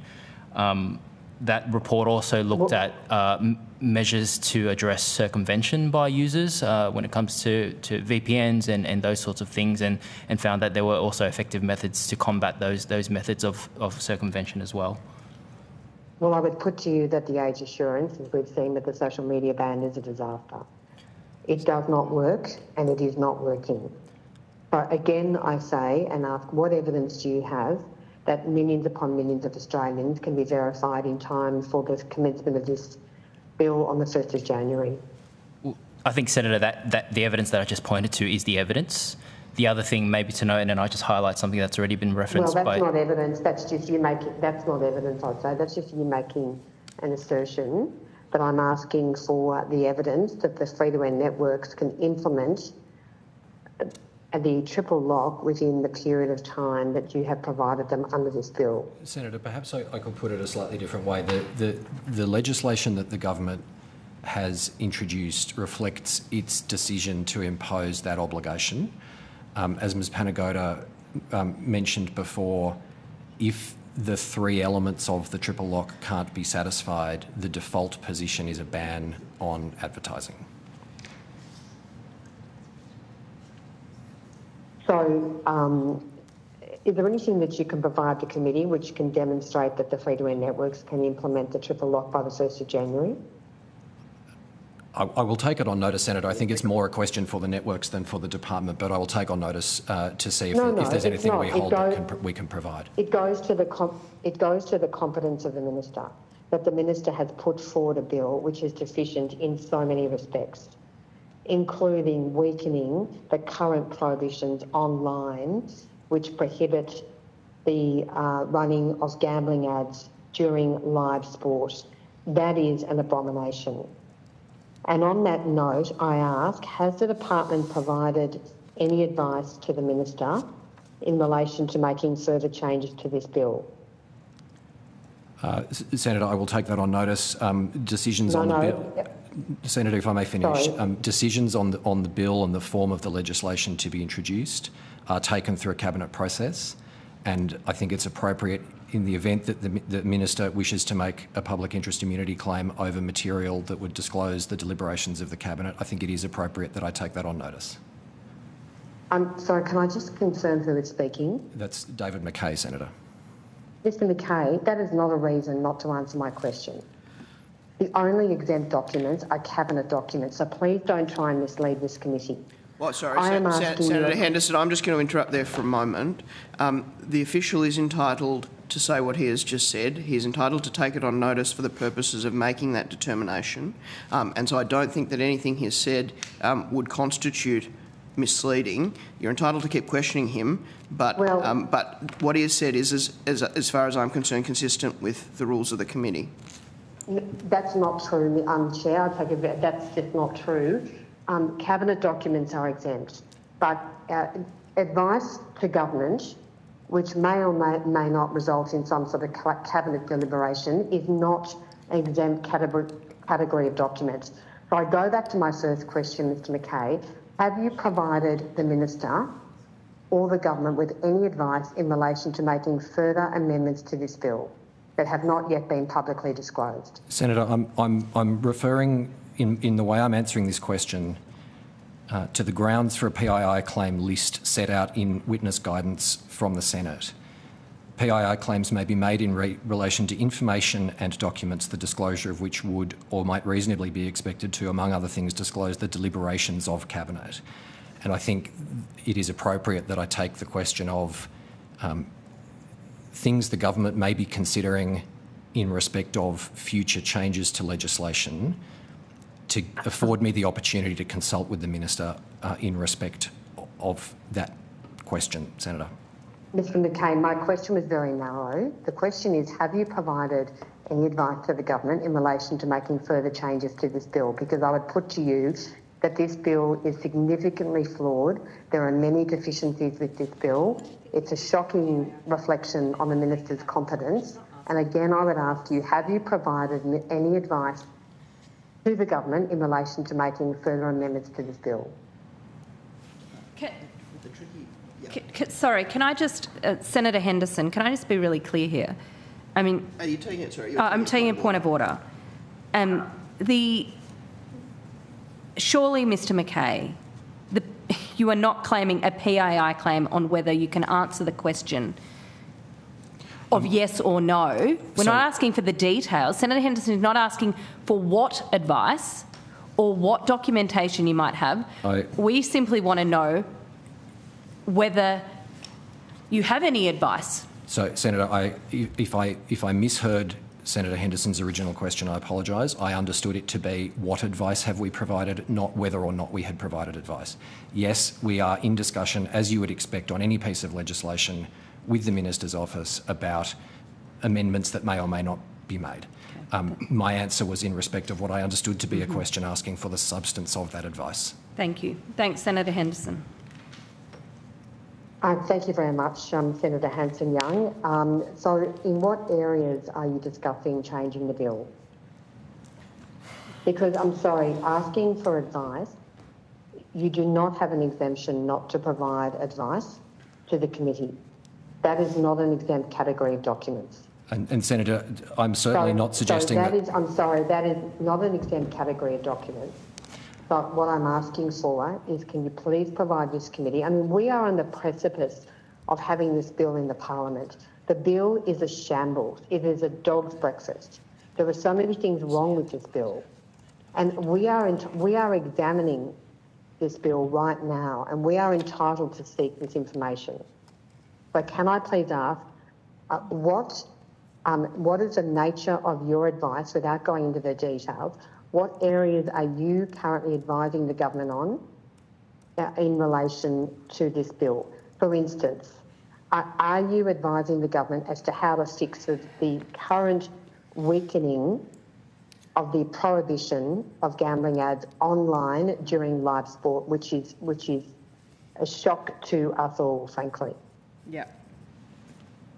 Senator, beyond my earlier answer that we are in discussion with the Minister's office about potential amendments, I do consider that we're now getting to the question of the substance of what those amendments might be, and I'm certainly not seeking to make a PII claim. That's not appropriate for me to do as an official. All I'm saying is I would like to take that question on notice in order to be able to consult with the Minister on whether such a claim is to be made.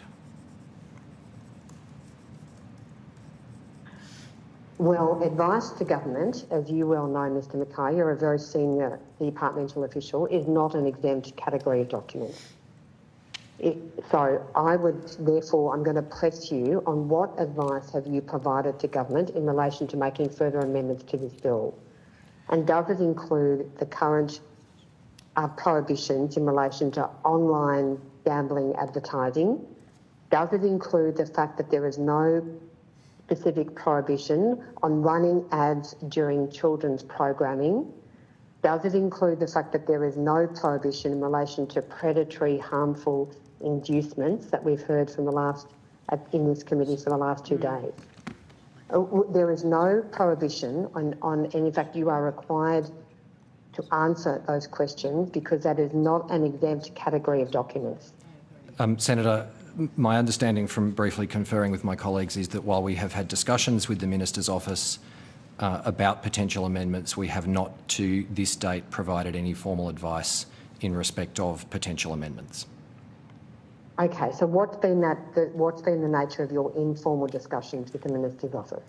Senator Henderson, I'm just going to step in here because we've been traversing a very similar ground for a little while now. The official has, when we go to the substance of advice, I think made clear that he has taken that question on notice, not for the purposes of not providing what he can provide, but rather for the purposes of evaluating whether he needs to make a PII, the Minister would like to make a PII claim.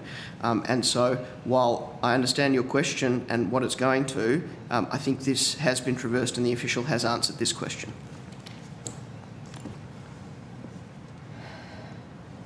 Mr Mackay,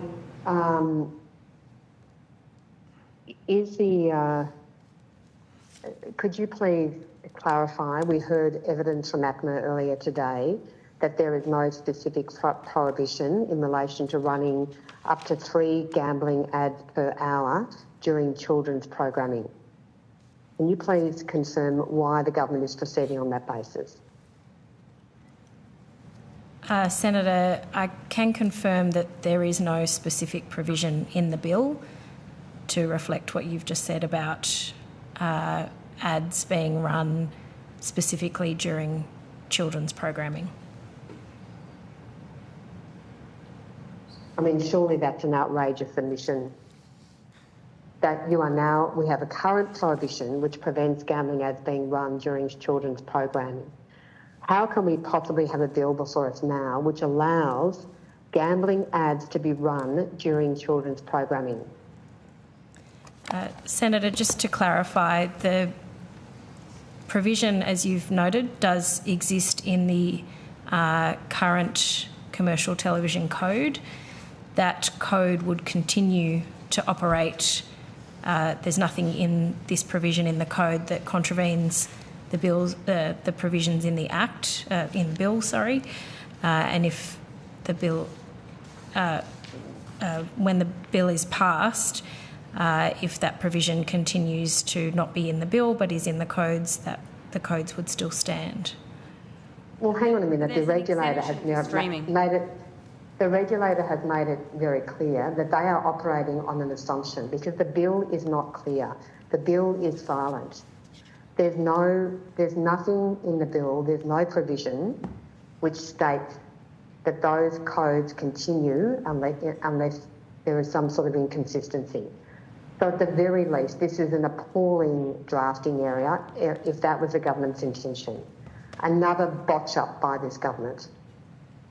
So is it your intention to put forward an amendment to clarify that the pre-television code in relation to children's programming will continue and not be overridden by this bill? Senator, any amendments to the current bill will be a matter for government. Have you given any advice in relation to fixing this, what I would put to you as a significant oversight? Not specifically on this issue, no. Can I ask about the representations made by the states and territories in relation to foreign match lottery? Mr Mackay, are you able to detail what the position is of the state and territories? I would put to you that I am concerned that they are being driven by the need to shut down any competition. And can you please provide on notice any correspondence between the Department, the Minister's Office and the state and territories in relation to foreign matched lottery? Senator, we can certainly, responding to the second part of the question first, we can certainly take that on notice, and I'll ask my colleagues to address the first part of your question.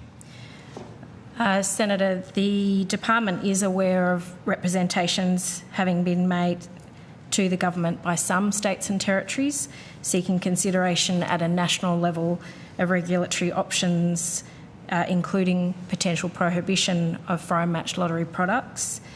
That is correspondence that was not addressed to the department, and so we would. But I will note that we understand the concerns raised included around integrity, consumer protection and potential harm of foreign match lottery products. The department also heard concerns raised from a wide range of industry stakeholders and harm reduction advocates on this issue. I think crucially we heard that the product design is evolving rapidly in the online lottery space and the customer base is growing. Senator Henderson, I'm going to need to move the call if you have a final question or two. Look, I'll put most of the questions on notice. Thanks, Chair. Thank you very much, Senator Henderson. Senator Pocock.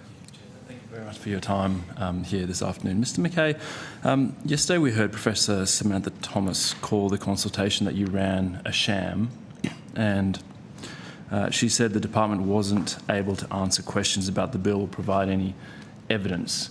And I have some sympathy for the department because it clearly looks like this is something that's been cooked up by the government and handed to the department. Cooked up by some of the friends of the government, I'd suggest. Checks out is you still can't answer many of the questions that the Senate is asking you. I was really concerned to hear from her evidence that she was given only 24 hours to attend, but that was after she had to argue that she should be invited to the consultation. She's one of the country's most respected researchers in this area. Why wasn't she invited? Senator, I think you're referring to the consultation sessions that were held on the exposure draft of the bill as opposed to consultation on the policy development process. I'll ask Ms Panagota just to step you through the sequence of events in respect of that session. Sure, I'm just interested why someone like that isn't on the list and has to argue to be on the list. The consultation sessions on the exposure draft of the bill were focused on implementation of the bill and consulting with parties or entities that would be affected by the bill. Okay. But I will just ask Ms Panagota to clarify the hearing from researchers wasn't part of that. Well, they're not a group that is regulated or proposed to be regulated, for example, by the Mr Mackay, you tend to take a lot of questions on notice, but you still haven't responded to my quan from estimates asking for the list of stakeholders that participated in the consultations. That Quan is now well overdue. I asked it in May. Why hasn't that Quan been answered, and do you have that list? We can absolutely take you through the list today. We have that information with us. I don't know off the top of my head the status of the Quan. Sure. Answer, Senator. If I can ask that just be tabled rather than you talking us through it, because I know we are very pressed. If we have a clean copy in the pack here today, Senator, happy to take Sure. it. Was anyone made to sign NDAs in the consultation process for this legislation? No. Senator. Good to hear. The Department commissioned the Australian Gambling Research Centre to estimate the potential socioeconomic benefit of options considered for wagering reform. Mr McKay, at estimates in May, you took on notice whether you could provide that modelling to this committee. Again, not provided and overdue. What's going on here? Can you provide that modelling to the committee today? I'll see if colleagues have it in their packs. Senator, we can take that on notice and provide it to you. Hang on, you've already taken that on notice, though. We can provide it to you. You took it on notice in May. Sure, Senator. We can. Do you have it? We don't have it with us today. Why not? We do have the summary of the AGR research, which is attached at Appendix D to the impact analysis, but we don't have the full research with us here. But you must know that I asked for it in May. I'm happy to follow up the status of the Quan answer. I can't tell you off the top of my head. What's going on here, Mr McKay? You're in charge here. You can't answer questions. You can't tell me why things aren't answered on notice. And then when I ask the same question I asked in May, you take it on notice again. And this is fundamental to this bill. Senator, I will repeat what I said before. I don't know off the top of my head the status of the answer to the Quan from estimates. I will follow it up following this hearing. So the modelling on which the government has made the decision to go with this partial ad ban, which has been panned by expert after expert. So far, the only people who support this that we've heard from are the industry. Sportsbet. The gambling industry. Like it. They want it. Clearly, this is in the public interest, and I think the Senate needs this information, and so I would like it tabled at the earliest possible Senator. I will follow it up time. after this hearing. And we actually heard from the Australian Gambling Research Centre yesterday, who said that these laws actually don't hit the mark. And I believe that they're calling for an opt-in system rather than an opt-out system. Has the Centre correctly analysed the gaps and loopholes in this legislation?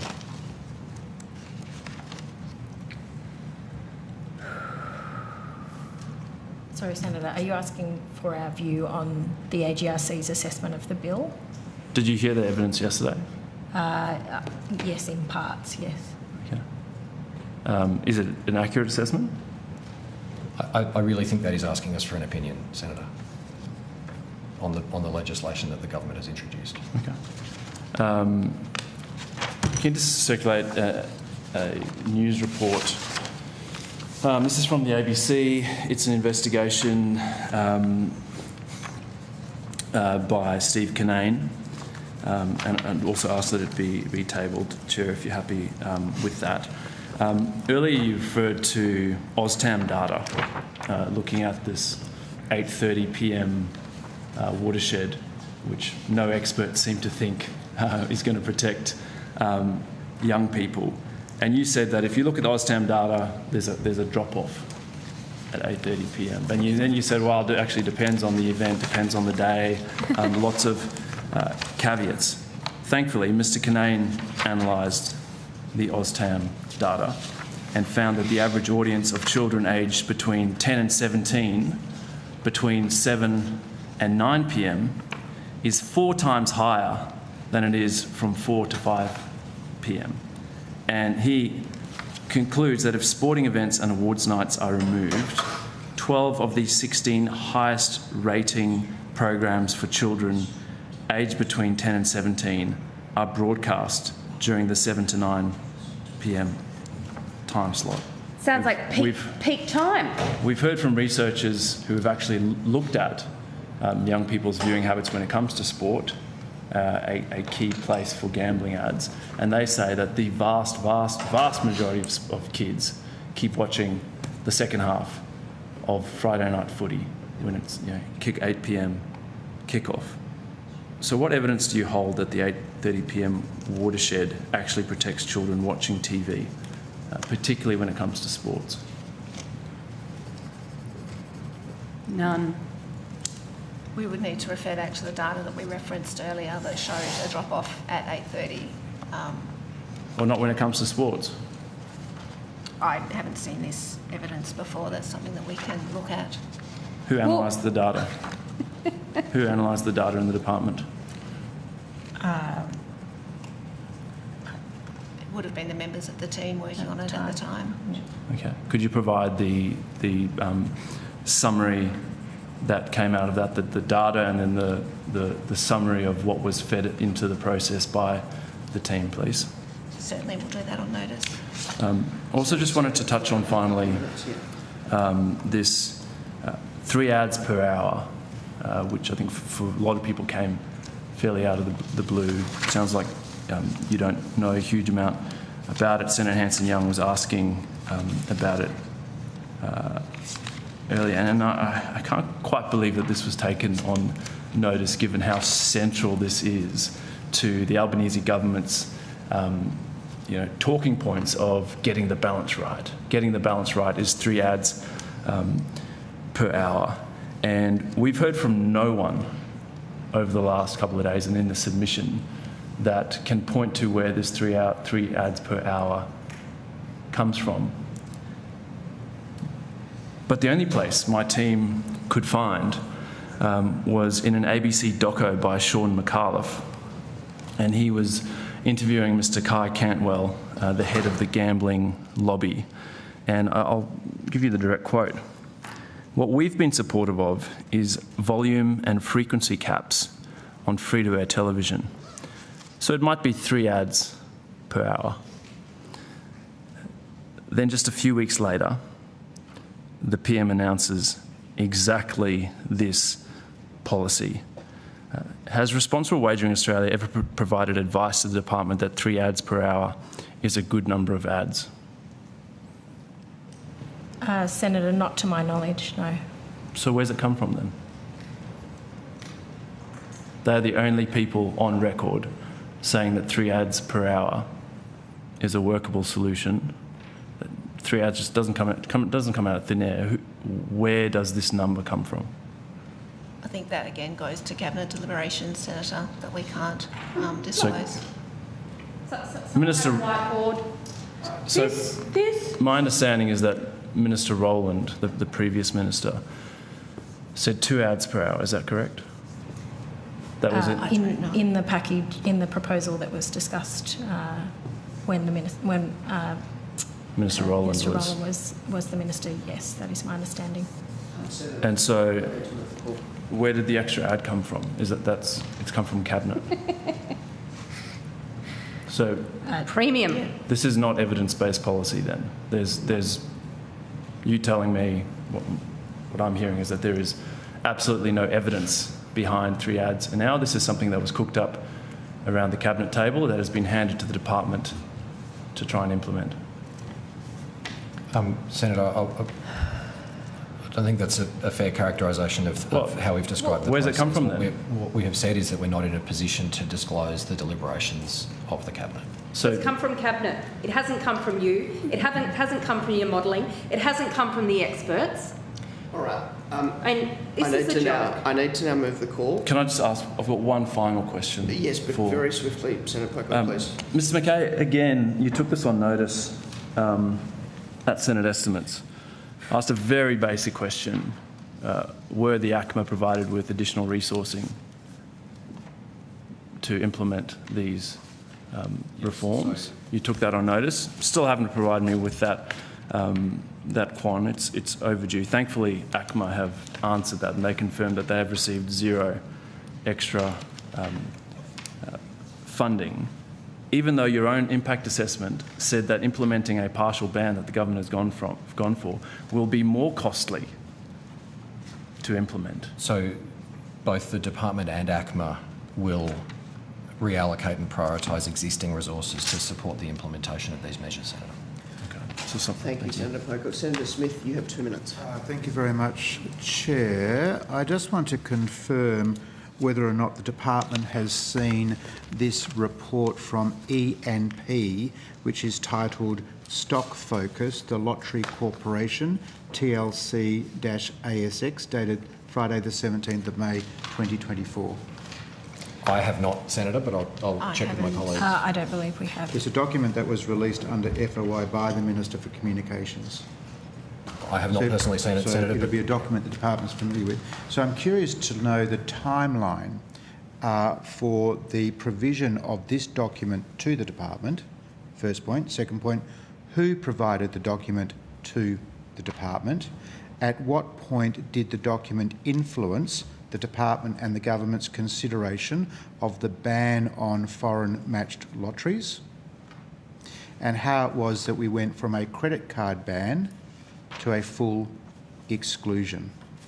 In addition to that, just to be clear, the correspondence from states and territories on the matter of foreign matched lotteries, that will be made available to this committee? I think that's the question we took on notice, Senator. And in addition to that, whether the Treasurer or the Assistant Minister made any representations to the Minister about the exclusion of foreign matched lotteries, which is now in the legislation. We will add that to the element that we took on notice. Senator, in the interest of quickly answering your earlier question, I think you said that document had been released under FOI. Yep. Do you know the FOI? Do you have on that printout the FOI number? What I'll do is I'll make it available to you, because that will just help us to get to the source. It's in the public domain now. I understand. And it does have, just to be clear, various communications between ministers and others. So understood. Thank you very much. Thank you, Senator Smith. That concludes this session. Thank you for your appearance here and your evidence. May I say that you've taken a number of questions on notice to give responses. There is a deadline for that, but as you would have ascertained, and this is not meant by way of criticism of anyone at the table, but you would have ascertained that there is a reasonably large amount of frustration in this committee room today around some of the answers to these questions. So as soon as that can be provided, would be appreciated. That concludes today's hearing. Thank you to all witnesses who appeared, to Hansard and Broadcasting for their assistance, and the Secretariat. The committee stands adjourned. Thank you, Chair.